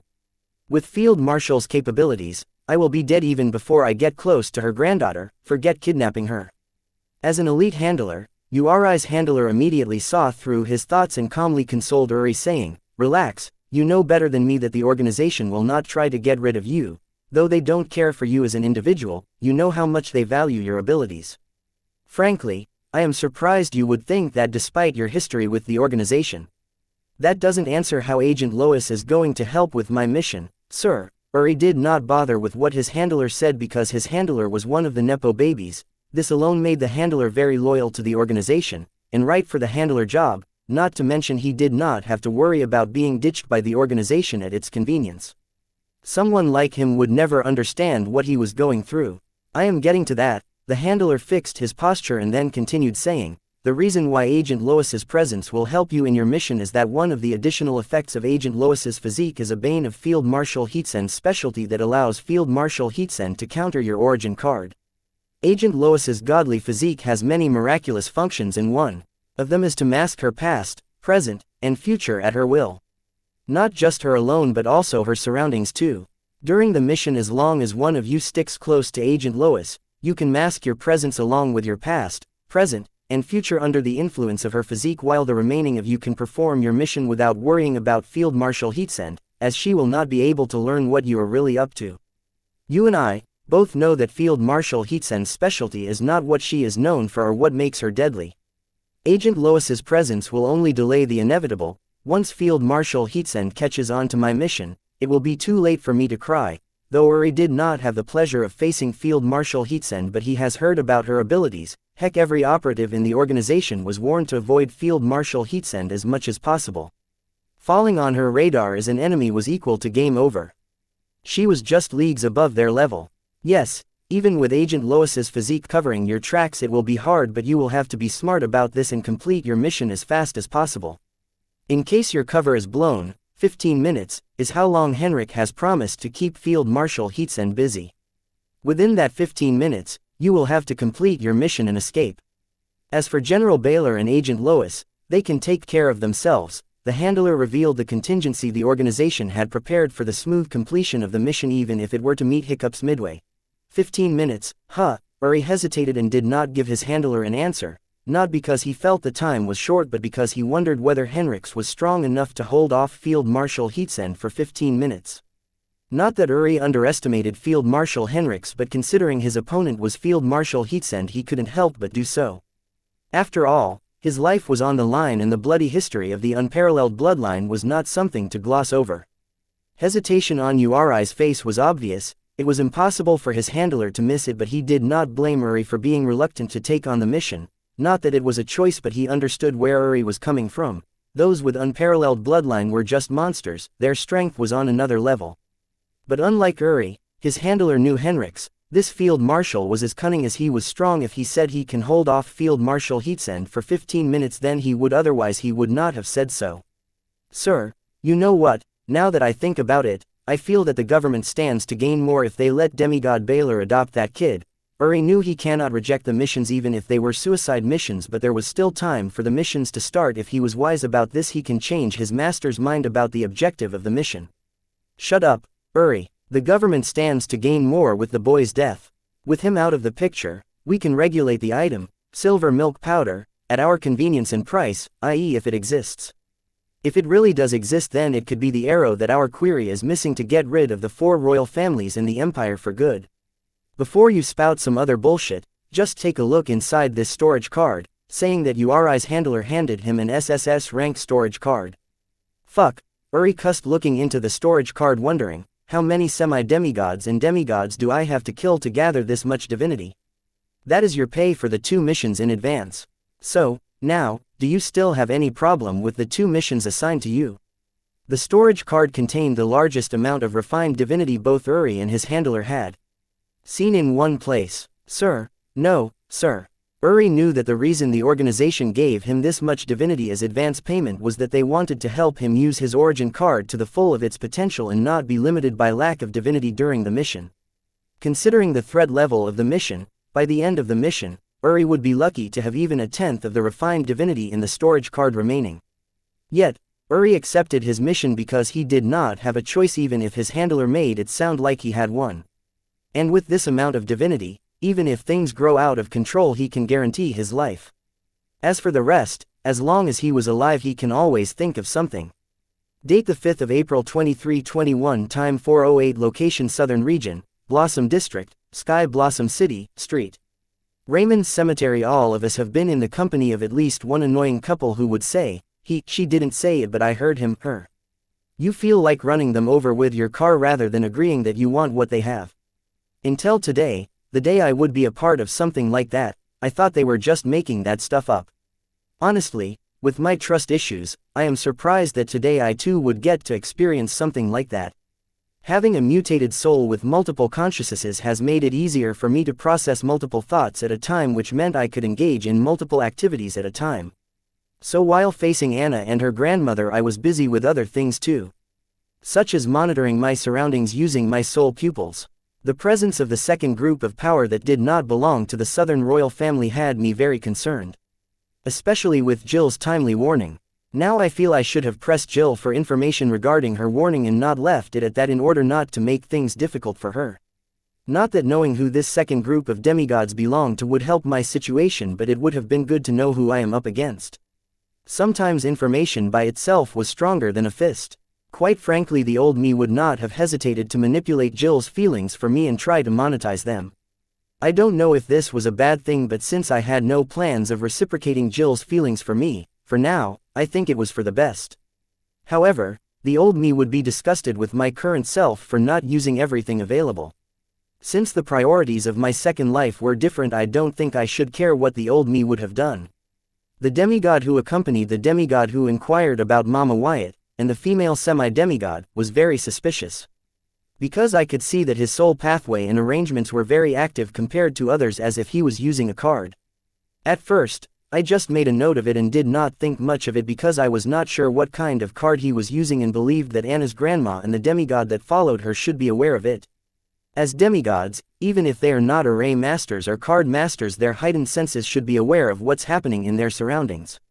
Since they did not seem to mind him using a card, I decided to leave it at that and concentrate on the female semi-demigod next to him. She seemed to have a physique that directly connected her to the world, her right eye in particular. I prioritized exploring the girl's physique over the suspicious activities of the demigod accompanying her, and it proved to be a huge mistake on my part. A few minutes later, when his active soul pathways and arrangements suddenly blowed up with a refined and pure form of energy that I had seen the semi-demigod's use, divinity, as he suddenly vanished from my sight. It was at this moment I thanked demigod Michel Angelo Godson for his insight, foresight, skill, and not just for unintentionally giving me an opportunity to learn the secret behind blessings. Thanks to this skill combined with my soul pupils and Hive Owl, I could tell that he did not disappear but was rushing toward me. Seconds could not be used as a standard unit to measure his speed, even milliseconds seemed to be barely passable. My current cultivation barely allows my mind to keep up with such speed despite using all the skills in my arsenal, let alone letting my body react in response to such speed. I thought this was the end. But Anna, who was right next to me, suddenly jumped right in front of me. She seemed to have somehow heard the peril I was feeling. After the fight in the motel, I am dumbfounded to find Anna to be the one to share an emotional connection with me that transcended words. But hearing Anne yell, "Grandma, watch out," I wondered whether it was Anna's origin card, that warned her of the threat. And the imminent danger to my life was making me see things that weren't there in the first place. In the end, it all came down to whether I trusted Anna enough to fool myself into thinking the connection between us transcends words. Because, according to me, that was what love was, fooling ourselves into believing something that has no way of proving its fickle existence. At the same time an image of old me appeared in my mind, puffing a cigar and saying, "Kiddo, it is good to know you are not beyond saving." Who am I kidding? I am still the same, I thought to myself as my bloodshot eyes watched Anna disappear with the hostile demigod, yelling, "Unparalleled arena." What is the meaning of this? Colleen shouted while her baleful aura bombarded confused Agent Lois and General Baylor as she prepared to rip their divinity out. Before Agent Lois and General Baylor could answer, they heard Agent Uri's voice from behind them, "1 down 3 to go." Agent Lois and General Baylor wanted to question Agent Uri, but they paused seeing that there were 2 Agent Uri. Using this opportunity, Uri said, "Priority Code Alpha, I am leading this mission now. Agent Lois, take care of the Southern Emperor's twin. General Baylor, kidnap the boy, while I hold off Soldier Queen and Southern Emperor's ex. We only have 10 minutes before Field Marshal Heatsend intervenes. So now or never, people." Without waiting for Agent Lois and General Baylor to answer, the 2 Agent Uris rushed towards Soldier Queen and Demigod Baxter. The reason he asked General Baylor to kidnap the boy instead of killing him was that he was warned that if General Baylor knew the true goal of their mission, he would not hesitate to turn against them. Besides, once they bring the boy to the rendezvous point, it would not be too late for him to kill him. Right now his only priority was to make it to the hideout within the 15-minute time limit. Taking the margin of error and time required for them to make it to the hideout into account, 10 minutes was what they could use out of the 15 minutes. Occasionally missing content. Please report errors in time. Date the 5th of April 2321, time 4:08, location Southern Region, Blossom District, Sky Blossom City, Street. Raymond Cemetery. Grandma, how do you know Grandpa loves you when he doesn't say it enough and is too busy to show it? Silly girl, what kind of question is that? Your grandpa does not need to say he loves me or show it because I know he loves me. Cringe. But wouldn't it be nice to have him say or express it once in a while? For insecure women maybe, but not me. If you are fortunate, I hope you will experience it in your life. Grabbing hold of the boy's collar, Anna wanted to question him about how she can be a tease for wanting their relationship to be more meaningful and savory, but right at that moment she saw a look in his eyes that shouted he saw death rushing toward him. What do you do when you see death heading toward you? Try to get out of its way. But this boy, from his eyes, she heard them scream, "Whatever may happen next, know this, I, Dalton Wyatt, love you." So Anna could not help but jump in front of him to face death in his place as if she would ever watch his harm befall him. Unparalleled arena. This moment, this action of Anna, was pure instinct. Anne's mental warning may have played a part in it, but Anna would beg to differ. Because for her, her connection with the boy had transcended the realm of words. Southern Emperor, activate. Unparalleled glory. I am dumb. Mother, help your silly daughter. Activate. S rank, bestowal card, Starry Array Sky Slate. Pre-recorded array formation, summon. Southern Crown Constellation Array Formation, 1 of 88 constellations array formation. Activate. Pledge of Stars of South, the South protects those that protect them. Kaboom. Uri had rushed towards the boy, preparing to take him out by detonating himself regardless of the friendly in the vicinity because he was told they could take care of themselves. But things did not go Uri's way. Even before he could self-detonate, the Southern Emperor had transported them into one of her famous field cards. Still, he proceeded with self-detonation with a simple aim, one less hostile. In the meantime, Anna activated the Pledge of Stars of South, of the Southern Crown Array Formation, knowing that she would be taking on the full concentrated blast of a demigod self-detonating. Even before Anna and Uri appeared in the arena, they had played their first move. Now the only question that remained was whether Anna would be able to survive Uri's suicide bombing. Even before Uri's explosion could reach him, an array of stars conjured and covered Anna, shielding her from the blast. But the force of the explosion was too large, it managed to shatter the shield of stars and make its way to Anna. Cough cough. Anna coughed blood as her incomplete and blood-covered body lay on the arena floor. Her limbs were missing and underneath the blood stains was her charred skin. What was left of her body did not have a single hair, they were all burnt with the explosion. She was barely able to grip her consciousness from passing to the afterlife. Despite her severe condition, Anna had achieved the impossible, she survived the suicide bombing of a demigod. But considering that a lot of her unparalleled bloodline had been consumed, this result was given. After all, the unparalleled bloodline was the strongest and most resilient bloodline of all. Right then another set of stars conjured and covered her body, helping it with its recovery. This was the work of the Southern Crown Constellation Array Formation's pledge of Stars of South, to protect those that protect them. This array formation was not only known as a very strong protection array but was also known for its safety and recovery additional effects. Now that her enemy was dead, Anna was being forced out by the arena, but the consciousness of her ancestors stopped it from doing so and upheld the pledge of Stars of South, fulfilling their pledge to protect those that protect their valves. Anna was having a hard time staying conscious, let alone maintaining the unparalleled arena and starry array sky slate. If not for her ancestors coming together to help her from their afterlife, her incomplete body would be thrown outside in between the heated battle, becoming a nuisance for her allies. Anna could use her origin card to transfer some of the damage she incurred to Anne, but she did not, knowing that Anne and the boy were facing a life and death situation. Damn, a demigod realm suicide bomber. Did the war between the royal families and the government ultimately break out? One of the statues of unparalleled bloodline ancestry in the viewing area of the arena spoke.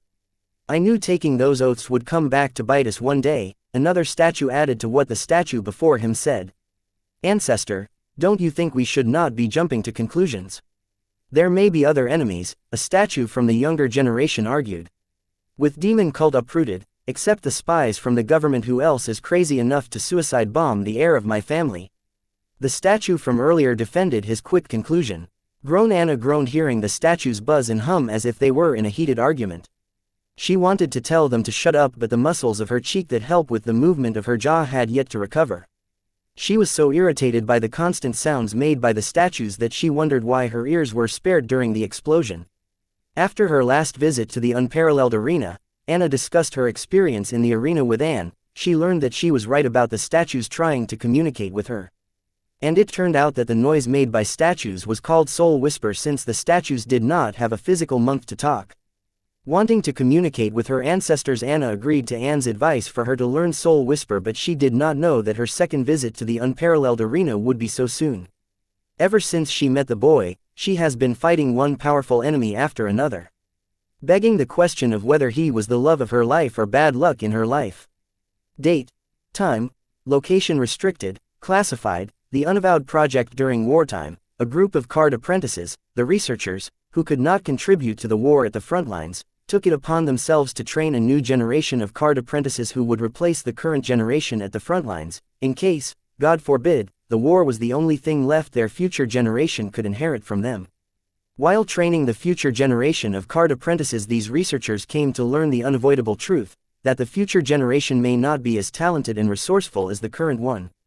Worried for the fate of humanity, a part of these researchers walked a path so heinous that those who know of it swore to never speak. Please like, share, and follow the Cultivation Audiobooks channel to motivate me to create more videos. Thank you of it, the Unavowed Project. This project was conducted when times were tough and crimes against humanity were labeled as necessary sacrifices. It had two sides to it. 1. Serving beyond the grave. The bodies of fallen soldiers with special physiques or traits were dug up to serve humankind once more, in a series of ungodly experiments to uncover the secret of their special physiques or traits. 2. Willing sacrifice. A special unit was created in the Allied forces which recruited desperate people who wanted to be of service to the cause in any way possible to willing become the living subject of the series of ungodly experiments to replicate the determined physique or traits. Yes, the card apprentices had decided to play God. At times they failed horribly, but like a needle in a haystack once in a while, they achieved what they set out to at a price that some thought was not worth it. One such case was the 3-body 1-mind physique, aka the Trinity Immortal physique. A special physique that allowed a person to possess 3 identical bodies controlled by a single mind. When one hears about this physique, a question arises in their mind: how can one mind control 3 bodies? Was there some side effect? Now, my friend, that's the beauty of this physique. It allowed a person to have 3 fully functional bodies without any side effects or shortcomings. The user of this physique showed great prowess in the war, achieving remarkable achievements and earning himself the title Trinity Immortal, because the user of this physique would not die unless all 3 bodies were killed within the same time frame. Otherwise, the living body could instantly revive the deceased body by paying appropriate sacrifice to the physique. The researchers saw a myriad of possibilities when it came to the Trinity Immortal physique, so despite the initial failure and lack of funding, they kept this one experiment alive until one day they finally found a method to turn this natural physique into an acquired one. Though they were successful in achieving their goal, they were faced with a universal truth: only 1 in millions meet the requirement of acquiring the physique, and it was not guaranteed that every one of these select few would be able to make it to the end of the experiment and acquire the true Trinity Immortal physique. There were 2 methods created to acquire Trinity Immortal physique. 1. Identical triplets. This method involved the most dominant of the identical triplet using the bodies of their 2 identical brothers as the fated ingredient and refining them into their origin card.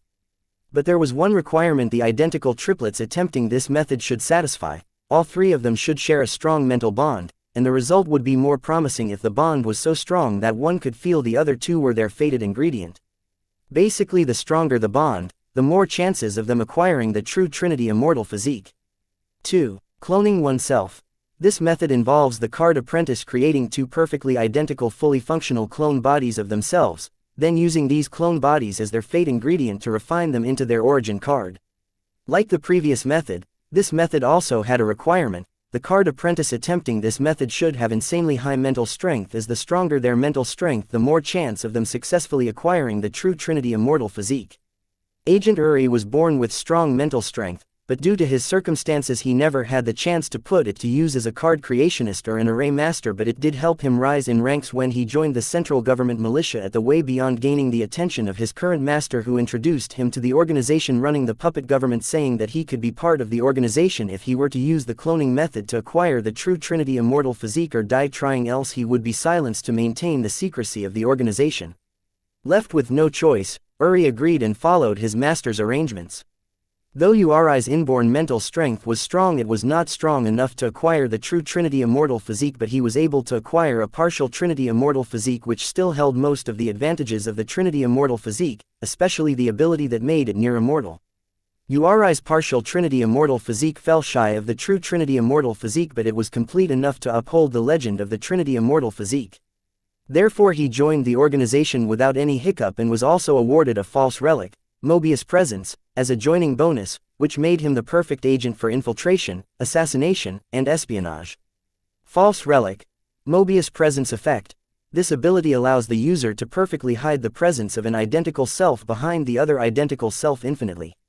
Note: the false relic's ability can only be used on the user and not any other live or inanimate entities, only when they were not in contact with other alive entities. The ability of false relic Mobius Presence was based on the principle of the Mobius loop, where a rectangle can hide its symmetric half behind its other symmetrical half by constructing a one-side surface by holding its one end fixed and rotating the opposite end through 180 degrees, and joining it to the first end.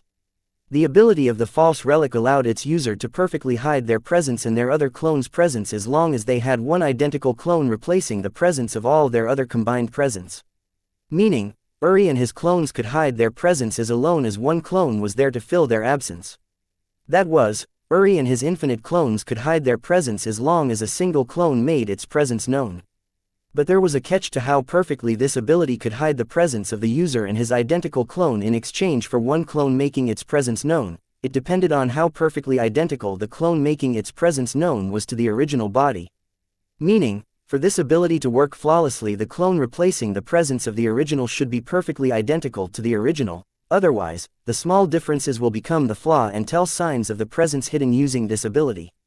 Because of this shortcoming, this false relic could not be used to its full potential, as all clones created by the user may be identical but they did not possess the same strength as the original. This difference in strength of the original and the clone became the main reason nobody bothered to use this false relic until Uri. Because Uri's Trinity Immortal physique allowed him to have 3 perfectly identical bodies even in terms of realm and strength. Since Uri had 3 identical bodies, he could use the false relic, Mobius Presence, to perfectly hide the presence of his 2 bodies while one body was out in the open. Usually, the body that was not hiding its presence would stay back at the base while the other two with their presence perfectly hidden would go out to perform missions. This was the case when Uri went to assassinate the demigod nun of the Church of Michelangelo. After assassinating the nun with suicide bombing, the body which did not hide its presence but was hiding in the secret base, received the notification of the death of one of their body, and after reading its memory it went to report the success of the mission to their handler. Unlike the true Trinity Immortal physique, Uri's partial Trinity Immortal physique did not allow the three bodies to share the sense when apart for long distances, but thankfully their origin card filled in the shortcoming, but it still was not as good as the real deal. Date the 5th of April 2321, time 3:18, location Southern Region, Blossom District, Sky Blossom City, airspace. After being teleported to the city, Uri used the opportunity when General Baylor approached the boy in the cemetery to use his Mobius Presence second origin card to stealthily summon his other two bodies of his Trinity Immortal physique first origin card. While making sure that one of his bodies that did not hide its presence stuck close to Agent Lois to hide his past, present, and future. As for his other two bodies who had hidden their presence using Mobius Presence, they scoured the city in search of Dr. Luna Lorne. Apart from killing the boy, Uri's other mission was to kidnap Drive Luna Lorne. With Field Marshal Heatsend monitoring the city, it would be the stupidest thing to do, and that was what made this mission very risky. If not for Field Marshal Henricks promising to keep her at bay for 15 minutes, Uri would not be sure this was something even he could pull off. Uri had already been briefed that he would be able to find Drive Luna Lorne in the temporary base of the Southern Watch on the outskirts of the city. But there was a problem. Though there wasn't a demigod in the base was covered by an SSS grade array formation.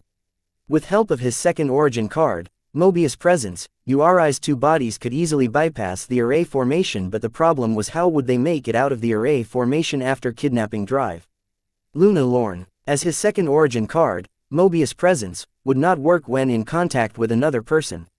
Uri wasn't an array master nor that well versed in terms of array formation, so his two bodies could not figure out what type of SSS grade array formation was covering the Southern Watch temporary base and what were its features. Kidnapping was not Uri's forte. He was the best at espionage and assassination. In either of his cases he never had to come in contact with a living person. Even if he were to be caught he would suicide bomb and escape. But today that would not work because kidnapping the royal family's descendants would already put him in hot water. If he were to kill her, then there would be no place left in this world to make him feel safe. Even the organization would not hesitate to abandon him if it meant they could decrease the strain on their already strained relationship with the royal family. Let's not forget the current patriarch of the Heatsend family.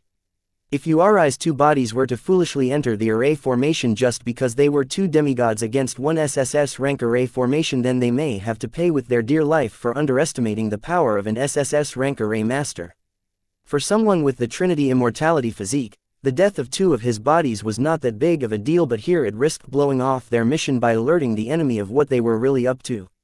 So, the two bodies of Uri decided to approach this matter smartly. They both entered the SSS grade array formation without being detected under the effect of Uri's second origin card, Mobius Presence. First they found the array core and then split up with two different agendas.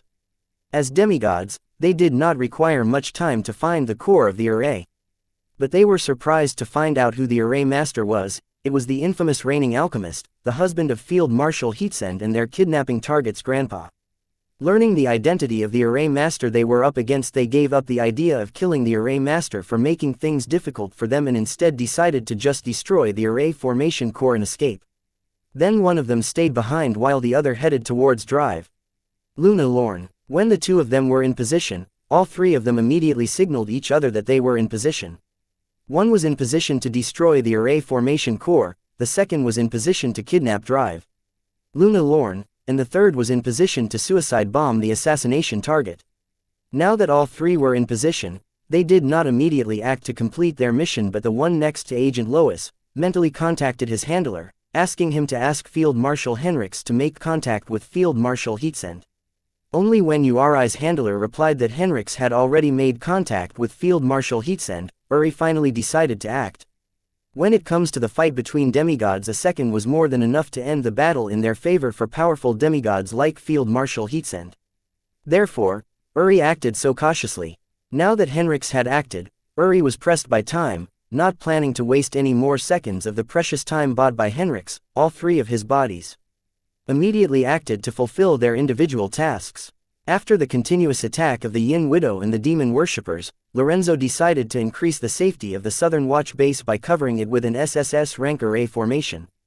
Earlier he did not do so because it would raise the question of why a simple dungeon relocation experiment would require an SSS rank array formation as protection, but now with the attack of a devil, he had a valid reason to set up an SSS rank array even if it cost the royal family a fortune. But never in his dream would he have imagined that somebody would not only be able to infiltrate his array formation but also destroy its core with him operating it. After Yuri's body destroyed the array core with a massive force, then it headed to meet up with other bodies while Lorenzo fainted from the backlash of the array core being destroyed even before he could react. As for Luna, she was staring at her grimoire, admiring the one-time use field card D ranked gate dungeon Silver Beach that she created using the dungeon relocation apparatus. She did not even realize something was up as she was knocked out cold by Yuri's second body. Then it carried her to meet up other body and together they headed to the cemetery, as Yuri's third body had failed in its task.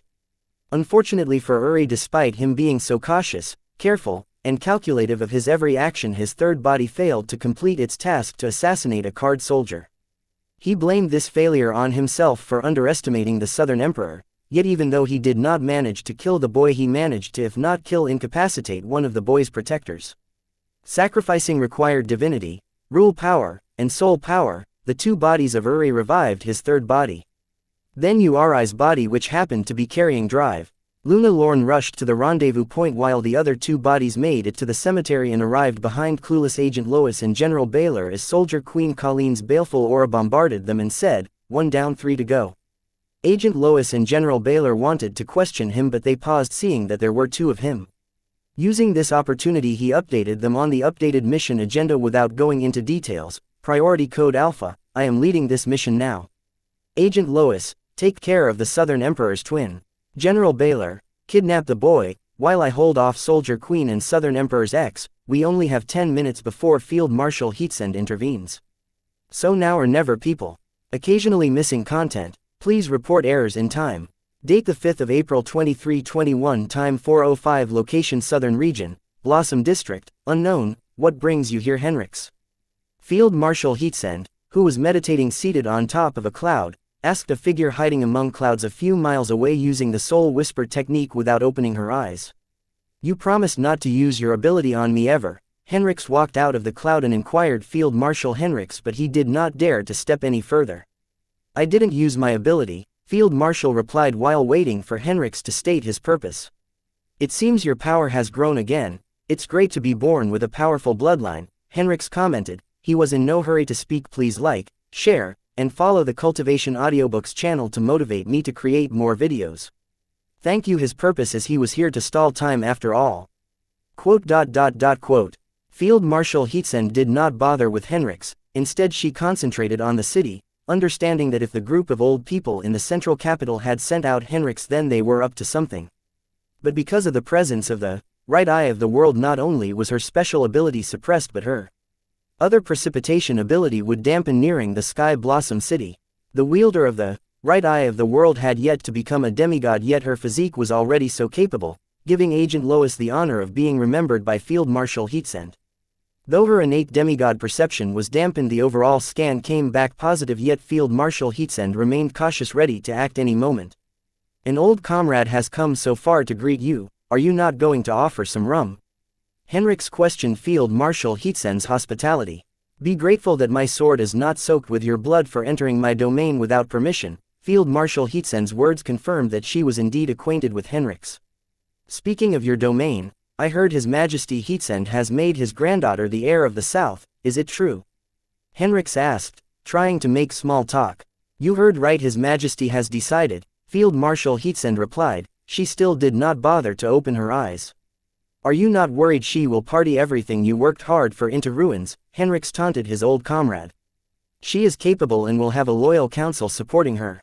And if you dare to speak, please like, share, and follow the Cultivation Audiobooks channel to motivate me to create more videos. Thank you. One more ill word of the heiress of the South. I will forget that once we used to fight side by side. Don't force me. Field Marshal Heatsend knew Henrix had approached her with an agenda, but out of courtesy for him as a comrade she did not directly attack him. But if he asked for it she would not hesitate to cut him down. "All right, don't worry, I am not here to fight but to cash in on your second promise to me." Henrix finally got to point after receiving a text notification to his grimoire from Agent Uri's handler, signaling him that Uri was in position. It was time for him to keep his word. Listening to Henrix's bring up the past promise, Field Marshal Heatsend finally opened her eyes, revealing her radiating violet pupils. And glaring at Henrix, she said, "If you remember my promises to you, then you should know I will not do anything that will harm my family and my people." "I remember, that is why I am here to ask you for a 30 minutes head start. I, myself, will not participate. Let your people and my people fight it out. If they still have not reached a conclusion after 30 minutes, I will ask my people to retreat, and if they were to die under your people's hands I will blame them for being inadequate. I hope you will do the same," Henrix explained, trying to make his demands sound reasonable to Field Marshal Heatsend. And then added, "Come on, don't tell me you cannot trust the people you are proud of to last for 30 minutes. There is no use of these taunts, Henrix. I cannot agree to this promise knowing that there is a conspiracy afoot." Field Marshal Heatsend rejected Henrix flatly. "Is this what the Heatsend word is reduced to these days? 15 minutes, you have to agree to this at least." Henrix used the honor of the Heatsend family to cave Field Marshal Heatsend to his demands. As Henrix hoped, Field Marshal Heatsend was conflicted about whether to prioritize Heatsend family honor, knowing that a conspiracy against her family was afoot. In the past many have used this strategy against the Heatsend family. All of her ancestors choose to prioritize the honor of the family despite knowing that there was a conspiracy afoot, because honor is not something you uphold at your convenience.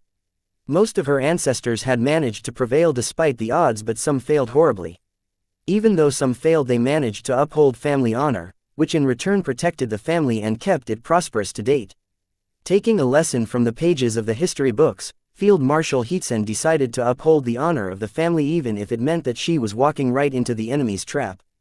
Therefore she agreed to Henrix's demand as her second promise to him, saying, "You have your 15 minutes. Afterward, I will personally hunt you for putting me in this position. For using my good intentions against me and my family.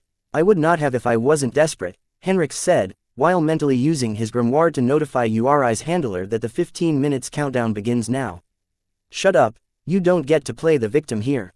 Field Marshal Heatsend's eyes turned bloodshot as she watched Uri's body suddenly appear next to her husband and destroy the array core, sending her husband into a coma. Then she could not hold her calm as she watched her beloved granddaughter being knocked out and kidnapped while her sister-in-law and niece were under attack, but she still managed to suppress her rampant emotions and keep them in check, not letting them violate the word she had given to Henrix.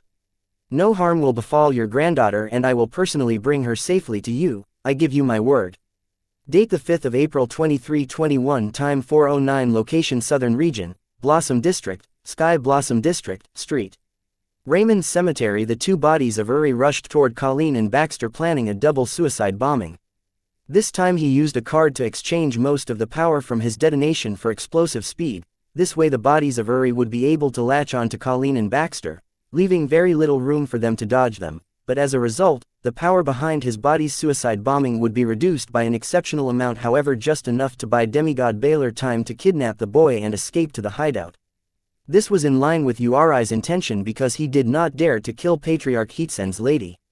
Uri was right to not have thoughts about killing Colleen, but he was wrong to underestimate her.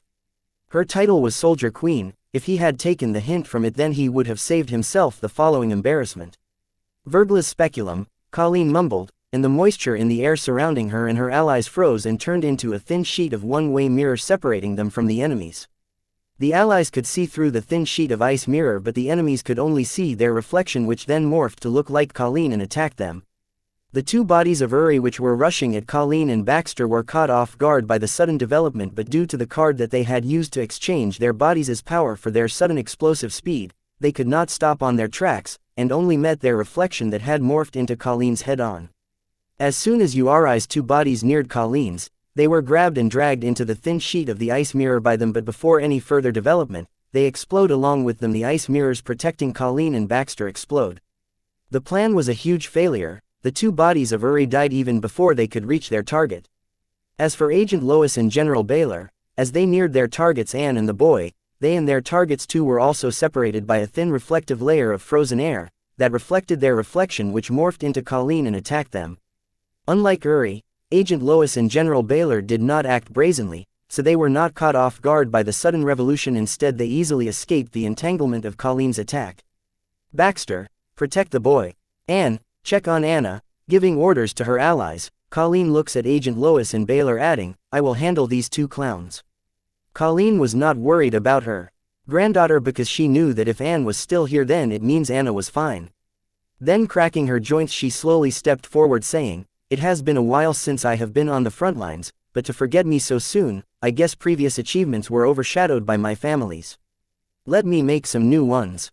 Colleen had just recently become a demigod. In a family filled with powerful demigods, it was not a big deal, not to mention her old achievement fell short when compared to her family's. Neither did they make it to the front page, but it did not mean that they were to be glossed over, and her humble yet overwhelming title, Soldier Queen, was the evidence of that. But to be fair, most of the people who watched her on the battlefield had retired, not to mention she went on a long retreat to break through into the demigod realm, so it was not a surprise that people had forgotten about her. But before attacking General Baylor and Agent Lois, she said, I advise you two to surrender, otherwise it is going to be painful. Agent Lois was about to yell, Go to hell, old hag, while launching an attack at Colleen, but before she could do so, General Baylor stepped forward and politely said, Your Highness, I am not here to fight. As Wyatt's mother's friend, I am here to see if the boy is safe and not being coerced by the Southern royal family. He is fine. After General Baylor visited the Southern Royal Warp Array with his wife, Colleen had looked into General Baylor and his relationship with the boy. Her daughter had already computed everything there was to know about the boy and General Baylor long ago, so accessing those files, she felt that Baylor may really care for the boy and did not have any other agenda, so when he demanded answers instead of a fight, she answered him. That's not enough. I want to hear those words from him. General Baylor did not know what the organization was planning for the boy, but seeing how the Southern Emperor and her family seemed to not just protect the boy but also care for him, he thought maybe it would be for the best if he left the boy here instead of taking him to the central capital where waters were deep and more turbulent than ever. But before that, he had to make sure that what he saw was not all just a show by personally speaking with the boy. General, stop talking nonsense with that old hag and focus on the mission. We only have 8 minutes left.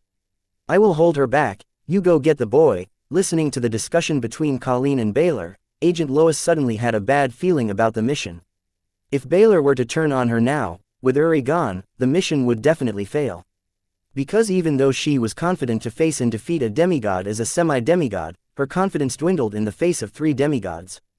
Therefore, she called Colleen an old hag, hoping to anger her and break any chance of Baylor and Colleen talking their differences out.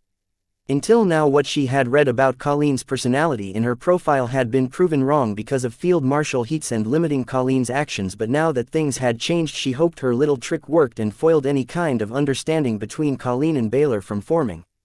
Occasionally missing content. Please report errors in time.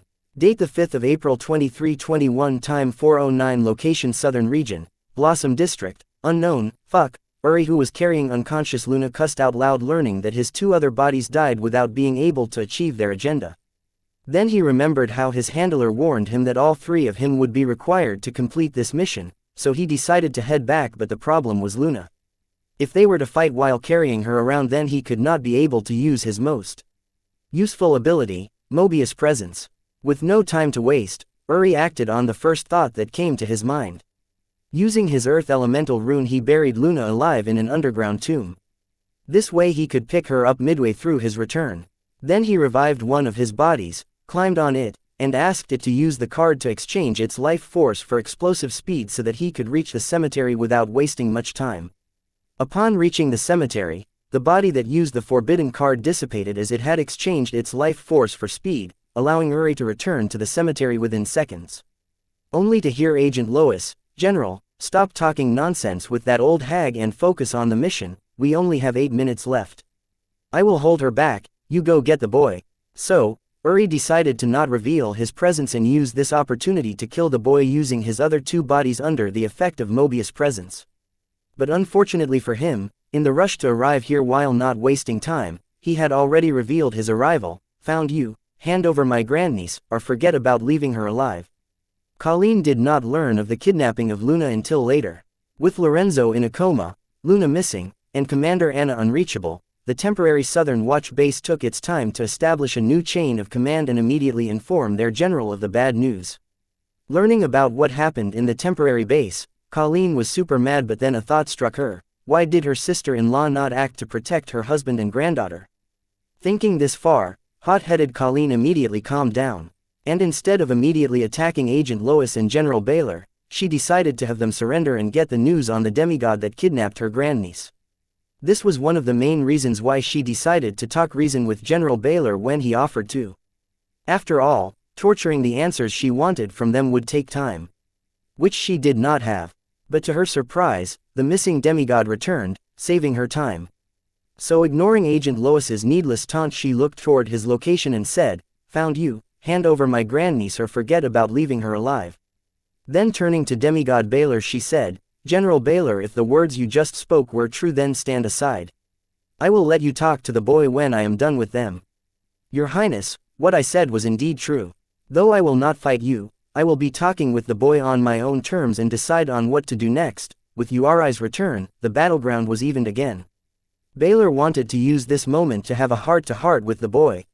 He did not care that in a few minutes, Field Marshal Heatsend would arrive, or the organization he was forced to join would label him as a traitor. Right now all he cared about was the boy. That was reckless, but he was confident in his strength. "Baxter, guard the boy with your life. Anne, honey, try and hold that girl till I return.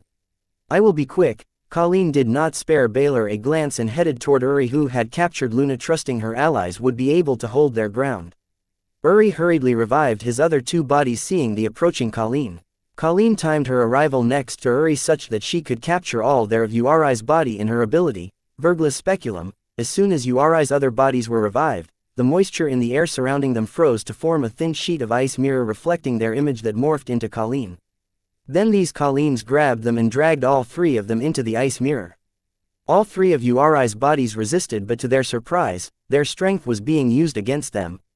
The harder they struggled, the stronger the pull on them became, similar to a quicksand. Before they could figure out the principle behind these mirror images of theirs that morphed into Colleen, they were dragged into a new world, a cold replica of the one they were used to living in.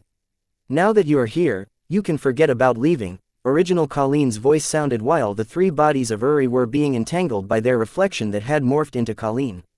"Give up. Those reflections are equally strong as you. The more you struggle, the more you are tiring yourselves out. What the heck were you thinking by gathering all three bodies of yours in one place?" Colleen did not understand why someone with Uri's physique would gather all his bodies in one place. Did he not know the consequence of that? "Because we are stronger together." "Arg," all three of Uri's bodies said in unison as their strength suddenly increased by 3 times and they shattered the mirror images of Colleen with their new strength. Then they added, "It is you who should be worried about being locked with us in a closed space." "Interesting. What kind of buff are you using?" "My mirror images were not able to mirror them," Colleen asked as she was surprised to see that her ability was not able to mirror the strength buff that Uri's 3 bodies suddenly gained. "It's the innate buff of our physique. For it to work, all 3 of us should be within a melee range of each other. Your mirror image may be able to mirror our strength, but they are not us, so they do not meet the requirement to use our buff. Even if they were able to mirror the buff," Uri explained and added, "the flow of time seems to slow here." "No, time is not slow, but your body is slowing as the vibration of the soul pathway in your body is slowing down under the effect of the cold here. The longer you are here, the slower you will get until the vibration of the soul pathways of your body gets decreased to the point where they will not be able to maintain your current shape and your body will shatter like a block of ice." Colleen explained the additional effect of her ability. "Was this why I felt like being in a quicksand when in contact with those mirror images?" Uri said, figuring out why he could not struggle free from being dragged into this cold world of Colleen's ability. Date the 5th of April 2321, time 4:10, location Southern Region, Blossom District, Sky Blossom City, Street. Raymond Cemetery. Not exactly, but when in contact with mirror images, the rate at which the victim's soul pathways vibrate decreases starts to hasten depending upon the resistance put up by the victim. Therefore, you felt like your strength was being used against you. The only way out of it is to overpower the mirror images like you just did. Colleen briefly explained her power to Uri because she did not have to fight to win in her Virglis Speculum. Once the 3 bodies of Uri were rendered immobilized, she could begin her torture interrogation. I see. Is that also why I am having difficulty mobilizing my soul energy through my soul pathways? Uri asked, looking at his demigod body made of divinity starting to turn pale blue under the cold of this fake world. Yes, but that would be a simple and inaccurate answer. You see, when the vibrations of your soul pathway keep decreasing, it also means that the width of your soul pathways is growing narrow. With narrow soul pathways, you cannot access the regular amount of soul energy you used to. The cold in your body has not yet grown to the point where your bodily functions are affected, but once they do, that is when things start to get fun. Especially when your brain starts to process information slower than it used to.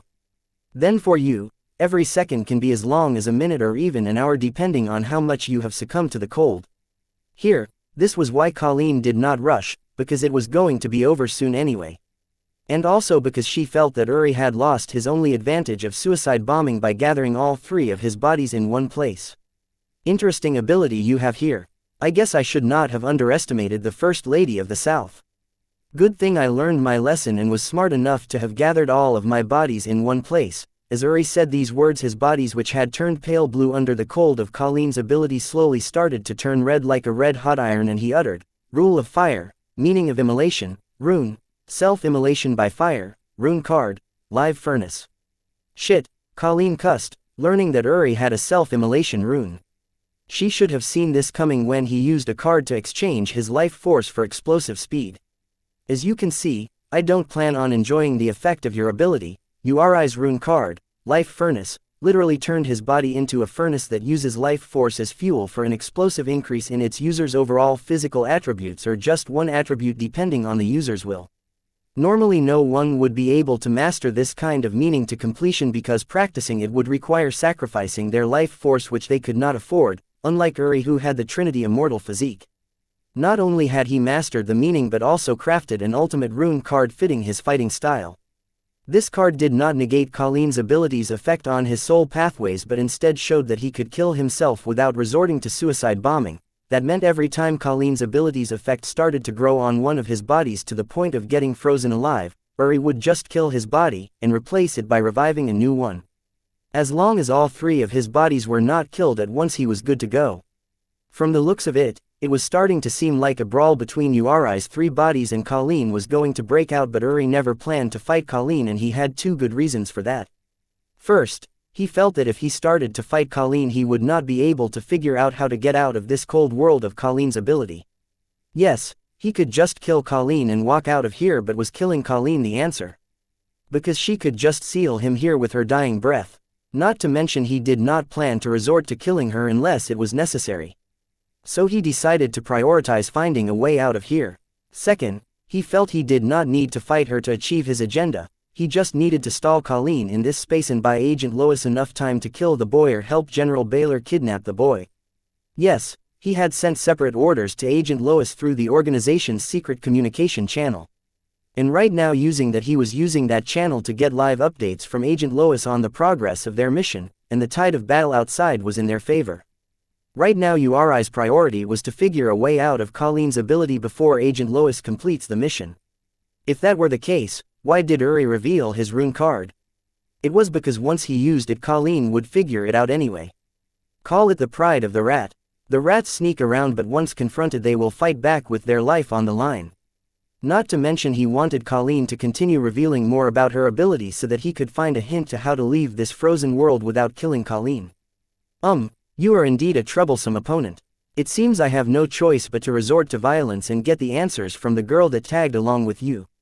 If that doesn't work out, I would like to see how much the wielder of the right eye of the world would fetch in the market. And for the sake of your masters, it better be my grandniece, Colleen said, preparing to kill three of Uri's bodies and go capture Agent Lois and General Baylor. An opponent with Trinity Immortal physique was already troubling, but seeing how he had the persistence and the will to cultivate the immolation meaning of the fire rule, she knew she would not get anything out of this guy through torture. Haha, you still don't get it, do you? I thought you would have figured it out when they dared to send the right eye of the world as a prop for this mission. Seeing Colleen no longer planning to keep him alive, Uri squabbled as he did not want to fight her, knowing that he stood to gain nothing from that. What do you mean? Colleen asked because she thought she was missing something, seeing how confident her opponent was with his words. If there was something she had overlooked, then she would like to know that before it was too late. They feel that this mission, as in kidnapping your grandniece and the death of the boy, was worth more than the right eye of the world. The item, silver milk powder, something as miraculous as it was worth more than the lives of the card apprentices titled the Miracle, the Trinity Immortal, and the youngest demigod known, combined with the Field Marshal Henriks. They are ready to sacrifice all that just to get their hands on that item, the moment I kidnap the girl you guys lost. And once the boy dies, you will lose completely. Right now you are just wasting your time talking to a soon-to-be dead man. Uri's last words were not to throw off Colleen but rather his genuine thoughts of what was waiting for him, Agent Lois, and General Baylor in the hideout. Once the masters seated in the central capital get the field card in Luna's grimoire, their next course of action was clear: they would clean everything connecting them to this incident. That meant he, Agent Lois, General Baylor, and Field Marshal Baylor were going to die, and so was Dr. Luna Lorne. It was an obvious way to retrieve the field card from her grimoire. Is that it? Phew. I thought I missed something grave. And thank you for telling me that Field Marshal Henriks was also involved in this. Now I understand why my sister-in-law did not act earlier. It seems I was right, her goodwill has finally come back to bite her. Colleen never got to tell, "I told you so," to her sister-in-law, but the other party got to on numerous occasions, so Colleen could not help but bring it up when given the opportunity, even though the circumstances surrounding it were not right, but she had no choice, as it was extremely rare for her to get such opportunities. She would only take what she got when she got it. She did not have the luxury to stand on the moral high ground, as her sister-in-law had very few faults. That's it. Uri was shocked seeing Colleen's reaction. He thought, once he revealed his distrust to the organization, Colleen would use it to try and recruit him, convincing him to give Luna in return for the Southern royal family's protection. But to his surprise, Colleen did not, rather she was more determined to kill him. Did she not hear what he just said? Occasionally missing content. Please report errors in time. Date the 5th of April 2321, time 4:10, location Southern Region, Blossom District, Sky Blossom City, Street. Raymond Cemetery. Do you know how many times your masters have attempted something like this? Kid, you have a lot of potential, but your masters just wanted you to be a good rat for them, nothing more. So they hindered and limited you into what you are today. If you have next life, remember to choose your masters wisely, Colleen said as she instantly perfected her stance and threw a punch aiming at all three of Uri's bodies. Glacier. Punch. Shit. Caught off guard, two of Uri's bodies managed to escape the line of Colleen's punch in time, but one failed to do so and was instantly frozen alive, enclosed in a huge glacier. Everything within the line of Colleen's punch instantly had the vibrations of their soul pathway drop to the point of being frozen alive, becoming a part of a huge glacier that formed. Slowing vibrations of the soul pathways required a lot of energy, and using it in a large area required even more energy. If Colleen were to fight against a demigod like this, then sometimes it meant she would be exhausted even before the results were in, making it clear that she would lose in an extended battle. Fortunately, she had a filial granddaughter. After defeating the Devil Feastus, Anna sent its core to her grandmother as a congratulatory gift for breaking through to the demigod realm. When Colleen explored the Devil Feastus's core, she came to make an interesting discovery about its ability.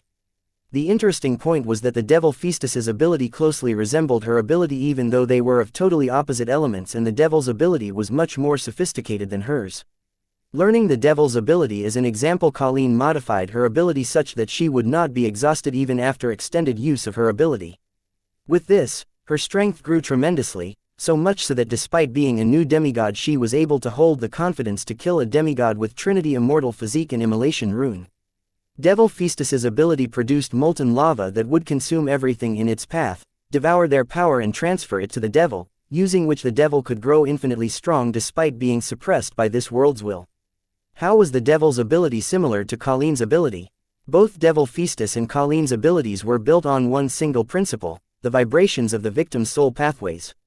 But the difference was that Colleen's ability depended on decreasing the vibration of the victim's soul pathways, while the devil's ability depended on increasing the vibration of the victim's soul pathways, giving birth to different effects, ice and lava.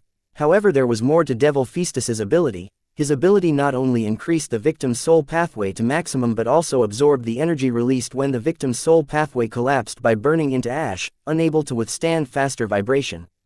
In layman's terms, The devil's ability looked like the molten lava produced by the devil would burn the victims, devour their energy and give it to the devil, hence giving the devil infinite energy supply and a boost in strength.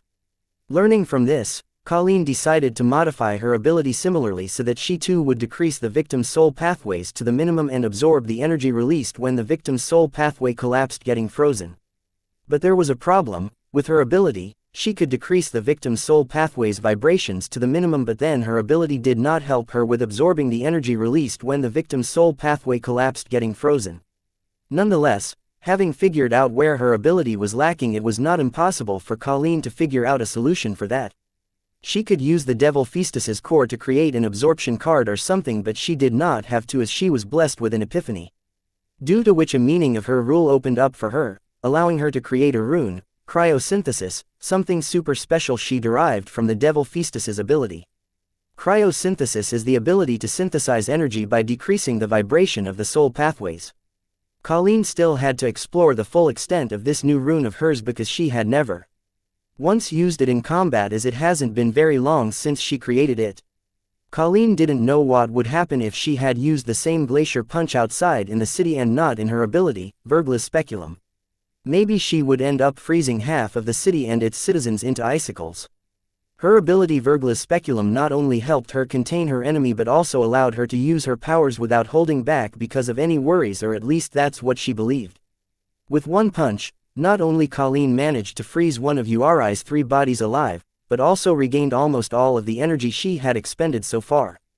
But she also came to realize that her Verglas Speculum could collapse if she were to use the glacier punch for the second time and miss. The energy she gained had to come from somewhere. This time Colleen was very lucky that she managed to trap one of Uri's 3 bodies in her punch. If not for that, her ability Verglas Speculum would have collapsed with her first punch. Most of the energy that Colleen gained was from Uri's frozen body. If not for that, the fake world of her ability would collapse, being sucked dry by her own attack. With this realization, Colleen felt suffocated and claustrophobic in her own domain, but thinking of the alternative, Colleen had no choice but to curb her power. Because if she were to use Glacier Punch outside, the entire Sky Blossom City might end up getting frozen and absorbed by her. Compared to this outcome, Colleen felt that it would be best if she were to suppress her power and fight Uri in her Verglas Speculum. Then she charged towards the closest body of Uri at an incredible speed, yelling, "Glacier Touch." Occasionally missing content. Please report errors in time. Date the 5th of April 2321, time 4:15, location Southern Region, Blossom District, Sky Blossom City, Street. Raymond Cemetery, rune name, Verglas Speculum rune type, rule water, meaning freeze and reflection rune rank, ultimate grade rune effect. Verglas Speculum allows the user to freeze any state of water into a mirror domain using their rule domain. Additional effect, cold debuff, freaky mirror image, freezing mirrorverse. Note, energy consumption is high, use at discretion. Cold debuff: when activated, the soul pathways of all enemy units within the user's range will grow narrower as a direct result of their soul pathway vibration slowing down. Note, the debuff will grow stronger the longer the enemy is within the user's range. Freaky mirror image: when the enemy unit's reflection gets reflected on the Verglas Speculum, a mirror image of the target gets generated and takes the appearance of the user. But the strength of the mirror image remains proportional to the target. Additional effect, relative cold debuff. Note, the freaky mirror image can exist in both the real world and the freeing mirrorverse. Relative cold debuff: the freaky mirror image can cast cold debuffs when in contact with the target, and the debuff can grow exponentially stronger based on the target's struggle. Note, this debuff's effect also increases with longer periods of contact. And when used in the mirrorverse, the effect stacks with the debuff of the mirrorverse. Freezing mirrorverse: the user can use the rune to freeze any state of water into a mirror and use the rule domain to create a domain known as freezing mirrorverse, an exact cold replica of the world but in a separate space. Here anyone without the Verglas Speculum rune will be severely affected by the cold debuff. Note, the size of the freezing mirrorverse is a minimum of 50 miles but can increase depending on the energy provided by the user. Rune name, Cyrosynthesis rune type, rule water, meaning freezing and synthesis rune rank, ultimate grade rune effect. This rune allows the user to absorb the energy released after the soul pathway collapses due to its vibration being slowed to the extreme and synthesizing energy for the user. Additional effect, Cyro adaptation. Note, The energy produced can be used by the user to recover lost energy or for their other capabilities or power boost. Psyro adaptation. The user's soul pathway can easily adapt to slow soul pathway vibrations. Note: this effect can stack with any resistance or immunity gained from the freeze meaning of the water rule.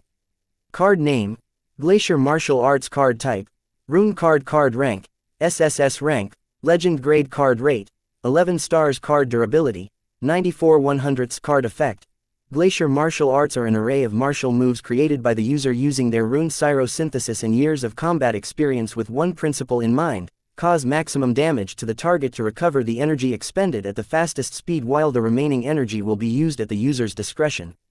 Additional effect: Psyro synthesis, Glacier punch, Glacier palm, Glacier fingers, Glacier touch, Glacier steps, Glacier stomp, Glacier dance, Glacier drop, Glacier buff. Note: all the damage caused by these martial moves will contribute to slowing the target's soul pathway vibrations to the extreme. Colleen and the mirror images kept chasing the three bodies of Uri all around the freezing mirrorverse. It has been 5 minutes of this, but Colleen was never near to catching any of Uri's bodies that were burning their life forces to increase their physical speed to the extreme. Uri's 3 bodies were simply too fast for Colleen to catch up to him with her curved prowess. But these last 5 minutes were not wasted. Colleen had used them to understand the shortcomings of her ability and rectify them. Uri was in no picnic either, pressed by the time he was panicking to find a way out of Colleen's domain. There were still a few minutes to spare to meet the promised time limit, but Uri had suddenly lost contact with the outside world, therefore he could not help but freak out. The most alarming thing was he could reach Agent Lois, but she was not responding to him. With this, only 2 possibilities came to his mind. Either she abandoned him or she got captured. He desperately wanted to contact General Baylor for updates, but Baylor was still to be vetted and did not receive an official handle for the organization's secret communication channel. Without any idea of what was happening outside, Uri could no longer stay calm. He grew desperate, so much so that was considering killing Colleen to leave her domain, but in that desperation, he noticed that Colleen seemed to not resort to large area effect attacks as she used earlier, that one time. And only one thought came to Uri's mind, that Colleen was not using big attacks to use her energy sparingly. Which meant Colleen was running out of energy maintaining her domain. With this conclusion, Uri decided to stop defending and take the offensive route and help Colleen expend her energy. This way Colleen will not have enough energy to maintain the domain and he will be freed without having to kill Colleen. Keeping 2 of his bodies at bay, Uri had the 3rd body of his to attack Colleen with everything it has got in its forsaking defense. Seeing Uri no longer run away but rather had one of his bodies attack her, Colleen was surprised and a little delighted, because she needed more energy to rectify the fault of her freezing mirrorverse, and Uri was delivering that energy to her. Yes, she had top-grade soul jades, refined divinity, and other energy sources in her grimoire, but she did not want to waste the food sent to her doorsteps. The only shortcoming Colleen was facing was that if she were to use Psyro synthesis within Verglas Speculum's mirrorverse, then she would be absorbing the energy she was using to maintain the Verglas Speculum, which was counterproductive, as without the energy to maintain itself Verglas Speculum would collapse. Then Colleen thought that she could just feed more energy to her domain to heal and strengthen it, turning it into a closed loop of energy transfer. Colleen would use energy to maintain the domain. Colleen would use energy to attack Uri. As a result, absorb energy from the domain. Colleen would feed the energy synthesized back to the domain to heal and strengthen it, and keep repeating the process. At first, Colleen thought this was a good idea, but then she realized that a certain amount of energy was lost in this process. If she wanted to maintain this cycle, then she would have to make up for the energy being lost in this process. Colleen wanted to use external help like soul jades, rule stones, refined divinity, etc., but Uri taking an offensive route saved her the trouble of using external help. Date: the 5th of April 2321. Time 4:17. Location: Southern Region, Blossom District, Sky Blossom City, Street. Raymond Cemetery. What the fuck is going on? Why are you not exhausted yet? Agent Uri yelled as he revived 2 of his other bodies that had died trying to attack Colleen. Agent Uri was not bothered by his 2 bodies' death, rather he was bothered seeing their deaths did not achieve their purpose, draining Colleen of every last bit of her energy. Ha ha ha, you dumb ass, if you can use refined divinity to keep reviving your bodies, then why can't I do the same to recover my energy? Colleen laughed aloud at Uri. Yet, she did not reveal the truth to Uri. That was her hidden ace. Why would she? Yes, She had already set the stage to kill Uri, but why reveal her newest and strongest ace to him? What if he delivers the information to his masters with his dying breath? The organization had enough information on her to send someone like Uri as her opponent, but unfortunately for them, that information was outdated and did not mention Cyrosynthesis, and she did not plan to reveal it any time soon. With this new ability, she was finally one step closer to catching up to her family members. Yes, she should not be competing with her family, but she was a prideful woman and did not like to be at the bottom of her family's power ranking list. Shit, don't blame me, you forced me. I hope you survive for my sake. Saying that, Uri immediately ordered one of his bodies to suicide bomb, hugging Colleen. Learning that everything he did till now was for nothing, Uri's mind, which was stressed by the ticking time, went crazy. He had used up all the time. What he had was enough for his escape and none to spare to care if his colleagues had killed the boy. He just wanted to escape. As long as he had drive, Luna Lorne in his grasp, he had completed a part of his mission, which should be enough for him to be spared from any form of punishment. While one of Uri's bodies dashed toward Colleen to suicide bomb her, another one of his bodies rushed toward his last body, yelling, "Rule of Fire, meaning of sacrifice and immolation, rune sealing by self-sacrifice, rune card egg of fire." With that, Uri's second body melted into a puddle of molten magma and encased his third body, then solidified into an egg. This way Uri's third body will be able to survive the explosion of Colleen being suicide bombed by his first body. This was Uri's countermeasure against his ace. He knew that someday he will be in a situation where all three of his bodies will be in one place and trapped by his enemy, leaving no room to use his ace, suicide bombing. Therefore he learned a new meaning of fire, sacrifice, after achieving completion in immolation meaning of the fire rule, and forged a new rune, then crafted it into a rune card capable enough to protect him from himself. Since Uri had a sealing method powerful enough to withstand the self-detonation of a demigod, why did he not use it to seal Colleen and instead resort to suicide bombing, which had a high chance of killing her? Because there was a catch to this sealing method of Uri's. As much as it was strong outside, it was weaker inside. This solidified molten magma egg, which his third body was sealed in, was similar to an egg, allowing the third body of the Uri to break out of the seal anytime he felt safe, like the chick breaking out of its egg. This ability was more to protect himself than to trap others. Within this seal, Uri's body could hibernate for centuries and millennia altogether and not die. There were many dangerous places in this world and out of this world, and this ability made sure that Uri had higher and good chances to survive all of them. About time, Colleen yelled, seeing Uri finally use his ace, because she wanted to use the new way to use her runes that she had thought of just now. Though a suicide bombing demigod was a lot for the first trial. However, Colleen had other countermeasures in place, as she could just leave the Mirrorverse. Though that would mean that the explosion from the suicide bombing destroyed Mirrorverse and Uri gained his freedom. So Colleen soldiered on, thinking, let's hope it doesn't come to that. As Uri's second body neared her, Colleen suddenly emitted a frightening amount of energy, yelling, "Glacier Domain." Seeing that he could not reach Colleen to hug her, Uri chose to detonate himself right then and there. As the two frightening energies collided with each other, it seemed as if the world within the Mirrorverse had paused. That was because both of the energies were trying to overpower one another. But the results were instantly clear. The explosive energy from Uri's suicide bombing had dominated Colleen's Glacier Domain. Despite seeing that her Glacier Domain was being pushed back by the explosion, Colleen did not choose to leave the Mirrorverse, but rather she immediately began to consume external energy sources like Soul Jades, Rule Stones, etc. to boost her domain. Gaining a boost, the glacier energy began to clash with the explosion, bringing it to a standstill, but soon the explosion was getting pushed back, rather it seemed to be consumed by the Glacier Domain. Once this happened, in an instant the whole Mirrorverse turned into a glacier. Witnessing this, Uri, who was hiding in the solidified magma egg, lost all hope of escaping and started to despair, knowing this was his end because he never had seen a demigod overpower his suicide bombing. There were a lot of powerful demigods who had survived his self-detonation like his master, but never did he witness a demigod overpower and dominate the versatile explosion. He finally understood the reason for his defeat. The organization had seriously underestimated Colleen. She was no less of a threat than her demigod family members. At first, when glacier energy collided with the explosion, its momentum fell short of that of the explosion, unable to absorb the energy from the explosion using cyrosynthesis at a rate at which the explosion was expanding. Knowing this, Colleen immediately supplemented her skill with external energy, Once the rate of absorption of glacier energy matched the rate of expansion of explosion, the tides had changed and it was only a matter of milliseconds for the glacier domain to absorb the entire explosion. Had it been outside, Colleen cannot guarantee the same result, but she exploited the advantage of creating a domain within a domain. This way she could tackle the explosion from all sides rather than just one side. Hence she ended up freezing the entire Mirrorverse into a glacier. Occasionally missing content. Please report errors in time. Date the 5th of April 2321, time 4:18, location Southern Region, Blossom District, Sky Blossom City, Street. Raymond Cemetery. Where is everyone? Colleen walked out of the Mirrorverse carrying a block of ice encasing a human-size egg, only to find that the St.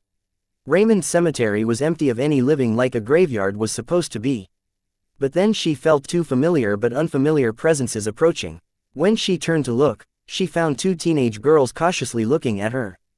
And it did not take long for her to recognize them through their presence. One seemed to be closely related to the bright couple, their daughter perhaps, as Anne reported. This girl reeked of demonic energy, and the other must be the clown Mosk's daughter, the wielder of the fabled physique, Tongue of Tao. Though she was curious as to what these two were doing here early in the morning, however, before she could ask them, she felt fluctuations of strong energies colliding from the outskirts of the city and rushed toward it after warning the girls, "Go home, it is not safe outside." "Holy shit, I thought I was going to die," Corey said while taking in deep breaths, trying to forget the intimidating presence of the demigod that just left. Then she complained to the incarnation of Corey Park in her core aloud, "Didn't you say all the demigods had left? I warned you not to come here." Thankfully, she is someone from the Southern royal family.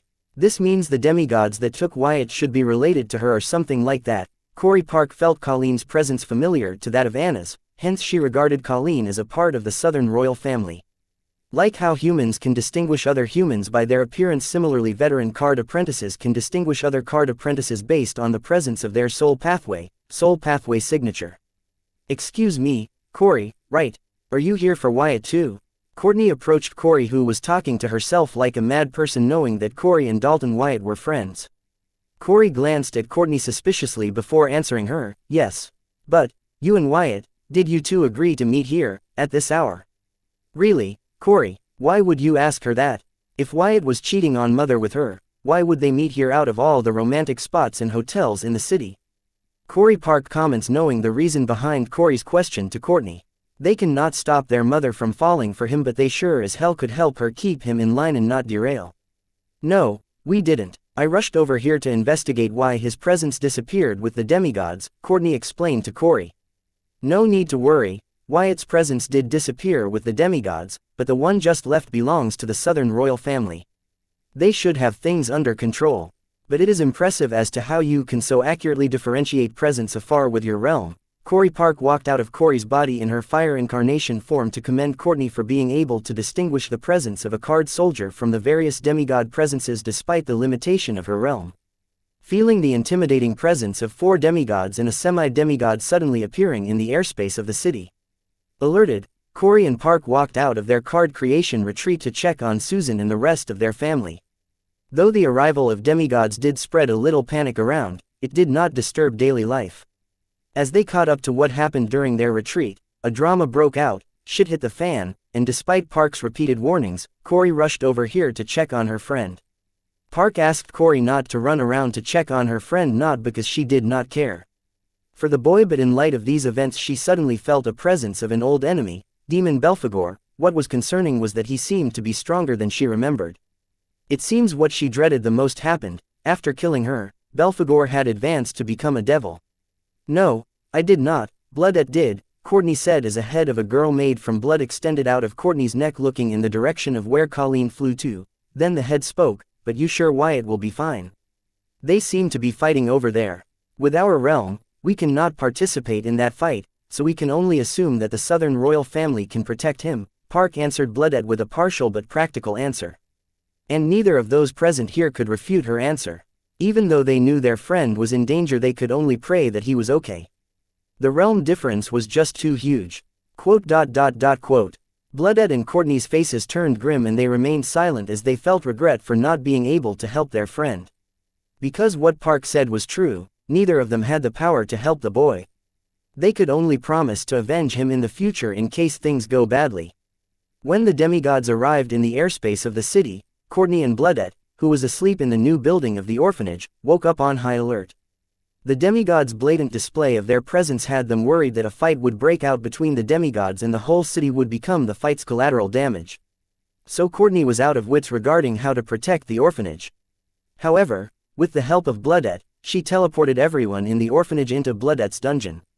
And by the time she returned to check on Wyatt, his presence vanished with the presence of the demigods. If not for being delayed in bringing the orphanage to safety first, Courtney planned to rush to Wyatt and bring him into Bloodette's dungeon too. But things did not go according to her plan. If only they had come to Wyatt's rescue first. Now that their orphanage family was safe and their friend was not, these words kept repeating in Courtney and Bloodette's minds again and again, non-stop, fueling their regret. Never once did they stop to consider how could they get to their friend if he was the target of the demigods. Occasionally missing content. Please report errors in time.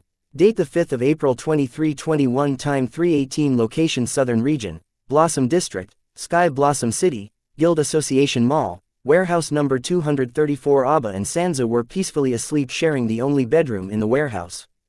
Both had cried themselves to the bed as hearing Sansa's cries expressing her pain. Abba, who tried to console her, ended up tearing up too. With Anna and Anne gone, the warehouse was under the constant watch of Agatha Lavender. With the boy's death, she had become extra strict with her work. Though Agatha did not spend a lot of time with the boy, the times they shared were all memorable, as she hasn't been so open to anyone since Demigod Windsor. No matter what others say, Agatha considered that boy her friend. And the failure to save his life had hit her hard. Agatha has been repaying the entire battle over and over in her mind, thinking of things she could have done differently that would bring a different result. Yes, she blamed herself for the boy's death. As someone who has seen her share of fights and war, Agatha knew better than to indulge in such fantasies, but for some reason, she could not bring herself to stop thinking about those thoughts. As she was riddled with guilt. This unresolved guilt of not being able to protect the boy had made Agatha focus more intently on protecting Abba. This was not about redeeming her failure to protect the boy by protecting Abba, rather. She was worried she wasn't capable of protecting Abba. Carrying all this guilt, Agatha failed to see that Anna and Anne were awfully quiet about the boy's death.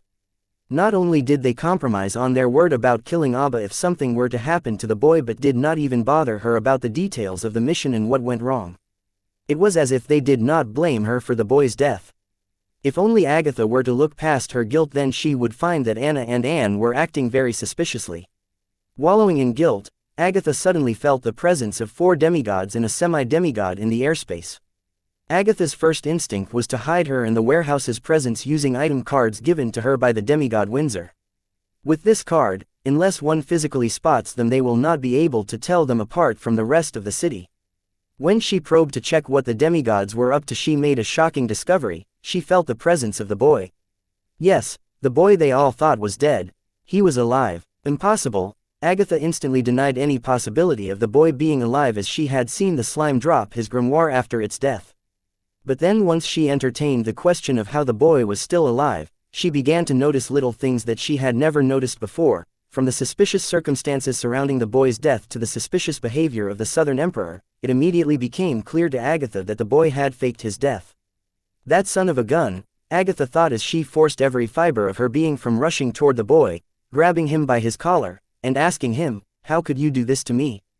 While Agatha was cautiously spying in the direction of the demigods and the boy, she found some activity in the warehouse. So she immediately checked it out, only to find the teenage card apprentice from the adjacent warehouse making her way into their warehouse. Suspicious, Agatha immediately arrived behind the teenager and asked, "What business do you have here?" Spooked Corey turned to look at the voice behind her, but was immediately frightened by Agatha's intimidating eyes and semi-demigod realm. But she still managed to speak, which did not help her case. "Who are you? Answer me or I will kill you for trespassing on this property." Agatha warned Corey to not waste her breath and answer her, or the consequence will be dire. "I work here. Who are you and what are you doing in my big sister's warehouse?" Corey had her methods to track Susan, and they were telling her that Susan was in the warehouse bedroom. "I have been here for days now and never once seen you come to work here. Either you are a bad employee or you are lying." Agatha focused her intent on Corey, not knowing how to handle her. If not for her having felt the presence of this girl in the adjacent warehouse since she came here, would not be so tolerant toward her. Corey, What are you doing here? Xianxia, who was sound asleep, woke up hearing the commotion and came to check it. A drowsy-eyed Abba also tagged along.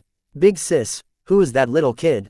Seeing Susan come out of the bedroom with a little kid in pajamas, Corey forgot the demigod in front of her and I inquired about the kid.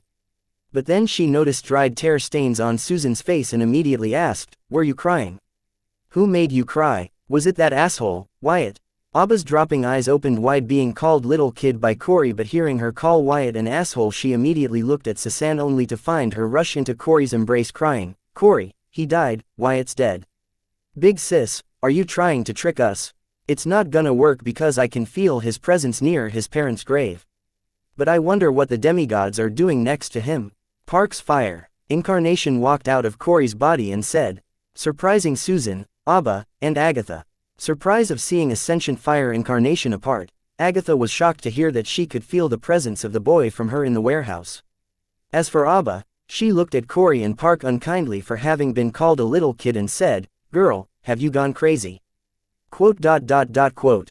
Susan also looked at Park in confusion. Thankfully Agatha finally stepped in to explain, she is speaking the truth, the boy is alive and in this city. It seems Wyatt faked his death in the Sun Blossom City and the Southern Emperor was somehow a part of it. Coming out of initial shock, Susan immediately said, "I am going to see him." "No, Manager Susan, you can't. Boss has ordered me to take you to the Central Region ASAP. He said we'll be contacting you soon," ordering his subordinates to make the arrangements as per his master's orders. Old Ben then visited Susan's house and then the warehouse to pick her up. Agatha knew Old Ben was Wyatt's subordinate, so she did not bother him as he entered the warehouse. But Corey and Park were not that happy about his arrival. Who the fuck is your boss to make plans for Big Sis? Besides, did we not decide to go to the Southern Royal Palace first? Corey, honey, shut up. Captain Ben, is Wyatt all right? Susan asked as she was still worried that her young boss might still be wounded. Boss is fine, please don't worry about him.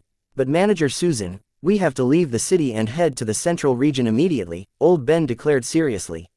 Fine, let's go. Xianxia did not hesitate to follow Old Ben because, after last night's false scare, she had vowed to be the girl who gets the boy. What? Susan's answer shocked Corey, Park, and Abba. As for Agatha, she wasn't close to Susan, and besides, she was more concerned about why the boy asked his subordinates to leave the city immediately and head to the Central. Did he have a falling out with the Southern royal family? That doesn't seem to be the case. The boy did show a cautious approach toward the Southern royal family. What was the boy up to? No way, you can't go to the Central Region just because a boy asked you to, Park yelled. Unlike Corey, she had a, let's wait and watch, attitude towards Susan and the boy's relationship progression, but Susan moving to another region on the whim of the boy was too big too soon. Park, Susan shouted and then shyly said, this is my job. If it needs me to move to the Central Region then I will. I think you should go, Abba said. As someone who lent her shoulder to Susan to cry, Abba knew how much Susan cared for the boy. Who asked you, Shorty? Corey and Park, both instantly snapped at Abba for supporting Susan's idea. That is it, I am going to kill you too. Abba pounced on Corey only to be stopped by Agatha and began to yell, let go of me Agatha, I will kill these two today. Princess, calm down, remember what you resolved. Agatha tried to calm Abba. Corey and Park, apologized to Abba. She is my friend. I will not stand by watching two friends insult my other friend. Sunan ordered Corey and Park to behave and apologized to Abba for their comments about her body build. Tisk. Corey and Park reluctantly apologized to Abba and then returned to convincing Susan not to leave for the Central Region.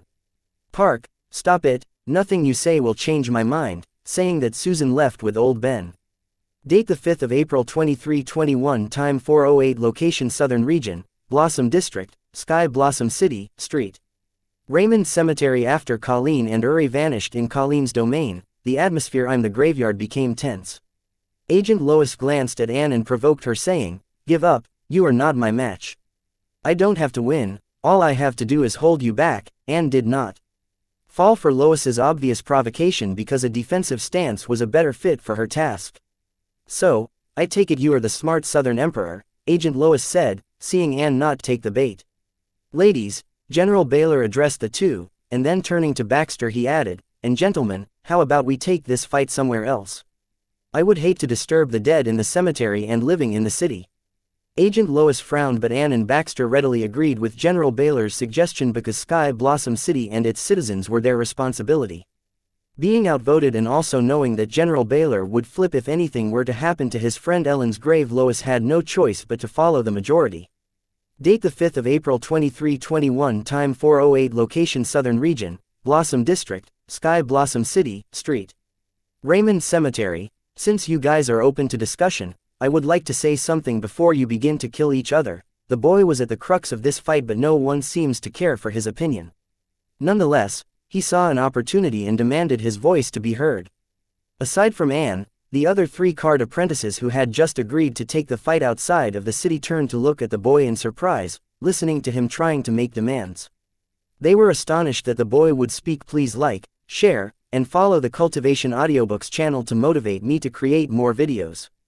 Thank you. Up despite all that transpired so far, instead of cowering for his life, however, General Baylor was the first to react and entertained the boy's notion regardless of being stressed by time. What is it, son?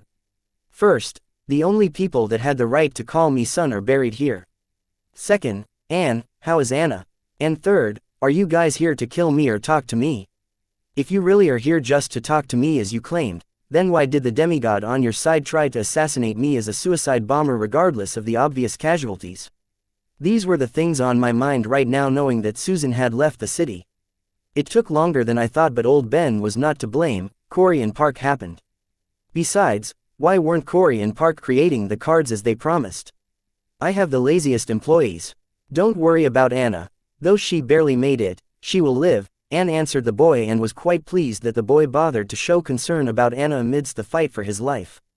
General Baylor was about to answer the boy but was interrupted by Lois. General, don't tell me you plan to waste the limited time reasoning with the boy. Just grab him. You can tell him as many bedtime stories as you want in the safe house. Yes, I do plan to do that. Isn't that the real reason why we are here? General Baylor would have lived for nothing if he were not able to tell by now that Agent Uri and Lois planned to kill. Uri's suicide bombing had made it apparent. But he still did not turn on them, only because he knew if it were just him the Southern royal family would never allow him to talk to the boy as he hoped to. Colleen's attitude yesterday morning was a testament to that. He was stuck in rather tricky circumstances, but he wanted to make use of them to get what he wanted. Demigod Baxter was befuddled by how things were shaping out to be. He couldn't help but look at the boy with admiration for subtly stalling for time by making use of the differences between the enemies. With this admiration, Demigod Baxter began to see him in a new light. After all, this little card soldier had managed to hook the fish that he couldn't, Anna Heatsend. What surprised him, even more, was he was feeling jealous and a sense of rivalry toward the little card soldier. He thought that it was the funniest thing he felt so far. He was comparing himself, a card demigod, with a card soldier. How funny and degrading was that? While Demigod Baxter was sorting his mixed emotions for the boy, Agent Lois from the secret police complained, I told Henricks you could not be trusted. Poof. Lois suddenly vanished and instantly appeared behind the boy with her right arm piercing through his heart. Then turning to look at General Baylor, she said, I can't believe why it took me so long to do this. Had I done this as soon as we arrived, I would be back home in time for the morning show. Thinking that she won, Lois failed to notice what the other 3 noticed, that there wasn't a single drop of blood. Then the head of the boy who was hanging by Lois's arm that was piercing through his chest made a full 180-degree turn, and looking into Lois's eyes he said, to think a semi-demigod would stoop so low to backstab a card soldier, speaks a lot about your character. Having said that to Lois's dismay, the boy's impaled body burst into a swarm of insects that dispersed, trying to escape by burrowing into the ground or fly or just crawl away. There were just too many of them to keep count of. Seeing this, Lois immediately reacted and yelled, Inferno! No, General Baylor, Demigod Baxter, and Anne tried to stop Lois and protect the escaping insects, but they suddenly felt that the entire world was against them. The soul energy, rule power, and divinity, that they have spent their entire life refining suddenly did not obey them, rather even rebelled against their control. They could only watch as the wind suddenly turned into a blazing fire, burning every last one of the insects to ashes before they could escape, without damaging the surrounding cemetery. That was the degree of control Lois had on her soul power, rule power, and divinity thanks to her right eye. It's just a trick. Close the path connecting your ego gem or divinity to the world. She is disturbing the harmony between the energies in our bodies through there, Anne yelled, revealing Lois's trick that made it look like she could control the energies in their body. Anna had a field card that did the same, the damned arena. There were different energies in a card apprentice's body. These energies need to be in harmony or at the least in equilibrium, for the card apprentice to make use of them. However, if these energies are in disharmony, they would run rampant. Card apprentice will have a hard time getting these energies in control and get them to do what they want them to. In the worst case scenario, the imbalance in the energies can be so large that the card apprentice's ego gem or divinity might end up exploding, resulting in their death. Occasionally missing content. Please report errors in time. Date the 5th of April 2321. Time 4:10. Location Southern Region, Blossom District, Sky Blossom City, Street. Raymond Cemetery. Take the blood flow in the human body as an example. If the blood flow had a leak and ended up where it was not supposed to be, or it faced a blockage, there would be internal bleeding and blood clotting or a heart attack. In either situation, a serious case would end up dead.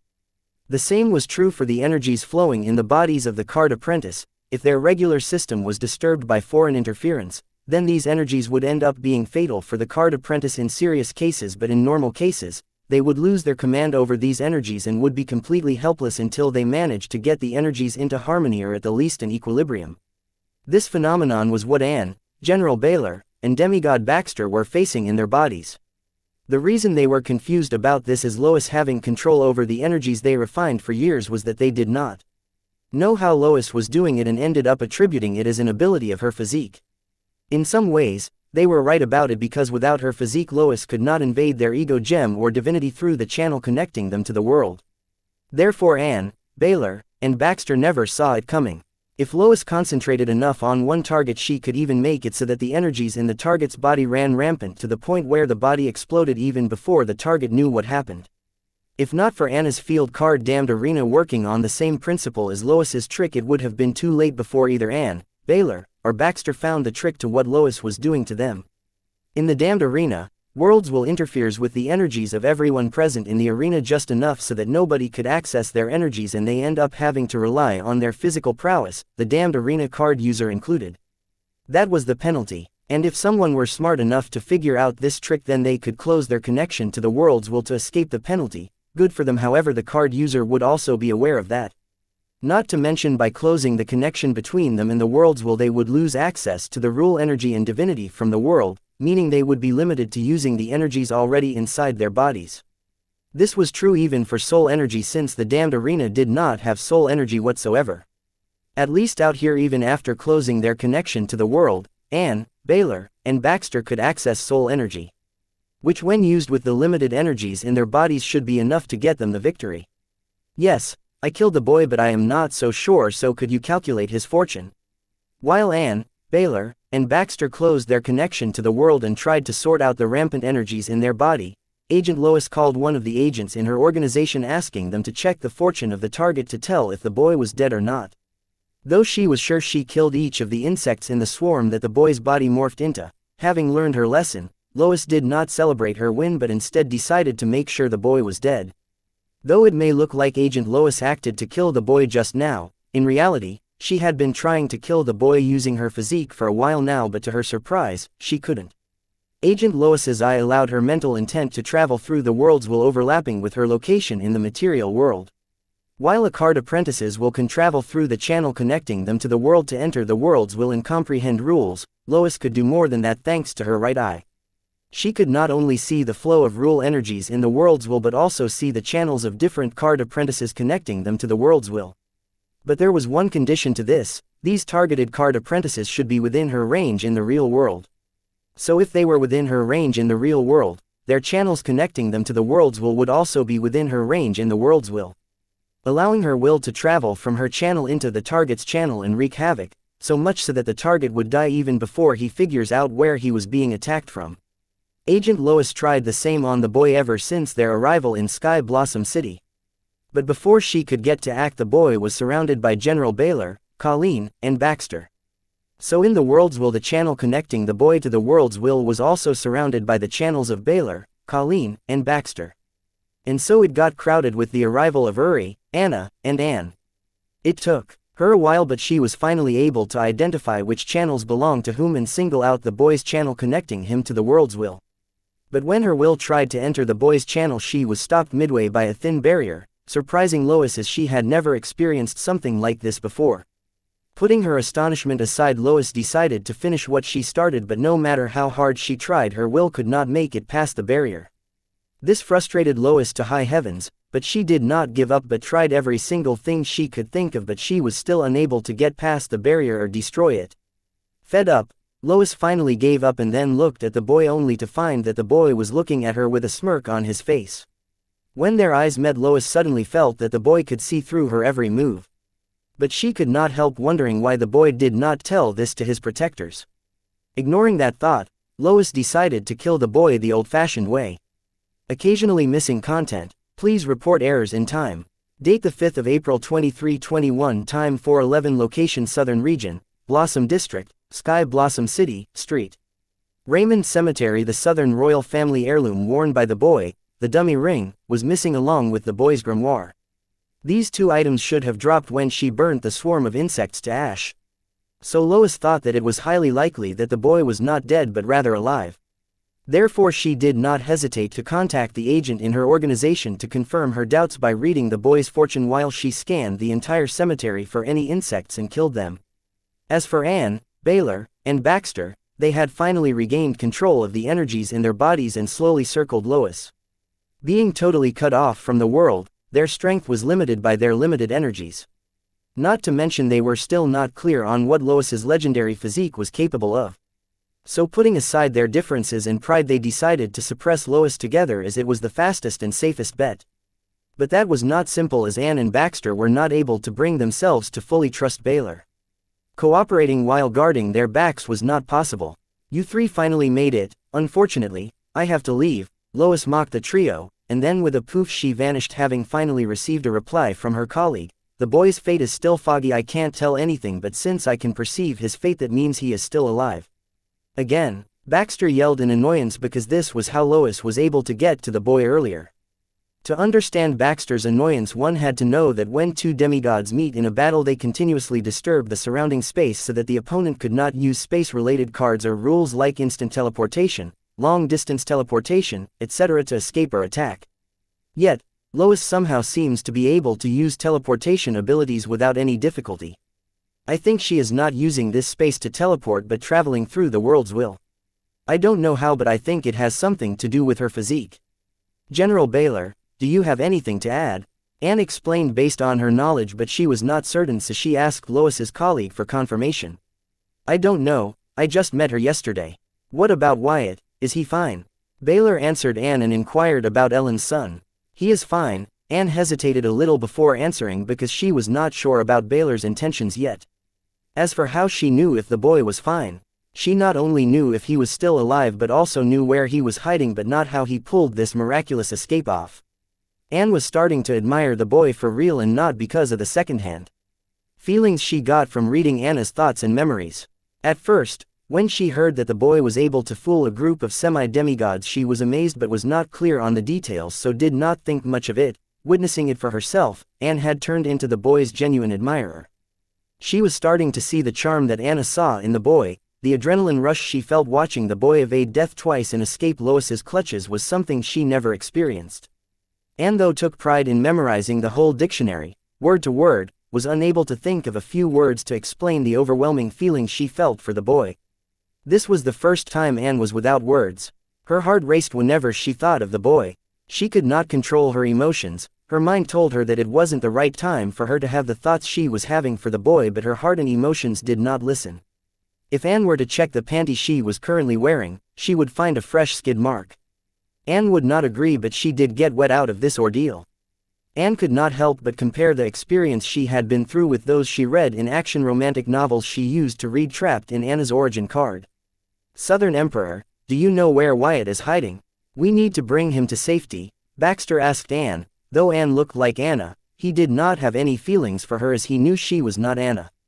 Demigod Baxter has been with many women, card emperors, even semi-demigods, and one demigod, but none came close to his time with Anna. His feeling for Anna had transcended the physical realm. If he were to use one word to explain his feeling for Anna, then it would be addiction. His addiction would only be satisfied by cocaine, not the white sugar powder that looked like cocaine. No need. Wyatt has proven that he can take care of himself. Our objective now is to hunt down Agent Lois. before she gets to him, Anne ordered then added, don't open your connections to the world's will, you will only be opening yourself for Lois's attack. Good, I like your idea. Baylor liked the idea, which did not involve using Ellen's son as bait to lure Agent Lois. Alright, but how do we find her? I just scanned the entire city and its outskirts, there was no sign of her. If she is hiding in the spiritual plane, I don't think we will be able to unless she wants us to find her, Baxter said the obvious. Let's divide and spread out, increasing our range of action. Once Lois makes her presence known, the nearest will stall her while the other two rush over. Considering Lois's ability, this strategy is almost useless, but we only have to hold her back for 15 minutes. By then Field Marshal Heatsend will act. Baylor, who knew that Lois was pressed by time, so she came with a smile strategy to delay Lois until Field Marshal Heatsend arrived. AN. Spiritual plane is where world's will is. Spiritual plane equals world's will. Physical plane is where the world is. Physical plane equals world, soul energy from the spiritual plane, world's will enters the physical plane, forming soul pathways that gather into various soul pathway arrangements to give birth to the world in the physical plane and the various entities on the world. ***** Channel connecting the card apprentice's ego gem present in the physical plane to the world's will in the spiritual plane to comprehend rules, existed in the both spiritual and physical plane and also between them. Date the 5th of April 2321. Time 4:11. Location Southern Region, Blossom District, Sky Blossom City, Street. Raymond Cemetery. That boy is still alive. Anyway, can you track his location by reading his fortune? Lois asked the agent from the organization. No, I cannot. If it was someone else, maybe I could, but not him. As I mentioned earlier, his fortune is foggy. When I tried to forcefully peek at it, I was faced with severe backlash. I have never seen anyone with such mysterious casualties. Anybody who comes in contact with him has their casualty affected by his. Take yours for example. A week ago it was glowing brightly to show long life, but now it is covered by a haze.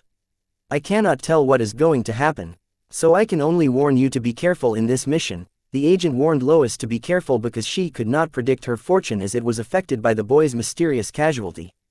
Don't worry, I can run away anytime I want. Lois assured the agent that she could take care of herself and then continued to say, I have pieces of boy's cloth, can you use them to track him? Track him? I can curse him to death with that, the agent said confidently. No, don't waste your time cursing him, he has the Heatsend family heirloom, curses won't work on him. Just get me his location as soon as possible so that I will kill him, finish my mission and leave before Field Marshal Heatsend appears. Lois was confident in the abilities of her physique, but in face of Field Marshal Heatsend's absolute strength she has no confidence of completing her mission. She could only choose to escape. Southern royal family's heirloom, the dummy ring, the nemesis of all curse masters, that ring. Mysterious casualty in the royal heirloom. What exactly is the identity of this boy? The agent could not help but express her awe. Focus, I am sending you the cloth pieces through the transfer card. Get me the boy's location ASAP. Lois too was curious about the identity of the boy. She had little understanding of casualty, but she knew that there was no one in the world who could erect a barrier protecting invasion from the world's will. Not that no one could achieve that, but no one felt the need for it. Most card apprentices could barely sense rules in the world's will, let alone sense the channels of the other card apprentices to invade and attack them. Card apprentices were busy trying to figure out a way to increase the synchronization rate of their ego gem, but this little card soldier had achieved a way to protect his ego gem from invasion from the world's will. What was surprising was that this barrier of the card soldier was strong enough to withstand the full force of her mental strength. A card soldier warding off the attack of a semi-demigod was unheard of. At first, Lois thought that it might be an unknown physique, but then seeing it was able to withstand her full frontal mental attack without a scratch to show, Lois began to wonder if it was another legendary physique yet to be discovered. When this thought came to her mind, coming from an organization that liked to collect various strong physiques, she wanted to kidnap the boy and then decide his fate depending on the use of his physique, but then she thought it would be easier and in the organization's best interest for her to bring his corpse back and have the organization researchers figure out the rest. Agent Lois, I got the cloth pieces you sent, the agent informed that she received the cloth pieces of the boy's attire. Now, how long will it take for you to track him? Lois asked the agent. It will take me about a minute to mark him and create a marker card. You can use the marker card to track him anywhere he goes in the next 3 minutes. It would have been a lot longer, but his mysterious casualty is ever changing and formless. Forgive me, this is already the best I can achieve. the agent answered and apologized for not being of much help. No, that is enough. This time I will not underestimate him. And I will be the only one catching him off guard, Lois said confidently. As a semi-demigod with a legendary physique, not being able to kill a card soldier on her first try was the biggest shame of Lois's career record. She had killed demigods but failed to kill a card soldier. She used 2 of the assassination techniques of her physique, yet she was not able to kill him. If this was not a shame on her part, then what? A little card soldier was able to evade death in her hands twice and escape her grasp, without even getting a dent. Lois's pride as the holder of the legendary physique was badly hurt. And she planned to ice her bruised ego by killing the boy. Killing the boy was no longer a mission for Lois but something she must do to regain her pride. Agent Lois, I have transferred the marker card to your transfer card. The rest is up to you. All the best, saying that the agent hung up the call. Soon the marker card arrived in Agent Lois's transfer card. She immediately equipped the card and decided to come out of her channel connecting her to the world's will to track the boy and kill him. Yes, Lois never teleported from the place she was at. Rather, her entire body moved into the channel connecting her to the world's will thanks to her legendary physique. That was to say, she moved her body between the spiritual plane and the physical plane, making it look like she teleported in the eyes of Anne, Baylor, and Baxter.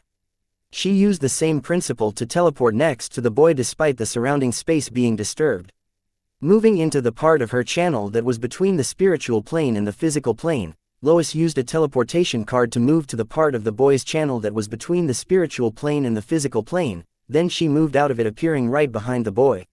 She could not use teleportation in the physical plane because of the space disturbance, but in space between the physical and spiritual plane, she was free to teleport as long as she had a destination. This was the secret to Lois's teleportation. Date the 5th of April 2321, time 4:12, location Southern Region, Blossom District, Sky Blossom City, Street Raymond Cemetery. Having equipped the marker card, Lois appeared right at the spot in the cemetery where she had disappeared. Anne, Baylor, and Baxter instantly became aware of her presence and realized that Lois never teleported away but was hiding using her physique. Agent Lois paused to check the location of the boy in her grimoire, and learning that he was hiding 60 miles away from the outskirts of the city, she dashed towards the opposite direction at the fastest speed she could fathom. Seeing this, Baylor asked Anne, Southern Emperor, is the direction she is heading toward where Wyatt is hiding? No, but let me confirm, saying that Anne texted the boy's grimoire the ring's coordinates, asking, is this where you are hiding? Or did you ditch the ring there intentionally? Anne did not have to wait long. She received an instant answer from the boy while the 2 temporarily allied demigods pursued the fleeing Lois. Anne, yes, I am hiding right at these coordinates. And why would you think that I would ditch the ring? With so many people cursing me every day, I would have died already without this ring on my finger. Wyatt, hang tight, I will come to get you, once it is safe. After getting assurance that the boy was in the position indicated by the ring, Anne began to wonder, why was Lois running?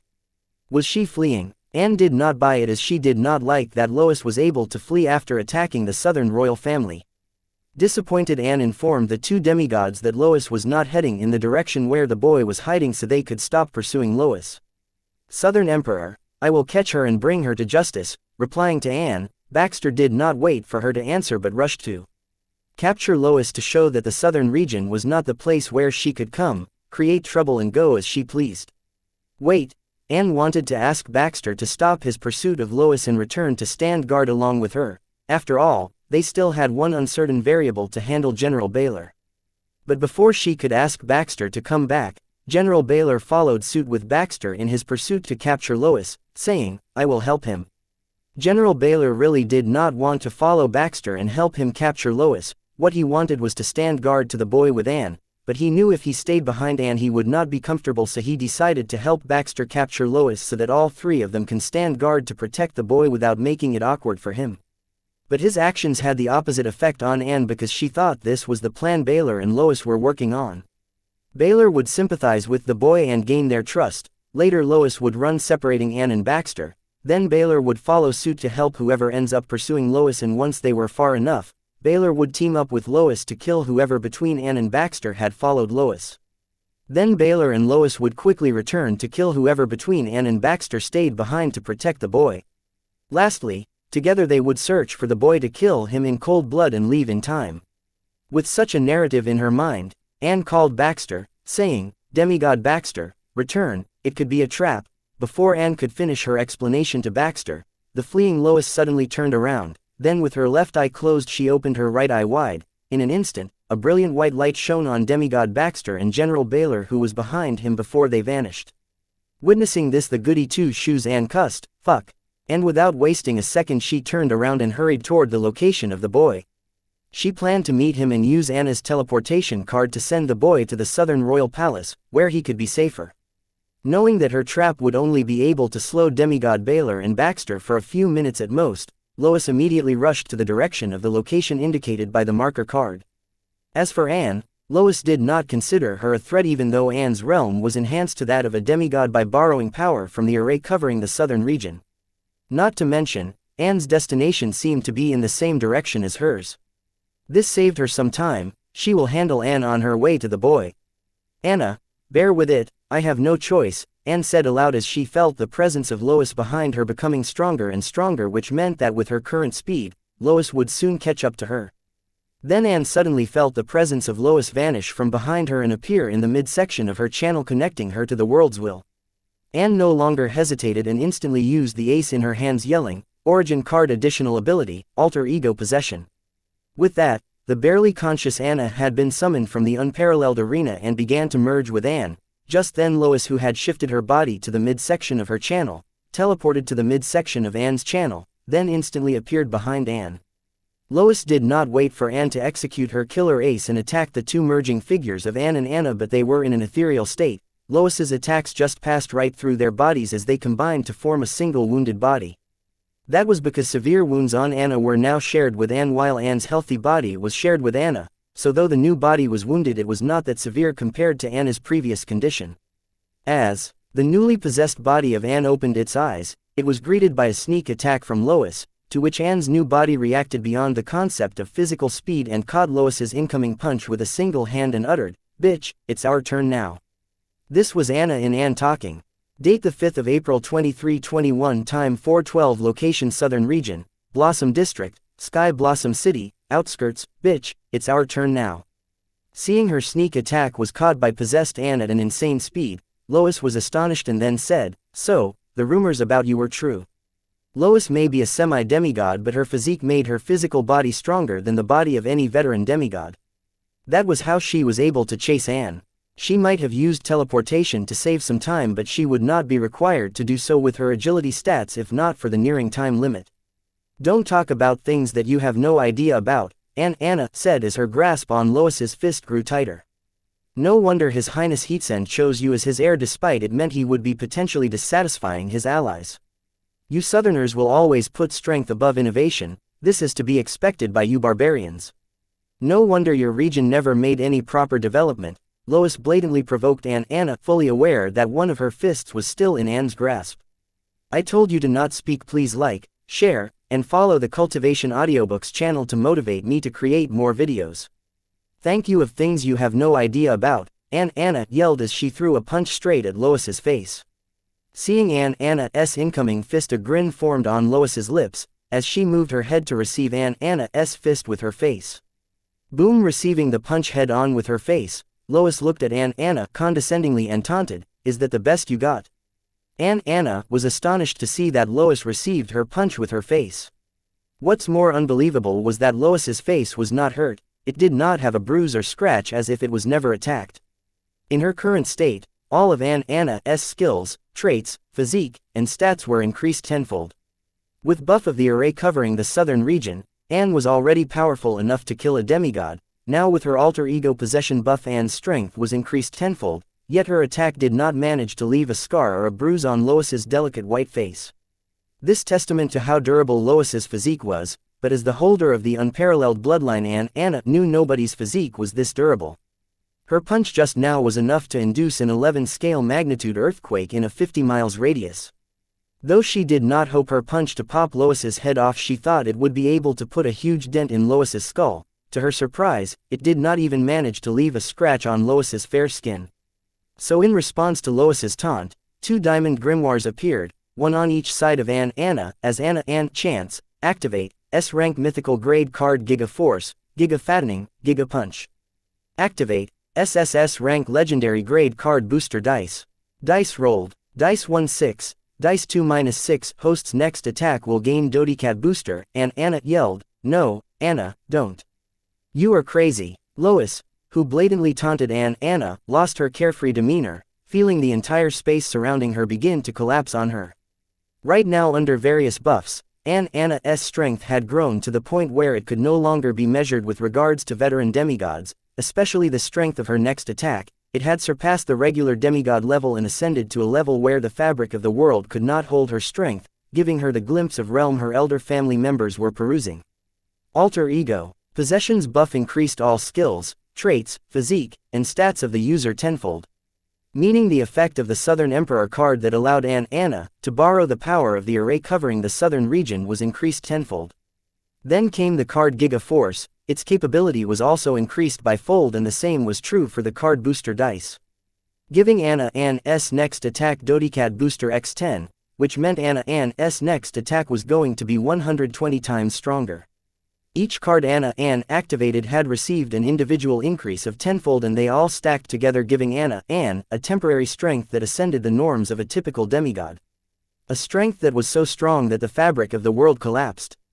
Faced with such strength, Lois, who did not take Anna seriously, could not help but feel dread for her life as the space surrounding her began to crumble with Anna's attack nearing her. But to Anna's disbelief, even in this dire situation, Lois moved her face with her left eye closed and right eye wide open to receive her attack head-on. As for Anna, she was sure that her hypothesis about Lois's ability held merit, but hated that Anna acted rashly before she could warn her not to. This time, Anna both felt it. Before their fist could even make contact with Lois's face, they left a strong suction force swallowing all the force behind their attack on Lois. And the source of this suction was none other than Lois's right eye, the right eye of the world. Once again, without surprise, Lois managed to take Anna's attack head-on without even a scratch to show for it. And with a sneer, she added, "For a second I thought I was done for, but I guess even though your body has been fused perfectly, your mind hasn't fused properly. Well, no matter how good a card is, it can only be as strong as its master. A newbie gunner and a pro gunner can use the same gun, but the result will not be the same." Anna's origin card was strong. Unfortunately, she never practiced using it with Anne. As per Lois's comment, though the bodies of Anna and Anne were perfectly fused, their minds weren't. With the ability Alter Ego Possession, both Anna and Anne's minds should be fused, but they did not, showing how disagreement between Anna and Anne had become the hindrance to the power of their card skill. They were opposed to each other in every way. When it came to fusing each other's mind, they were afraid that they lose themselves to the other, especially Anne. Date the 5th of April 2321, time 4:13, location Southern Region, Blossom District, Sky Blossom City. Outskirts. A person's individuality was the greatest freedom they could have. And no one would give it up for a second. The same was true for both Anne and Anna. The Alter Ego Possession allowed both of them to fuse their bodies and minds to turn into one greater being with enormous power that transcended levels, but neither Anne nor Anna trusted each other enough to allow the skill Alter Ego Possession to fuse their mind with the other. Yes, it was Anne and Anna who did not let the skill Alter Ego Possession fuse their minds into one, just like it did with their bodies. Though they posed as twins, they knew they weren't twins, they both were the same person. What if they fuse their minds and one of them loses themselves to the other? As much as they did not want to lose their individuality to the other, they also did not want to lose the other. Anna and Anne had spent decades not agreeing with each other. Underneath it all, they both knew that they would miss the other. So all the times they used this skill, they never actually fused their mind. And because of this, their perfectly fused body was missing a perfectly fused mind, but instead, it was running on two mediocre minds. As expected, the body had control issues. It was like a puppet with two mediocre puppeteers. If Anne and Anna were to work in sync, they might actually pull this off, but they both never actually got along or agreed on things. Anna was impulsive. She acted on the first thought that came to her mind, whereas Anne was cautious. She liked to think twice or thrice before acting. They were opposites. When Lois taunted them, saying, "Is that the best you got?"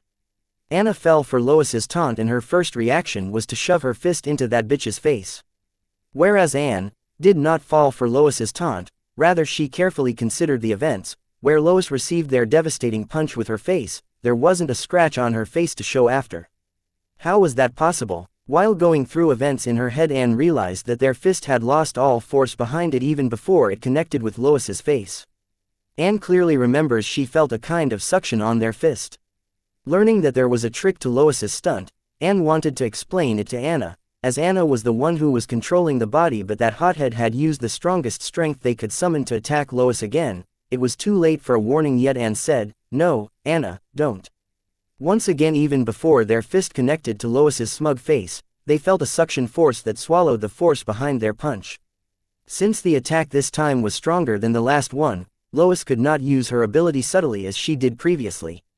So this time even Anna realized that there was a trick behind Lois daringly taking their fist to the face. "Do you want to take any more shots? Because when I start you guys might not get the chance to," Lois said with great confidence. But it felt more like she was talking big as she could still not free her fist from Anna. "Anna, don't attack her, it seems her right eye can swallow the energies in our attacks," Anne mentally conveyed to Anna, and then added, "Though I am still not clear on the range of Lois's ability to swallow energies of the attacks directed at her. How about we experiment by crushing her hand first?" "Now you're talking my language," saying that Anna immediately tightened her grip around Lois's fist caught in her palm, this time to crush Lois's fist for real. Crack, blood splattered, and Lois was finally free after Anne crushed her fist. This was also what Lois wanted, because she knew that if she wanted to separate and gain distance between herself and the Southern Emperor, she would have to sacrifice her fist, which was in the grasp of the Southern Emperor. Lucky for her, the Southern Emperor helped her make the difficult decision. As her fist was crushed by the Southern Emperor, Lois groaned in pain, abandoned her mortally wounded fist, and hurriedly retreated to create a little distance between her and the Southern Emperor. And then used a card to regrow the palm of her hand at an incredible pace. Later she summoned a potion and drank it, and with that her fist grew in a few seconds as if it was never crushed in the first place. Anna, it seems, the range of her swallowing ability is less than her melee range. I have very little info to work with, so I may be wrong about this, but I think the reason why she keeps receiving our punches with her face must be because of the limited range of her skill. This time aim at another part of her body and try to avoid her face even if she tries to receive your punch with her face." Anne mentally explained her hypothesis to Anna and then asked her to attack Lois, avoiding her face. "Watch me," saying that Anne prepared to attack Lois, but then she heard Lois say, "Do you know where all the energy I swallowed from your last 2 attacks go?" "Who cares?" Anna yelled, ready to roll the booster dice once again, but Lois vanished. Then, feeling Lois' presence in the midsection of her channel connecting her to the spiritual plane and Lois's presence vanish again, Anna turned back, preparing to attack while shouting, "You must think I am a fool to think that same move will work on me twice." But to Anna's dismay, this time Lois did not appear behind her but in front of her. Since Anna had preemptively turned thinking that Lois would appear behind her, now, her back was wide open to Lois. Lois took the opportunity to sneak attack, not bothering that she just revealed that she could arrive anywhere in the surrounding of the target. This info on her ability wasn't important, but sometimes it made a difference. Right now it date the 5th of April 2321, time 4:13, location Southern Region, Blossom District, Sky Blossom City, outskirts. Absorbing energies of her enemy's attack were not actually Lois's physique's ability, but a trick she created using the existing abilities of her physique. Her physique allowed her to transfer her body or anyone else's body into the midsection of their channel, connecting them to the spiritual plane. Lois used this ability to trap demigod Baxter and General Baylor in the midsection of their channel, connecting them to the spiritual plane. Once they realized what Lois had done to them, they could figure out a way to free themselves from their spiritual channel in no time. That was by instructing their divinity to move their body out of their spiritual channel. If Baylor and Baxter never realized where they were, they would not know that the key to getting out of the trap Lois put them in was right with them. And they would be stuck there until Lois chooses to free them or someone tells them the truth. Now how long it took for them to get free would depend on Baylor and Baxter figuring out that they were trapped in the midsection of their spiritual channel. Though Lois seems to think that they would figure it out within a few minutes. Similarly, Lois precisely used her ability to just transfer the energies of the Southern Emperor's attack into her spiritual channel's midsection, which existed between the spiritual and physical planes. This precision meant that Lois would have to compromise the range of this ability to be less than the minimum of her melee range. Therefore she never used it unless she had no choice. Like in the case of the Fusion Southern Emperor. Lois underestimated the Fusion Southern Emperor and was caught in her clutches, making it impossible for Lois to rely on her physique's ability that allowed her to transfer her or another's bodies into the mid-segment of their spiritual channel. This ability, though useful, had many conditions to it, like it would be only able to transfer the target's body into their spiritual channel but not other people's spiritual channel. If the target was in contact with another being, then it would not be able to transfer the target into their spiritual channel. Because moving the target's body into their spiritual channel was like stuffing the cloud into its raindrop. It would have to compress the body mass of the target to stuff them into the mid-segment of their spiritual channel, and the target being in contact with any other being would compromise that, so the ability did not work when the target was in contact with any other being. This ability of Lois's physique was there to help her come closer to the spiritual realm such that she could comprehend the rules more easily by staying in the mid-segment of the spiritual channel without the constraints of the location factor affecting her rule comprehension. Why the midsection of the spiritual channel?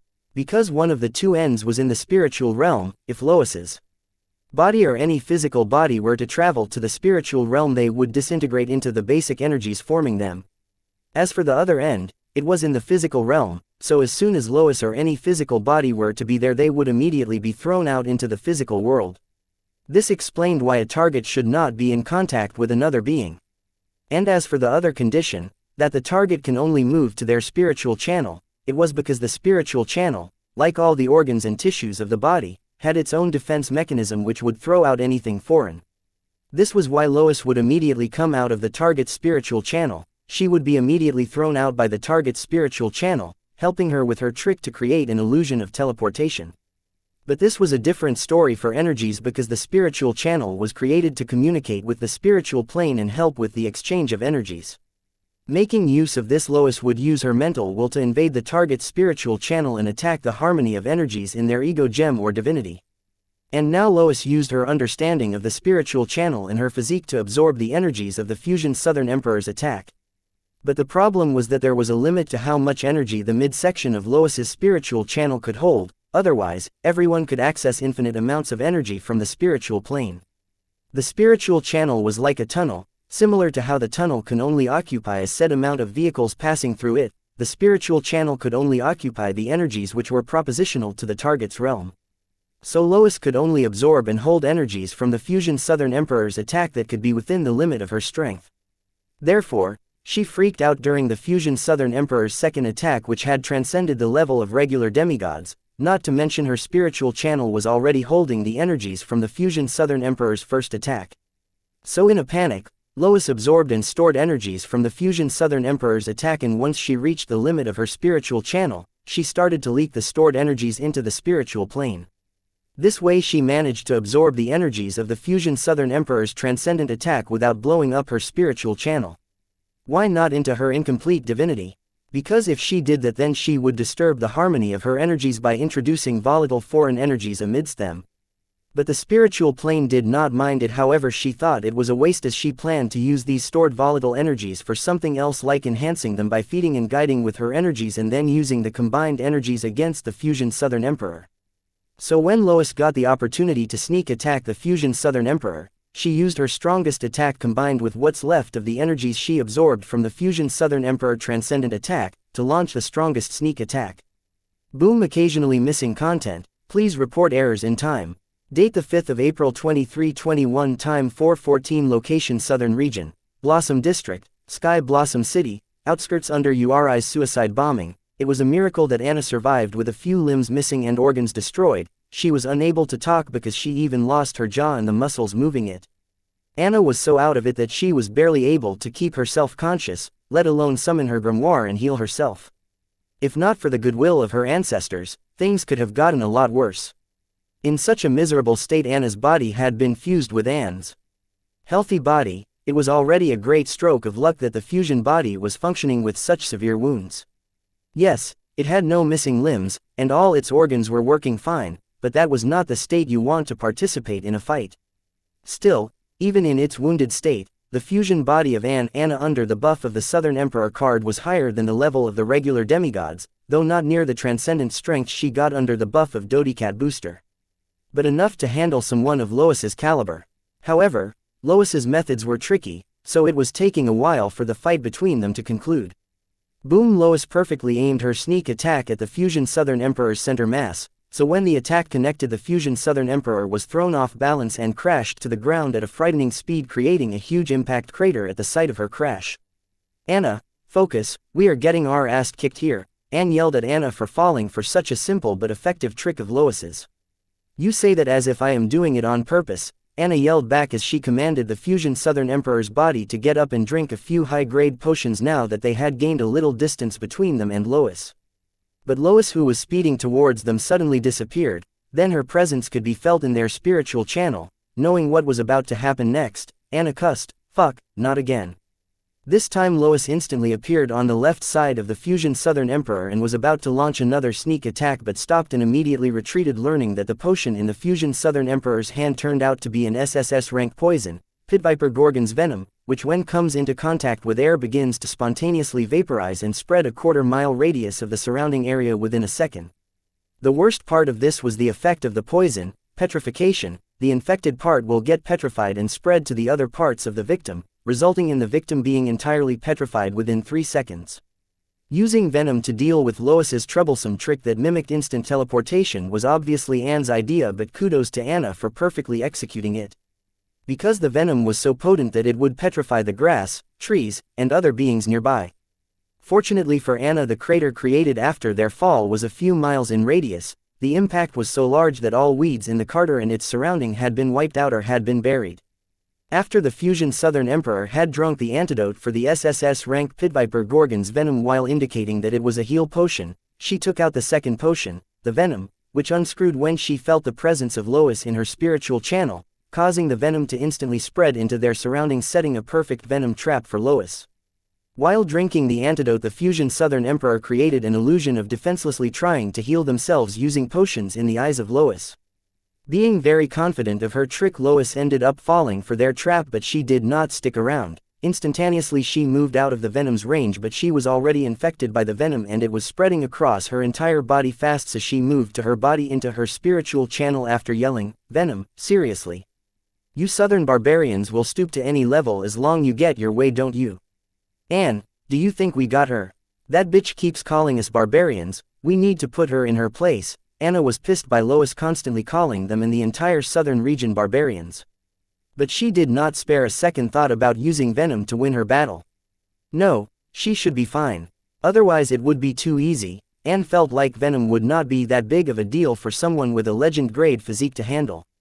As for Lois calling them a bunch of barbarians, Anne did not even bother to spare her thoughts on such obvious attempts of provocation.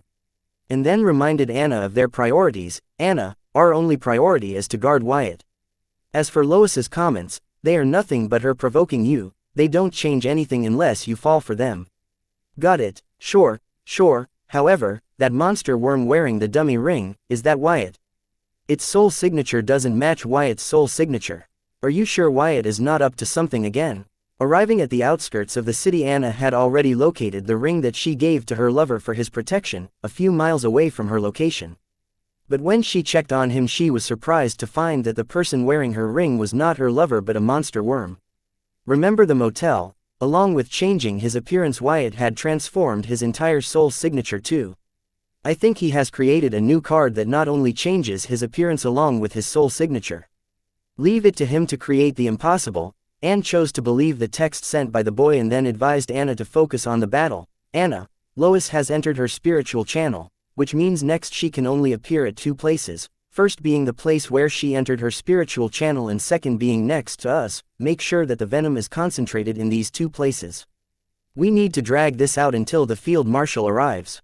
I hate the fact that we have to use this venom against a semi-demigod, not to mention when we are at our strongest." Anna expressed her dissatisfaction concerning the battle. "First, Lois is not just a semi-demigod. Second, we are not at our strongest," Anne corrected Anna and then grimly spoke her mind. "Anna, I think we should start considering rehearsing fusing our minds." "I agree, I hate the idea of fusing our minds, but I would hate it more if I was not able to perform my 100% when my friends and family needed it the most. Occasionally missing content, please report errors in time.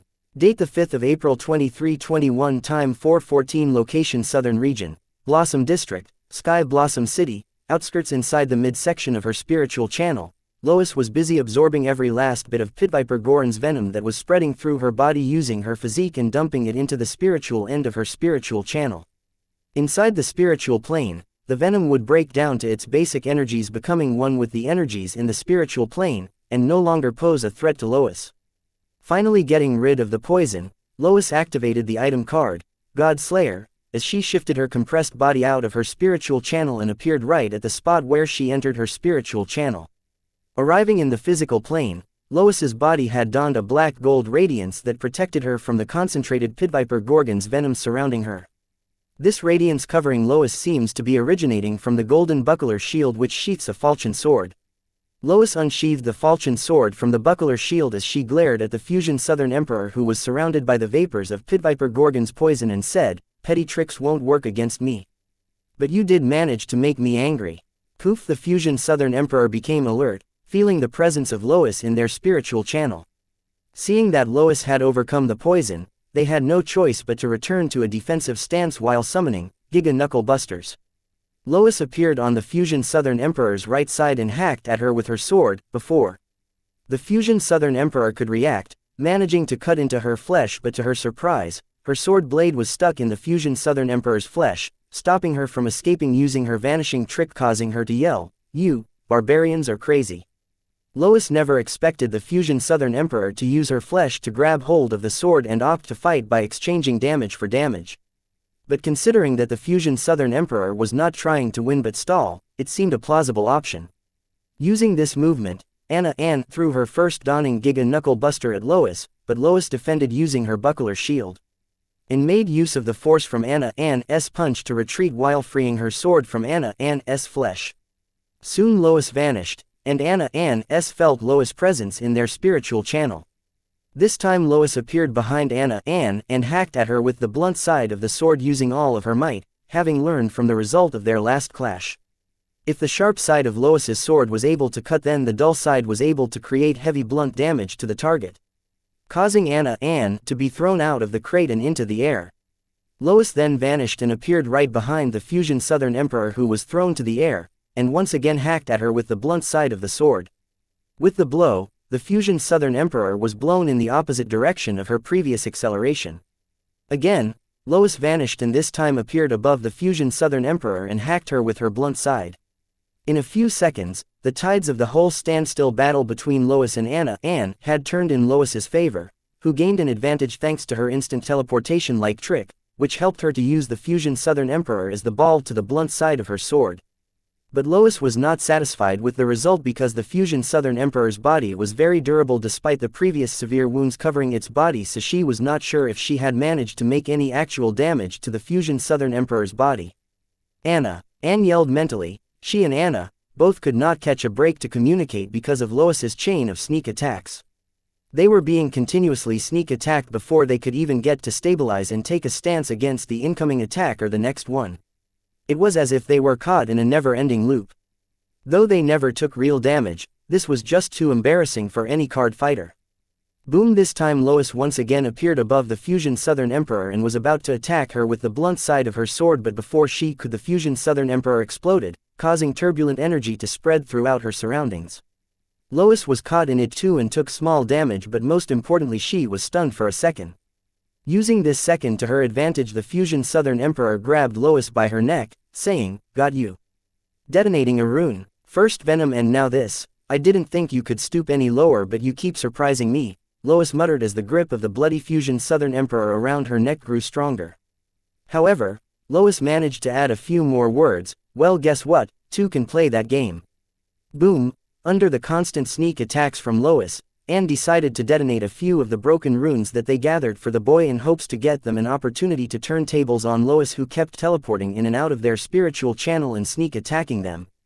At the cost of further antagonizing their existing wounds and adding new ones, Anne took a calculated chance to get out of the embarrassing situation and succeeded. Not only were they able to catch Lois off guard but also capture her. But Anne never considered that desperate Lois would choose to do the same. Caught in the explosion caused by Lois detonating the broken runes in her possession, the Fusion Southern Emperor's body finally reached its limit. Their grip around Lois's neck loosened before they fell to the ground with no resistance, like a kite with a broken string. As for Lois, Having focused most of the explosion on the fusion Southern Emperor and under the effect of the black gold radiance of God Slayer, she mostly managed to come out of the explosion unscathed. Seeing the figure of the fusion Southern Emperor falling to the ground, Lois was not done. She vanished and soon appeared above her, preparing to drive the sword through her heart. However, she paused and vanished into her spiritual channel. Then, as soon as Lois vanished, a huge ball of energy passed through her location and vanished on the horizon. Then a figure appeared next to the free-falling fusion Southern Emperor and caught her in a princess carry, saying, "You have done enough, leave the rest to me." Arriving at the ground, the figure looked at Anna dearly before carefully placing her on the ground to feed her healing potions, but was stopped by Anna uttering, "I can't heal in this form." Yes, the reason why Anna did not try to heal their fusion body was that as a penalty for not fusing their mind, the fusion body could not heal or make use of any recovery buff. Lois appeared out of her spiritual channel to see who sneak attacked her, but could not believe what she saw. You, how could it be you?" Seeing Lois, Anna looked at her young benefactor with an expression filled with worry, self-blame, and desperation, mouthing, "Run." Date the 5th of April 2321, time 4:14, location Southern Region, Blossom District, Sky Blossom City, outskirts. That amount of soul energy output, impossible, Lois said after her shocking discovery that the amount of soul energy being emitted by the young benefactor of the fusion Southern Emperor was beyond his realm. Then, thinking of something, she said, "You made a pact with a devil." Ding, ding, ding. Your reward for the correct answer is the ass whooping of your life, said the figure holding Anna in his arms while a body grew out of his back and separated to take his complete form. Interestingly, the dummy ring could be seen on the ring figure of the new body that just flew toward Lois, while the old body carried Anna in princess carry to a safe distance. Knowing that this place was not safe for someone in a serious condition as Anna being carried out of the battlefield by a clone of her young lover, Anna turned to look at his original body as it flew toward Lois, brimming with unfathomable energy levels. She had heard the conversation between her lover and Lois about making a pact with the devil for his newfound prowess, so she could not help but worry for him. As if the clone read her thoughts, it consoled her, saying, "Everything is going to be all right, trust him." Anna looked at the clone's confident smile, but her worry for her crush did not decrease, as she knew, even if her young lover was able to defeat Lois with the borrowed power, he would be devoured by the devil that lent him the power. Unlike the oaths taken in the presence of the world's will, pacts with the devil had no higher power governing the pact, meaning the rules of the pact changed with the will of the one with the bigger fist. With this, Anna finally decided to take Anne up on her offer to practice fusing their soul. Even though it was too late now, it was better late than never. Watching the target carry the fusion Southern Emperor to safety, Lois looked at the part that grew out of the target, asking, "Which one of you two is the original body?" "For now I am the original body," the boy said while perfectly controlling the new power he had just gained through a devil pact thanks to the soul energy manipulation ability of his Calamity Soul Gem. It seems you possess a disgusting but troublesome ability," Lois said in disgust of having watched a human grow out of the back of another, then added, "Considering that your realm has jumped from card soldier to the card demigod realm, I think you must have sacrificed something valuable. Your soul, maybe. Regardless, when you agreed to the pact with the devil, you basically signed your own death certificate. But still, it's best if I make sure you stay dead. Aren't you forgetting something?" the boy asked Lois, seeing her preparing to finish him off with her attack. Even though Lois thought that the boy signed his death certificate by signing a pact with the devil, she knew the Southern royal family was there to shelter him even from the falling sky, let alone the devil. She did not want to take a chance with the completion of her mission, especially not to a devil. "What?" Lois paused in her tracks and asked the boy. "Your reward, the ass whooping of your life," the boy scorned Lois. With his borrowed demigod prowess, the boy was no longer afraid of Lois, rather he somewhat looked down on Lois. She was not able to kill him when he was a card soldier and did not have the power to fight back, yet she was boasting about killing him now. "Boy, aren't you too cocky for someone living on borrowed time and power? Tell me, do you regret making a pact with the devil for your sugar mama?" Lois taunted the boy in response to his scorn-filled words. As someone who gained her current realm and power with hard work, Lois was provoked to see someone with borrowed power looking down on her. "No, I don't. She thinks we are lovers. And I strongly believe that love should be repaid with love. Not to mention I consider myself very generous," the boy answered, turning to look at the silly girl being carried away by his clone. she jumped in front of the demigod realm's suicide bomber for him without a second thought and did not complain. The boy still did not know if love was just fooling oneself. Nonetheless, he knew for that silly girl today he was willing to risk his life. Just recalling the moment when that girl did not hesitate to sacrifice herself for him, a stupid grin showed on the boy's face. But the grin disappeared as he felt the presence of Lois within the midsection of his spiritual channel. In an instant, Lois appeared behind him, but before she could launch her sneak attack on the boy, she saw two heads grow out of the back of the boy's head with a 120-degree space between all three heads. Then the two new pairs of boys' eyes established eye contact with her with an insane reaction speed. Glancing into the two pairs of eyes, Lois was shocked and stopped in her tracks, then immediately retreated, sensing two pairs of hands growing out of the boy's shoulder blade and floating toward her as if planning to capture her. The forearms followed Lois for a while until she retreated far and vanished into her spiritual channel, then they returned to the boy and floated behind him along with the two floating heads. Feeling the threat gone, Lois returned to the physical plane. Then she looked at the boy with 3 heads and 6 arms with great horror and asked, "What the fuck are you?" "You're death," the boy answered, bombarding Lois with his horrifying baleful aura, jolting her awake from her shock. Date the 5th of April 2321, time 4:05, location Southern Region, Blossom District, Sky Blossom City, Street. Raymond's Cemetery. While engaging with Anna and her grandma, I was monitoring every little action of the demigods and a semi-demigod. Cornering me, with the help of the Hive AI and my slave consciousnesses. Then I was suddenly alerted by a malicious intent attacking my Calamity Soul Gem. Soon, I learned that the malicious intent attacking my Calamity Soul Gem was trying to break into it and that it originated from the spiritual end of my spiritual channel. Which meant the malicious intent was attacking me from within the spiritual plane. Learning that there were abilities that could attack a person from within the spiritual plane, I was never more proud of the Dungeon Calamity Seed cover covering my Calamity Soul Gem. Nonetheless, the question was who was attacking my Calamity Soul Gem? Was it one of the people from the second group that arrived with Anna's grandma? Or someone else, who had yet to show themselves? For now, I decided to scan the malicious intent and try and match it with the 3 from the second group that appeared with Anna's grandma. And it did not take me long to get the result. Turns out it was not the demigods but the semi-demigod chick. It was her intent that was trying to break into my Calamity Daughter Gem.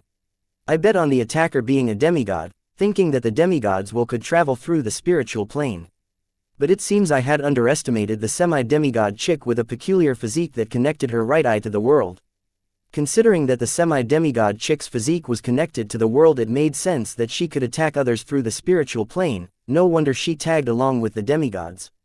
Then I looked at the semi-demigod chick from the corner of my eyes. Despite the darkness blocking our sight, I felt that our eyes meet, so I unconsciously sneered at her, knowing that if she wanted to assassinate me through the spiritual realm, she could forget it. She would never be able to break through the Dungeon Calamity Seed cover protecting my Calamity Soul Gem.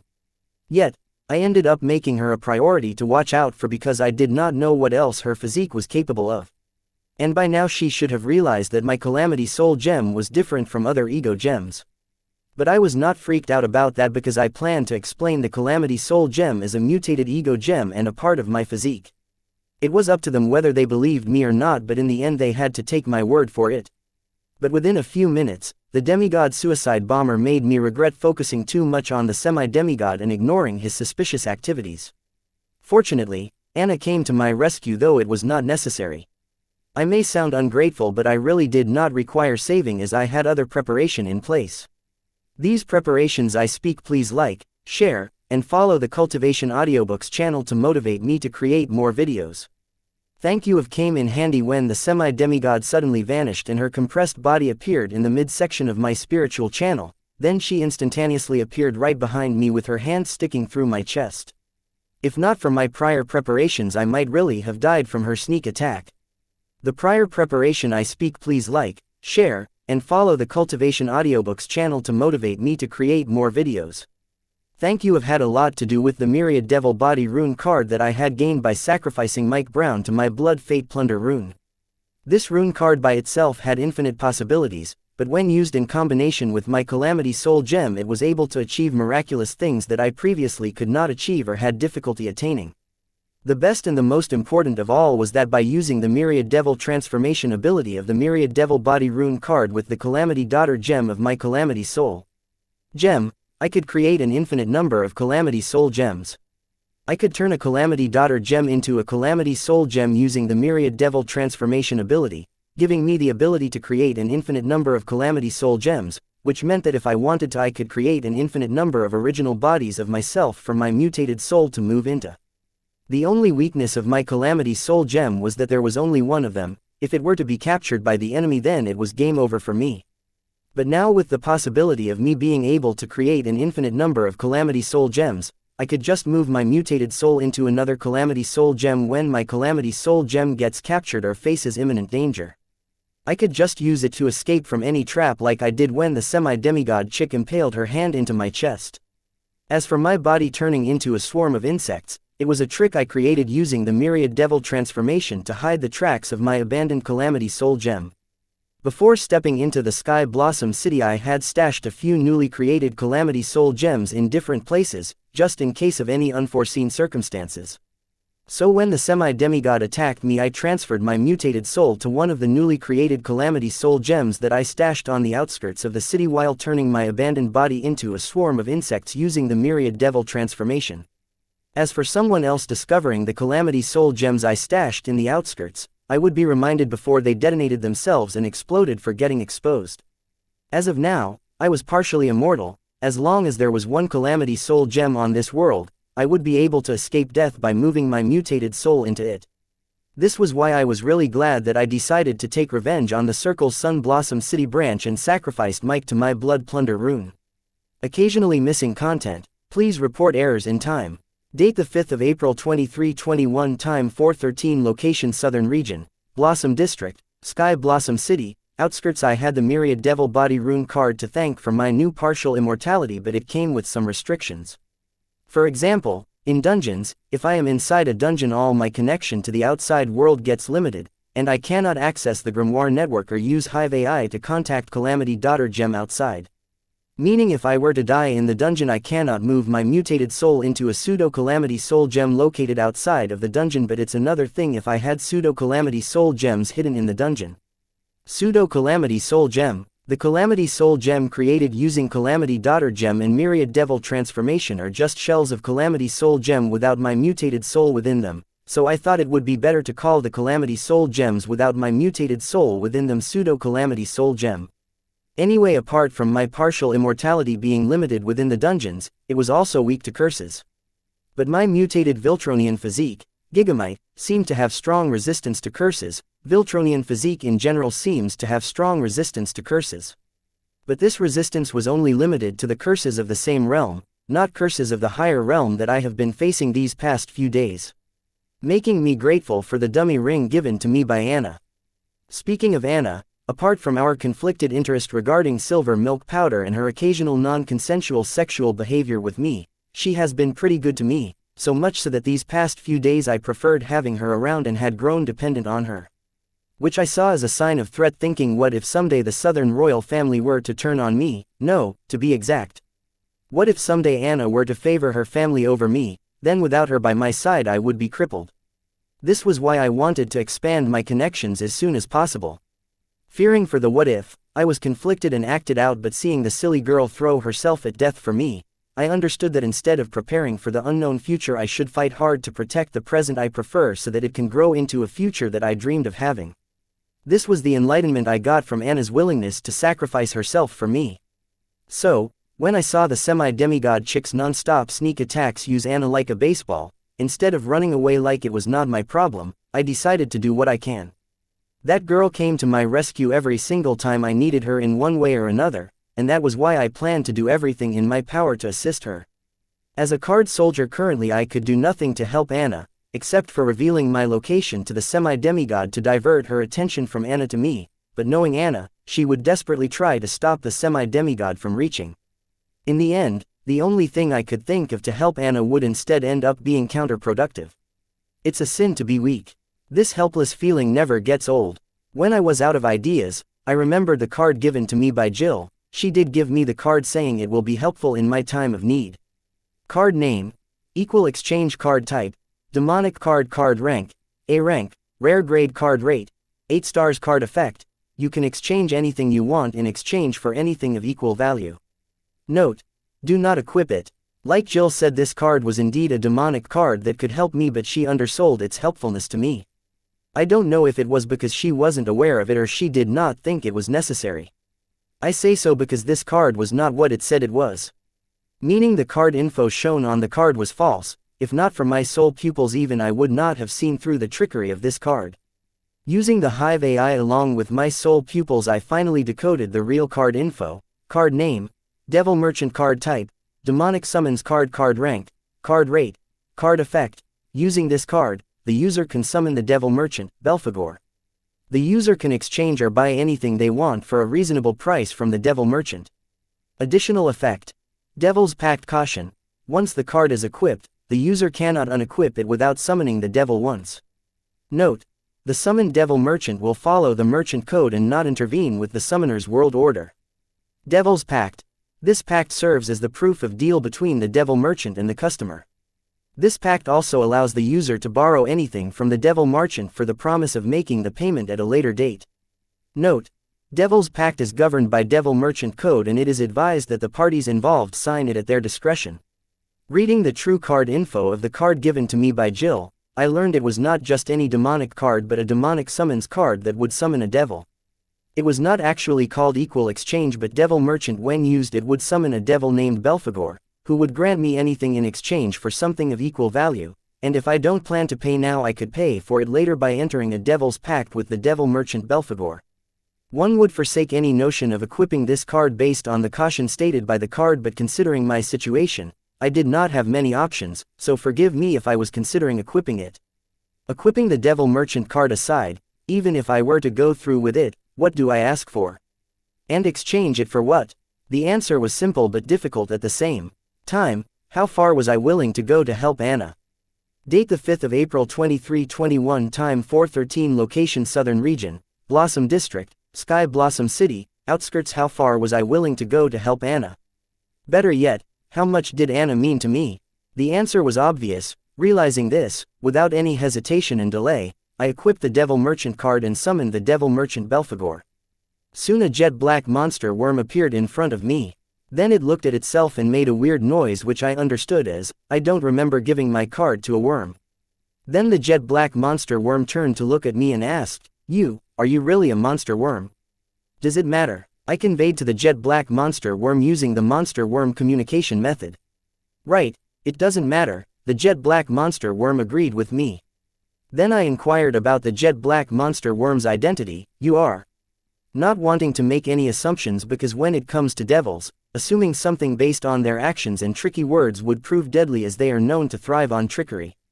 They especially enjoy tricking their victims into an eternity of misery, sorrow, and pain. Isn't it obvious? The jet black monster worm said. Obvious what? I asked, not planning to answer it. Demon Merchant Ezra, here to grant you your desire for a fee, the jet black worm introduced itself. Hearing the jet black worm's introduction, I looked at it in suspicion. Had I not read the real card info, I would have believed in its fake introduction. Why would the devil bother with a fake name? Was it to misuse the devil pact? I had a hypothesis, but it was best if I did not jump to any conclusion. Because I did not know anything about devil merchant codes and devil pact, it was uncharted territory for me. I had to stay calm and be smart about it. Are you the demon merchant Ezra? Is your name Ezra? I asked the jet black worm to get confirmation from it. Didn't you hear what I said? The jet black monster worm dodged answering my questions. Hearing the jet black monster worm, I did not bust its lie, instead patiently asked, I heard you, that is why I am asking to confirm if you are demon merchant Ezra. Are you dumb? The jet black monster worm continued to dodge answering my questions. For the sake of this discussion, let's say I am. So, are you the demon merchant Ezra? I continued to ask the jet black worm the same question about its name and identity. I said, Demon Merchant Ezra, here to grant your desire for a fee. The jet black monster worm repeated its fake introduction. If one were to carefully scrutinize its words, you may see that it never said that it was the demon merchant Ezra. And never in our conversation did it agree that it was the demon merchant Ezra. Despite my repeated inquiries, the jet black monster worm stuck to its fake introduction. Had I not read the real info on the card, no matter how cautious I was, I would have fallen for its fake introduction. Because I had no choice but to take its word for it. What's the harm in that? When I enter a devil's pact with it, if it doesn't use its real name, then who am I supposed to hold responsible for the bargain we agreed on, Demon Merchant Ezra? That's a fake identity. Odds were there wasn't a demon merchant named Ezra, to begin with. Was I overthinking it? No, I wasn't. For the sake of an example, let's say I agreed to exchange something with that devil on the spot and not on a later date and entered a devil's pact as proof of the agreement between me and the devil. Then I give the devil what it had asked of me in exchange for it promising me to fulfill my pre-stated desire, thinking that we had made the devil's pact. But here's the thing, the devil had used a false identity in the devil's pact, so it would not be valid under the devil merchant code. Meaning the devil was under no obligation to uphold the agreement between us. In the end, I would be tricked into giving the devil something precious to me in exchange for nothing. Again, these were my hypotheses on how the devil merchant code worked and why the devil Belphegor kept trying to make me believe that it was demon merchant Ezra. The only way I can prove it was by learning the devil merchant code. And where do I learn that? I heard you, the first time. So are you saying that you are demon merchant Ezra? I continued with devil's chard. Where did you get my card? The jet black monster worm asked me with a frown. It seems to have realized that I was onto its trickery. Does that matter? I did not answer the jet black monster worm, as the more it knew about me the easier it would be for it to trick me to my doom. No, it doesn't, jet black monster worm said, shaking its head. I know that the jet black monster worm would not play ball until it felt like it was tricking me. I did not have time for that. So I asked the jet black monster worm, can I get the devil merchant code? Devil merchant code, how do you know about that? The jet black monster worm asked me in surprise. Now it was sure that I knew something, but what I knew was not clear to it, and that bugged it. Does it matter? I asked the devil, having resolved to reveal as little information about me to it as possible. Though I wasn't clear on the fact of how much the devil knew about me. No, it doesn't. If you want it, I can get you the devil merchant code. For an appropriate price, I can get you anything. Date the 5th of April 2321, time 4:13, location Southern Region, Blossom District, Sky Blossom City, outskirts. No, it doesn't. If you want it, I can get you the devil merchant code. For an appropriate price, I can get you anything. The jet black monster worm's replay was full of deceit. I cannot catch a break with this guy. Everything he said was misleading, and it wasn't technically a lie, in some way it was true. He reminds me of the ad agencies back on Earth. If I were not carefully scrutinizing every word that came out of the jet black monster worm's mouth, I would have been led to believe that I would have to pay a price of equal value to get the devil merchant code from the jet black worm. When what the jet black monster worm said was entirely different. 1. If you want it, I can get you the devil merchant code. 2. For an appropriate price, I can get you anything you want. The jet black worm's tricky wordplay did not surprise me. After all, it was a devil, and that was expected of it. However, I would be surprised if it wasn't deceitful. Good, then get me the devil merchant code, I said, immediately surprising the jet black worm, having seen through its falsehood. As I said, I can get you anything for a price. The jet black monster worm neither agreed to my request nor denied it. But from the looks of it, the jet black monster worm was ignoring my demand. Stop repeating yourself like an NPC and give me the devil merchant code, I said sternly, making sure the jet black monster would not be able to feign ignorance. NCP, what is that? The jet black worm asked me instead of giving me the devil merchant code. I blame myself for this one. Just give me the devil merchant code, I shouted, not bothering to entertain the devil charade anymore. Devil merchant code, I have that, the jet black monster worm said. Give it to me, I ordered the devil. Fine, do you want the copy or the original one? Let me tell you, the original one is precious and worth more than the copy. If you ask me, I recommend the copy, the jet black monster worm recommended. Are you telling me that I will have to pay for the original copy of the devil merchant code? I asked the jet black worm after hearing its remarks. What was I to make of the words, the original is more precious and more than the copy? For a price, I can get what you want, be it the original devil merchant code, the jet black worm monster declared confidently. I don't want the original devil merchant code, I want the original copy of the devil merchant code, I rectified the jet black monster worm's understanding how it had twisted my words. The original devil merchant code can also mean the very first devil merchant code. Considering its history, it would be priceless. As for the original copy of the devil merchant code that I asked for, it would not be worth much. And from my conversation with the jet black monster worm so far, I was getting a strong feeling that the original copy of the Devil Merchant Code was something the jet black monster worm should be giving to its customers, but it chose not to unless it was pressed by them to give them the original copy of the Devil Merchant Code. Here's the copy, the jet black monster worm said as it passed me the card it just summoned. I did not take the card from the jet black monster worm, instead asked him, is it the original copy of the Devil Merchant Code? You want the copy or not? The jet black monster worm did not respond to me, instead it insisted on giving me its copy of something. Since it did not confirm that it was giving me the original copy of the Devil Merchant Code, I really could not confirm what it was giving me. I want the original copy of the Devil Merchant Code, I yelled at the jet black worm because it kept ignoring my demands and did whatever it felt like. The original Devil Merchant Code, the original copy of the Devil Merchant Code, and the copy of the original Devil Merchant Code, all three of them were different. As I said earlier, the original Devil Merchant Code was the first Devil Merchant Code to be written. It was antique, making it priceless. As for the original copy of the Devil Merchant Code, it was the exact copy of the first Devil Merchant Code. As for the copy of the Devil Merchant Code, it was a copy of the first Devil Merchant Code copied by the jet black monster worm. Considering its actions so far, I don't think I can trust the copy made by the jet black monster worm. All this was my assumption based on my conversation with the jet black monster worm. I know I said one should not jump to assumptions or conclusions when dealing with the devil, but if I do that it will be an endless circle of, he said, I said, between me and the jet black monster worm.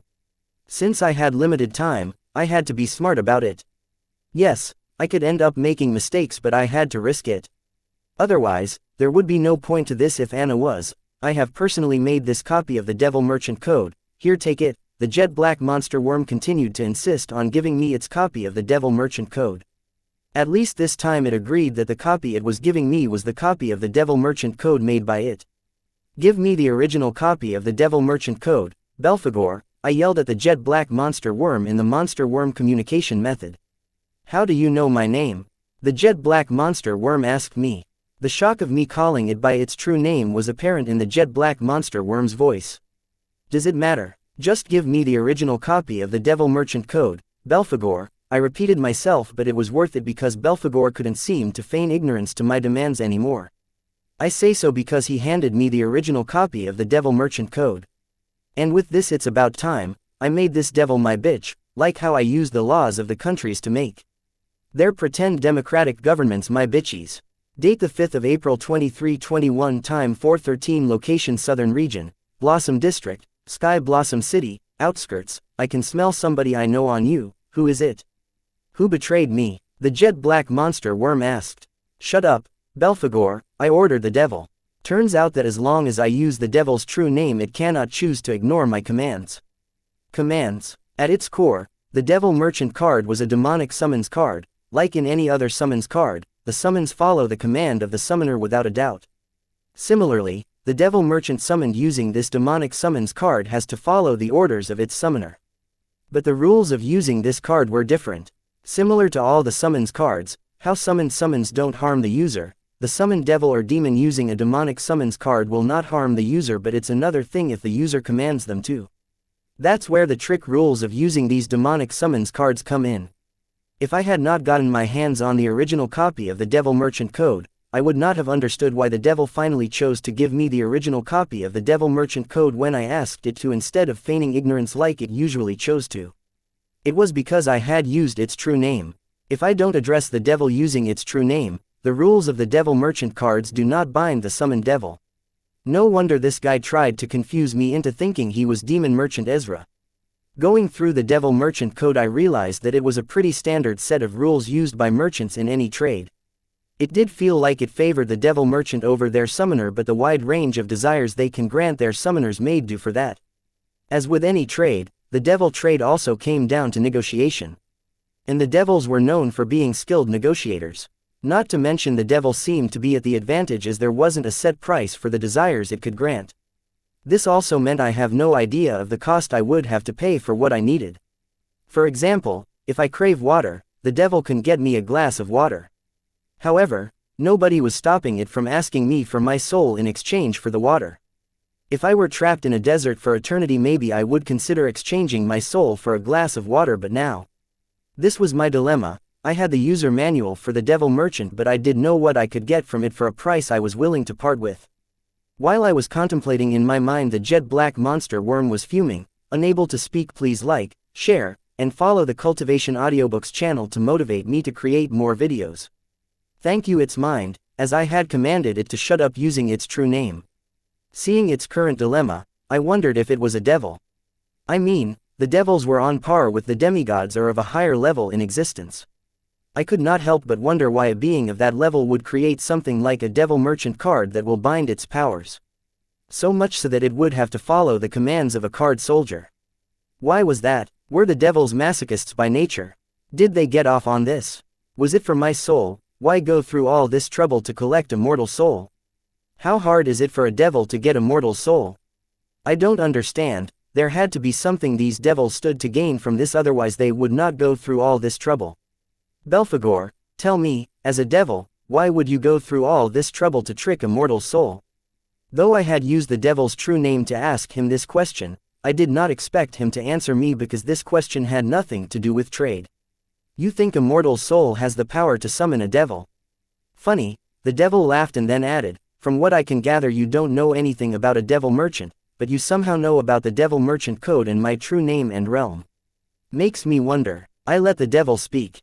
The more talkative it got, the easier it was for it to slip something that I could use, while keeping in mind that I can't trust anything it says. Dealing with the devil was like dealing with corporate lawyers. The devil's habit of carefully choosing its every word reminded me of those sneaky and manipulative jerks. You saw through the enchantment of my demonic summon card, didn't you? That was how you came to know about the Devil Merchant code, my true name, and my true realm. Belphegor monitored my soul energy signature to check if his guess was right and then laughed out loud. I knew there had to be something special about your soul for you to summon me. I hit it big this time, a mortal soul that can see through my enhancement. So, are you telling me that if my soul wasn't special I would not have been able to summon you and instead would have used the equal exchange card like regular mortal souls would have? I asked the devil. No wonder Jill did not know that the demonic card equal exchange that she gave me was actually a Devil Merchant demonic summons card. Turns out the demonic card given to me by Jill had a condition on it. If an average mortal soul were to use it, then it would act as the demonic card equal exchange. However, if the card was used by a special mortal soul, then the devil Belphegor would be summoned.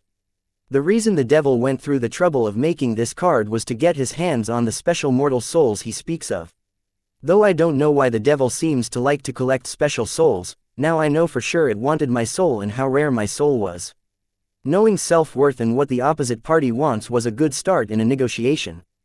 Date the 5th of April 2321, time 4:13, location Southern Region, Blossom District, Sky Blossom City, outskirts. I want your soul and you want to save that girl, so let's make this happen, Belphegor said, instead of going into detail about special mortal souls as I asked him to.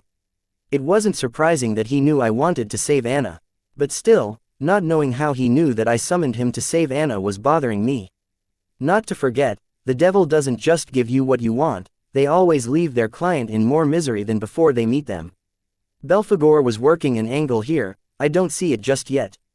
Also, he forgot to consider that nobody wants to give up their souls. No, not happening. I immediately rejected Belphegor's proposal. I wasn't buying his act. Why was he suddenly so easy to talk to? If Belphegor knows that I summoned him to save Anna, then he should know that I don't have much time on my hands to continue this negotiation. He should be taking advantage of this fact instead. He decided to just give me what I wanted, though he did ask for my soul. However, this was just too easy. Was I missing something, or were special mortal souls just too irresistible for devils? Why is that? Don't you want to save that girl? Her physique and bloodline are durable, but how long do you think she can hold on against that cutie's attacks? Belphegor tried to persuade me, but instead, he pointed me in a direction I did not consider before. What if his sudden change was not about me or my special mortal soul, it was entirely about somebody else, for example, the semi-demigod chick that Belphegor referred to as cutie? When did the devil start to call a mortal soul so endearingly? This slimeball was not just aiming for my soul but the soul of the semi-demigod chick attacking Anna. Considering that the physique of the semi-demigod chick allowed her to connect with this card world, I bet her soul met the criteria to be a special soul in Belphegor's books. Belphegor planned to collect 2 special souls at the cost of 1 desire, which explained the sudden change in his attitude. No wonder he went as far as to persuade me into considering his offer. That's just great. I could use this to my advantage. I say so because this meant I wasn't the only one pressed by time, Belphegor was too. Let's consider the offer Belphegor put in front of me. He promised to save Anna in exchange for my soul. However, saving Anna also meant killing the semi-demigod chick attacking Anna. Belphegor doesn't have to kill the semi-demigod chick, but he will kill her to get his hands on her special soul, as the souls killed by the devil would be dragged to hell by them. Considering the semi-demigod chick's physique connected her to the world's will, it would not be surprising to think that Belphegor had other plans for her soul. This led me to believe that in some ways Belphegor wanted the semi-demigod's soul more than my soul, as I had a feeling that her soul would help Belphegor invade this world. This was just me assuming based on her physique, which seemed like a doorway to this world's will. You are right, it doesn't seem like she will be able to hold on for long, I said as if I was considering Belphegor's words. But there was a problem. I had all the tools I needed, but I did not know what it was that I could get from Belphegor. I know I did this to save Anna and all, but since I am here I plan to get the most out of it. What was it that I could get from Belphegor? He was in some other realm. Was his power even valid here in this world? Kid, just say the word, said Belphegor confidently. This guy was charismatic. His words made me feel if I agree with him all my problems will go away. How do you plan to save her? You are just a devil monster worm. How strong can you be in this world? As strong as a demigod. We both know a demigod is not enough to save her. I laid out the facts for Belphegor. Even if he was a devil, when he appears in this plane his ability will be at most of the demigod realm, and the semi-demigod chick had already shown that she had no problem dealing with a demigod. Let me worry about that. Belphegor dodged my question. Answer me, Belphegor, I commanded the devil using his true name. Devil Merchant Code will save me from the suppression of this world's will as long as I am completing the task of my client, Belphegor answered me reluctantly. You gotta be kidding, this wasn't mentioned in the original copy of the Devil Merchant Code you gave me. Belphegor, tell me why it was not mentioned in the original copy of the Devil Merchant Code you gave me. I asked Belphegor in anger, feeling that I was tricked. Because the original copy of the Devil Merchant Code I gave you was the customer copy. Belphegor wasn't thrilled to tell me this. Does that mean there is a Devil Merchant copy or something similar? I yelled and then added, answer me, Belphegor.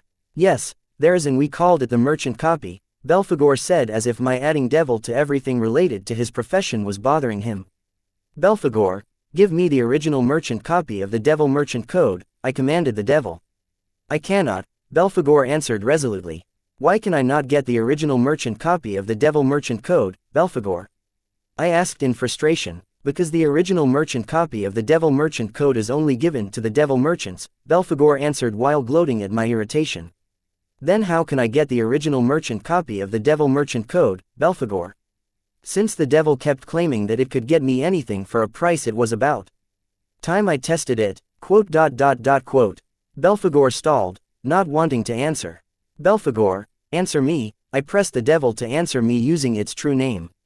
By becoming a devil merchant, or in your case a demon merchant, you can get the original merchant copy of the Devil Merchant Code, Belphegor answered me grudgingly. Hold up, you are telling me, I can become a devil merchant? No, a demon merchant. I immediately asked the devil, finding its words unbelievable. Date the 5th of April 2321, time 4:13, location Southern Region, Blossom District, Sky Blossom City, outskirts. Yes, you can become a demon merchant, Belphegor responded, but his voice made it sound like I was extorting information out of him. He should have known that this day would come when he chose to become a devil merchant. Why stop there? Belphegor, why? You know what I am going to ask you next, so why not just tell me how I can become a demon merchant before I ask? I asked the devil, seeing that it continued to answer just what I asked it to and nothing more. Would you believe my answer if you did not ask the question using my true name?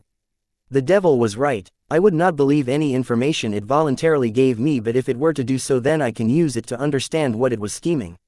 You are right, Belphegor, be dear and tell me how I can become a demon merchant. As of now, I had no idea as to what were the benefits of becoming a demon merchant except for gaining the merchant copy of the Devil Merchant Code. But there must be something that drove all these demons and devils to willingly be suppressed by the Devil Merchant Code to become Demon Devil Code. As for what I was planning to do with the original merchant copy of the Devil Merchant Code, it was pretty obvious. I wanted to level the playing field between me and Belphegor. The merchants played by a different set of rules compared to the customers. For you to become a demon merchant there are 3 ways. 1. Be chosen by Devil Merchant Code. 2. Get recommendations from 3 demon merchants. 3. Get a recommendation from 1 devil merchant. For one to be chosen by the Devil Merchant Code they need to be a demon in the Dark Realm. So you can forget option number 1, however you can try your luck with the other 2 options. Belphegor briefly explained the 3 ways one could become a demon merchant and that only 2 of them worked for me. But what intrigued me most was that in this conversation Belphegor addressed the Devil Merchant Code as if it were a living entity, causing my interest in Devil Merchant Code to peak. Why would I be interested in Devil Merchant Code? The Devil Merchant Code could suppress the power of strong pride-filled devils and make them willingly submit to it. It could help them suppress the suppression of the world's will of their customer's world. And now I learn that it could choose who gets to be a demon, devil merchant as if it had a mind of its own. I would not be me if I were not intrigued by such an existence. Belphegor, you are a devil, I said, glancing at the devil endearingly. Belphegor looked at his customer dumbfoundedly. He was without words. He was here to trick this customer of his into selling his special mortal soul, not to recommend him to become a demon merchant. Belphegor, come on, don't act like a stranger now, I said, moving closer to the jet black monster worm. You need to know that every devil, demon merchant gets 1 recommendation per decade, Belphegor said, realizing he was in the presence of a shameless being, and a simple no would not be sufficient to get it off his back. Great, Belphegor, you must have saved many recommendations in your lifetime. I had decided to become a demon merchant not just to get the merchant copy of the Devil Merchant Code but to get close to the Devil Merchant Code. Belphegor was astonished by the shamelessness of his customer and thought, that's what you gathered from what I just said. Belphegor, don't be shy.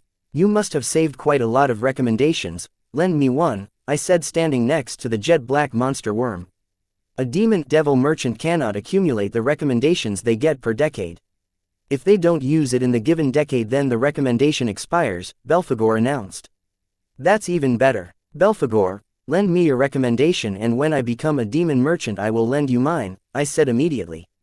Demon devil merchants cannot trade their recommendations among themselves, Belphegor said and hurriedly added, I am not going to give you my recommendation. Just forget it. Do you even plan to save that girl or not? That means you have not used your recommendation for this decade yet. Great. I was enthused to hear Belphegor had not used his recommendation yet. Did you not just hear me say I will not give you my recommendation? Belphegor would have left already if 2 special mortal souls weren't at stake. Belphegor, what happened to you can get me anything for a fee? I want your recommendation to become a demon merchant, name your price. I know Belphegor wouldn't just give me his recommendation but there was a point to me acting shameless.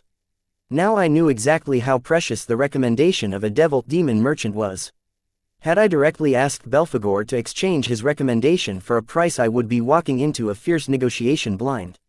But now I had no problem leading the negotiation. Wait, what about that girl? The jet black monster worm asked, pointing its head toward the one-sided battle between Anna and the semi-demigod chick. What about her? I asked Belphegor, feigning ignorance. As for Anna, Belphegor wanted the battle between Anna and the semi-demigod chick to last longer. Because the only way Belphegor could get 2 special mortal souls at the price of 1 was if I asked him to help save Anna. Only in that way, he could descend into this world with his full prowess with the help of the Devil Merchant Code and kill the semi-demigod chick to fulfill my desire, ultimately allowing him to harvest her and my soul.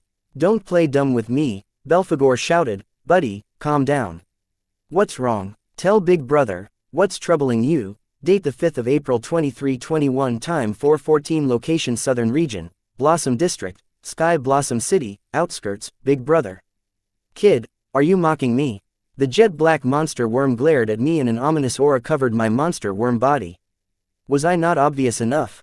I asked the devil with a scorn-filled gaze. How dare you, a puny mortal, look down on me? The ominous aura oozing out of the jet black monster worm strengthened by a few folds. Shut the fuck up, Belphegor, I cussed Belphegor, knowing that he could not hurt me since I knew his true name. The jet black monster worm glared at me but did not dare to speak. Please like, share, and follow the Cultivation Audiobooks channel to motivate me to create more videos.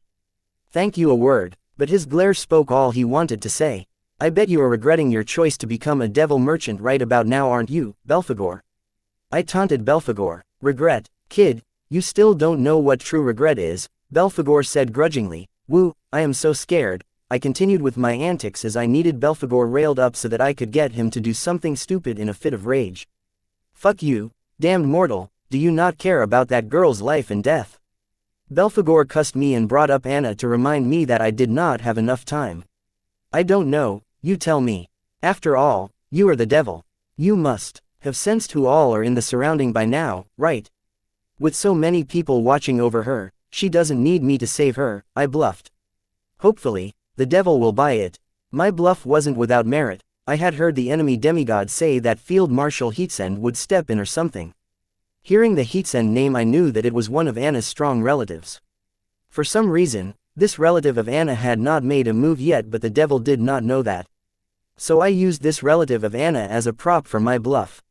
Optimistically, this prop was enough for the devil to buy my bluff. Kid, tell me the real reason behind why you summoned me. Belphegor was aware of the powerful presence in his surroundings that could threaten him. But he was not worried, as the devil merchant code would protect him as long as he abided by the rules. You tell me, I said, trying to sound mysterious. It was bugging me that I did not know how the devil knew that I summoned it to save Anna, but now that I had tricked it into thinking otherwise, I felt a little better. And confirmed that the devil cannot read minds, but it just made an educated guess based on clues in the surrounding. Especially the ring that my monster worm body had donned. If one were to carefully scrutinize it, they would realize that the ring did not belong to me but Anna. From there, it was easy speculation and assumption, hoping that you got it right. I give up, you tell me what you want. Belphegor gave up without even trying. It seems he was losing patience now that he was no longer in control of the conversation. As a devil, Belphegor believes to think of himself as the smartest person anywhere he goes, but now that he realized he wasn't, Belphegor was losing patience. Usually, those that summoned him would do so out of helplessness or greed, but the one in front of him did not show either. Instead, this customer led him to believe that he was helpless and desperate to make a devil's pact, and used that sentiment to get him to reveal various information he would never share with a customer. Fear, confusion, naivety, desperation, anger, revenge, helplessness, greed, lust, etc. These emotions were the elements Belphegor used to play with those that summoned him and tricked them into selling their special mortal souls for nothing. But today it was different. The customer that summoned him was using these elements to play with him, the devil. Belphegor naively believed his customer was helpless and desperate to sign a devil's pact. Then was confused, having learned that his customer was neither helpless nor desperate to sign a devil's pact. The presence of two special mortal souls ignited greed in Belphegor's greedy heart. He would do anything or go to any lengths to own these two special mortal souls. The mortal customer knew his true name, along with that the presence of mortals that had neared transcendence raised fear in his dauntless mind. This customer used his true name to treat him like an average servant and keep insulting him every chance he got, which enraged Belphegor and left him wanting to take revenge on this mortal. For the first time, Belphegor felt regret. His pride as a devil had taken a huge hit, being led by his nose by a customer. He was embarrassed. He wanted to leave and send an army of demon worshippers to hunt this mortal down, but he did not leave as his greed for two special mortal souls wouldn't let him do that. All in all, Belphegor felt like his many victims, which only enraged and embarrassed him further. So much so that Belphegor started to fantasize about the various ways he would torture the special soul of this customer of his once he gets his hands on it. If you want to play like that, then fine, have it your way. Seeing Belphegor show no resistance, I knew he wanted to let me think I outsmarted him and reveal what I really wanted from him. Therefore I looked straight into the beady eyes of the jet black monster worm and said, "Let me start by telling you what you want. You want my special soul along with that semi-demigod chick's special soul. But you are not willing to pay the full price for both souls. You want to get them at the price of one or even less. That is where I come in, and why you keep bringing that girl up. You plan to use me to descend to this world and harvest both of our special souls. Feel free to correct me if I missed something." The jet black monster worm looked away from my eyes, fearing they could read his mind. "Belphegor," I said, "feel free to add anything I missed." I commanded Belphegor to answer me, even though I knew that I could not use the devil's true name to force it to answer anything not related to trade, because it did not matter to me, as I did this as a power move. "Kid, you seem to be forgetting who you are talking to," Belphegor thundered. Ignoring the devil's fiery emotions, I commanded it, "Belphegor, tell me the price for you to recommend me to become a demon merchant." Earlier, I sidetracked a little to get the tensions high enough for me to get Belphegor to promise me what I wanted despite his sense of judgment telling him otherwise. Date the 5th of April 2321, time 4:14, location Southern Region, Blossom District, Sky Blossom City, outskirts. Alright, if you want my recommendation that badly, then I will tell you the price. 2 special mortal souls, not just any special mortal souls, I want your and her souls. That's the price you will have to pay for my recommendation to Devil Merchant Code for you to become a demon merchant. Belphegor answered me grudgingly. He seemed to be a little thrilled and looking forward to what I will say next. Belphegor, what are special mortal souls? I asked, looking at the devil with a sneer. Now that the devil had asked special mortal souls in exchange for its recommendation, it had made my questions relevant and related to trade. This way Belphegor had to answer my question to the best of his knowledge. The jet-black monster worm glared at me silently for a while, and I did not rush it as I was enjoying its irritation. Afterward, it said, "Special mortal souls are mortal souls that have undergone enlightenment or mutation to gain unique abilities. When these special mortal souls enter the river of souls and step into the cycle of reincarnation, they can carry the unique abilities they had gained through enlightenment or mutation to their next life and other lives to come." Listening to the explanation of the jet-black monster worm, I understood what characterized a mortal soul as a special mortal soul. But I wondered if my soul was a special mortal soul even before I mutated it into a mutated soul with multiple consciousnesses. Since my soul had transmigrated to this world with no notable side effects, I would like to believe that even if it did not meet the criteria to be a special mortal soul according to Belphegor's definition, it had something special about it. They say we are born with nothing and die with nothing, but the special mortal souls proved that saying wrong. So I felt good knowing that I will be able to carry my mutated soul to the next life if I have one. Now I knew what a special soul was, but I did not understand why these special souls were an attraction to the devil so much that it was willing to suffer such humiliation and embarrassment under a mortal's hand.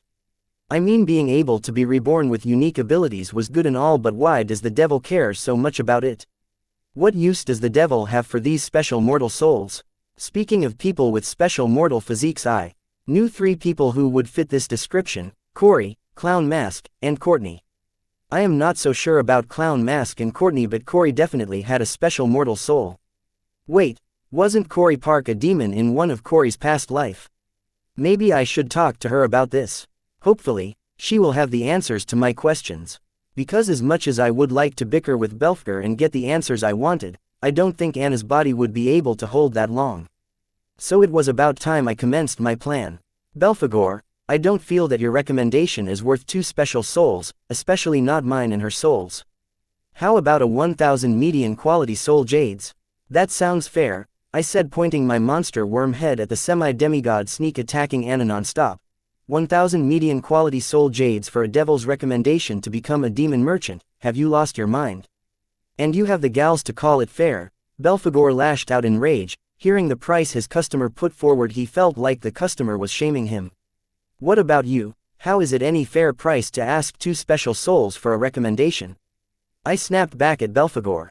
Fine, then, what do you think is the fair price for my recommendation to the Devil Merchant Code to make you a demon merchant? Belphegor let me decide the price for his recommendation. As if you would trade with me if I were to state the fair price, I said, enunciating to the Belphegor that he only said this to check my bottom line and did not plan to make a trade with me. This way Belphegor could deliberately state a price higher than my bottom line, forcing me to take a loan with high interest rates. In a fair trade, this practice would be called malpractice, but the Devil Merchant Code had no rules against this. This was why I said the Devil Merchant Code favored the demon merchants over the customers. Kid, in witness of the Devil Merchant Code, I, Devil Belphegor, promise you that if the price you are willing to pay for my recommendation is fair, I will make this exchange right away. Belphegor said so because he felt that with the realm of his customer, he would not be able to fork out anything except his special mortal soul that would be considered as a fair exchange for his recommendation. If the customer were to exchange his special mortal soul, then well and good, it aligned with his interest. Was Belphegor not worried that his customer would be able to fork out something of value other than his special mortal soul? After all, it was wearing an SSS rank item on its body. No, he was not, because he knew this item did not belong to the customer but to his sponsor. And not to mention a devil's recommendation to the devil merchant code was worth a lot more than an SSS rank item.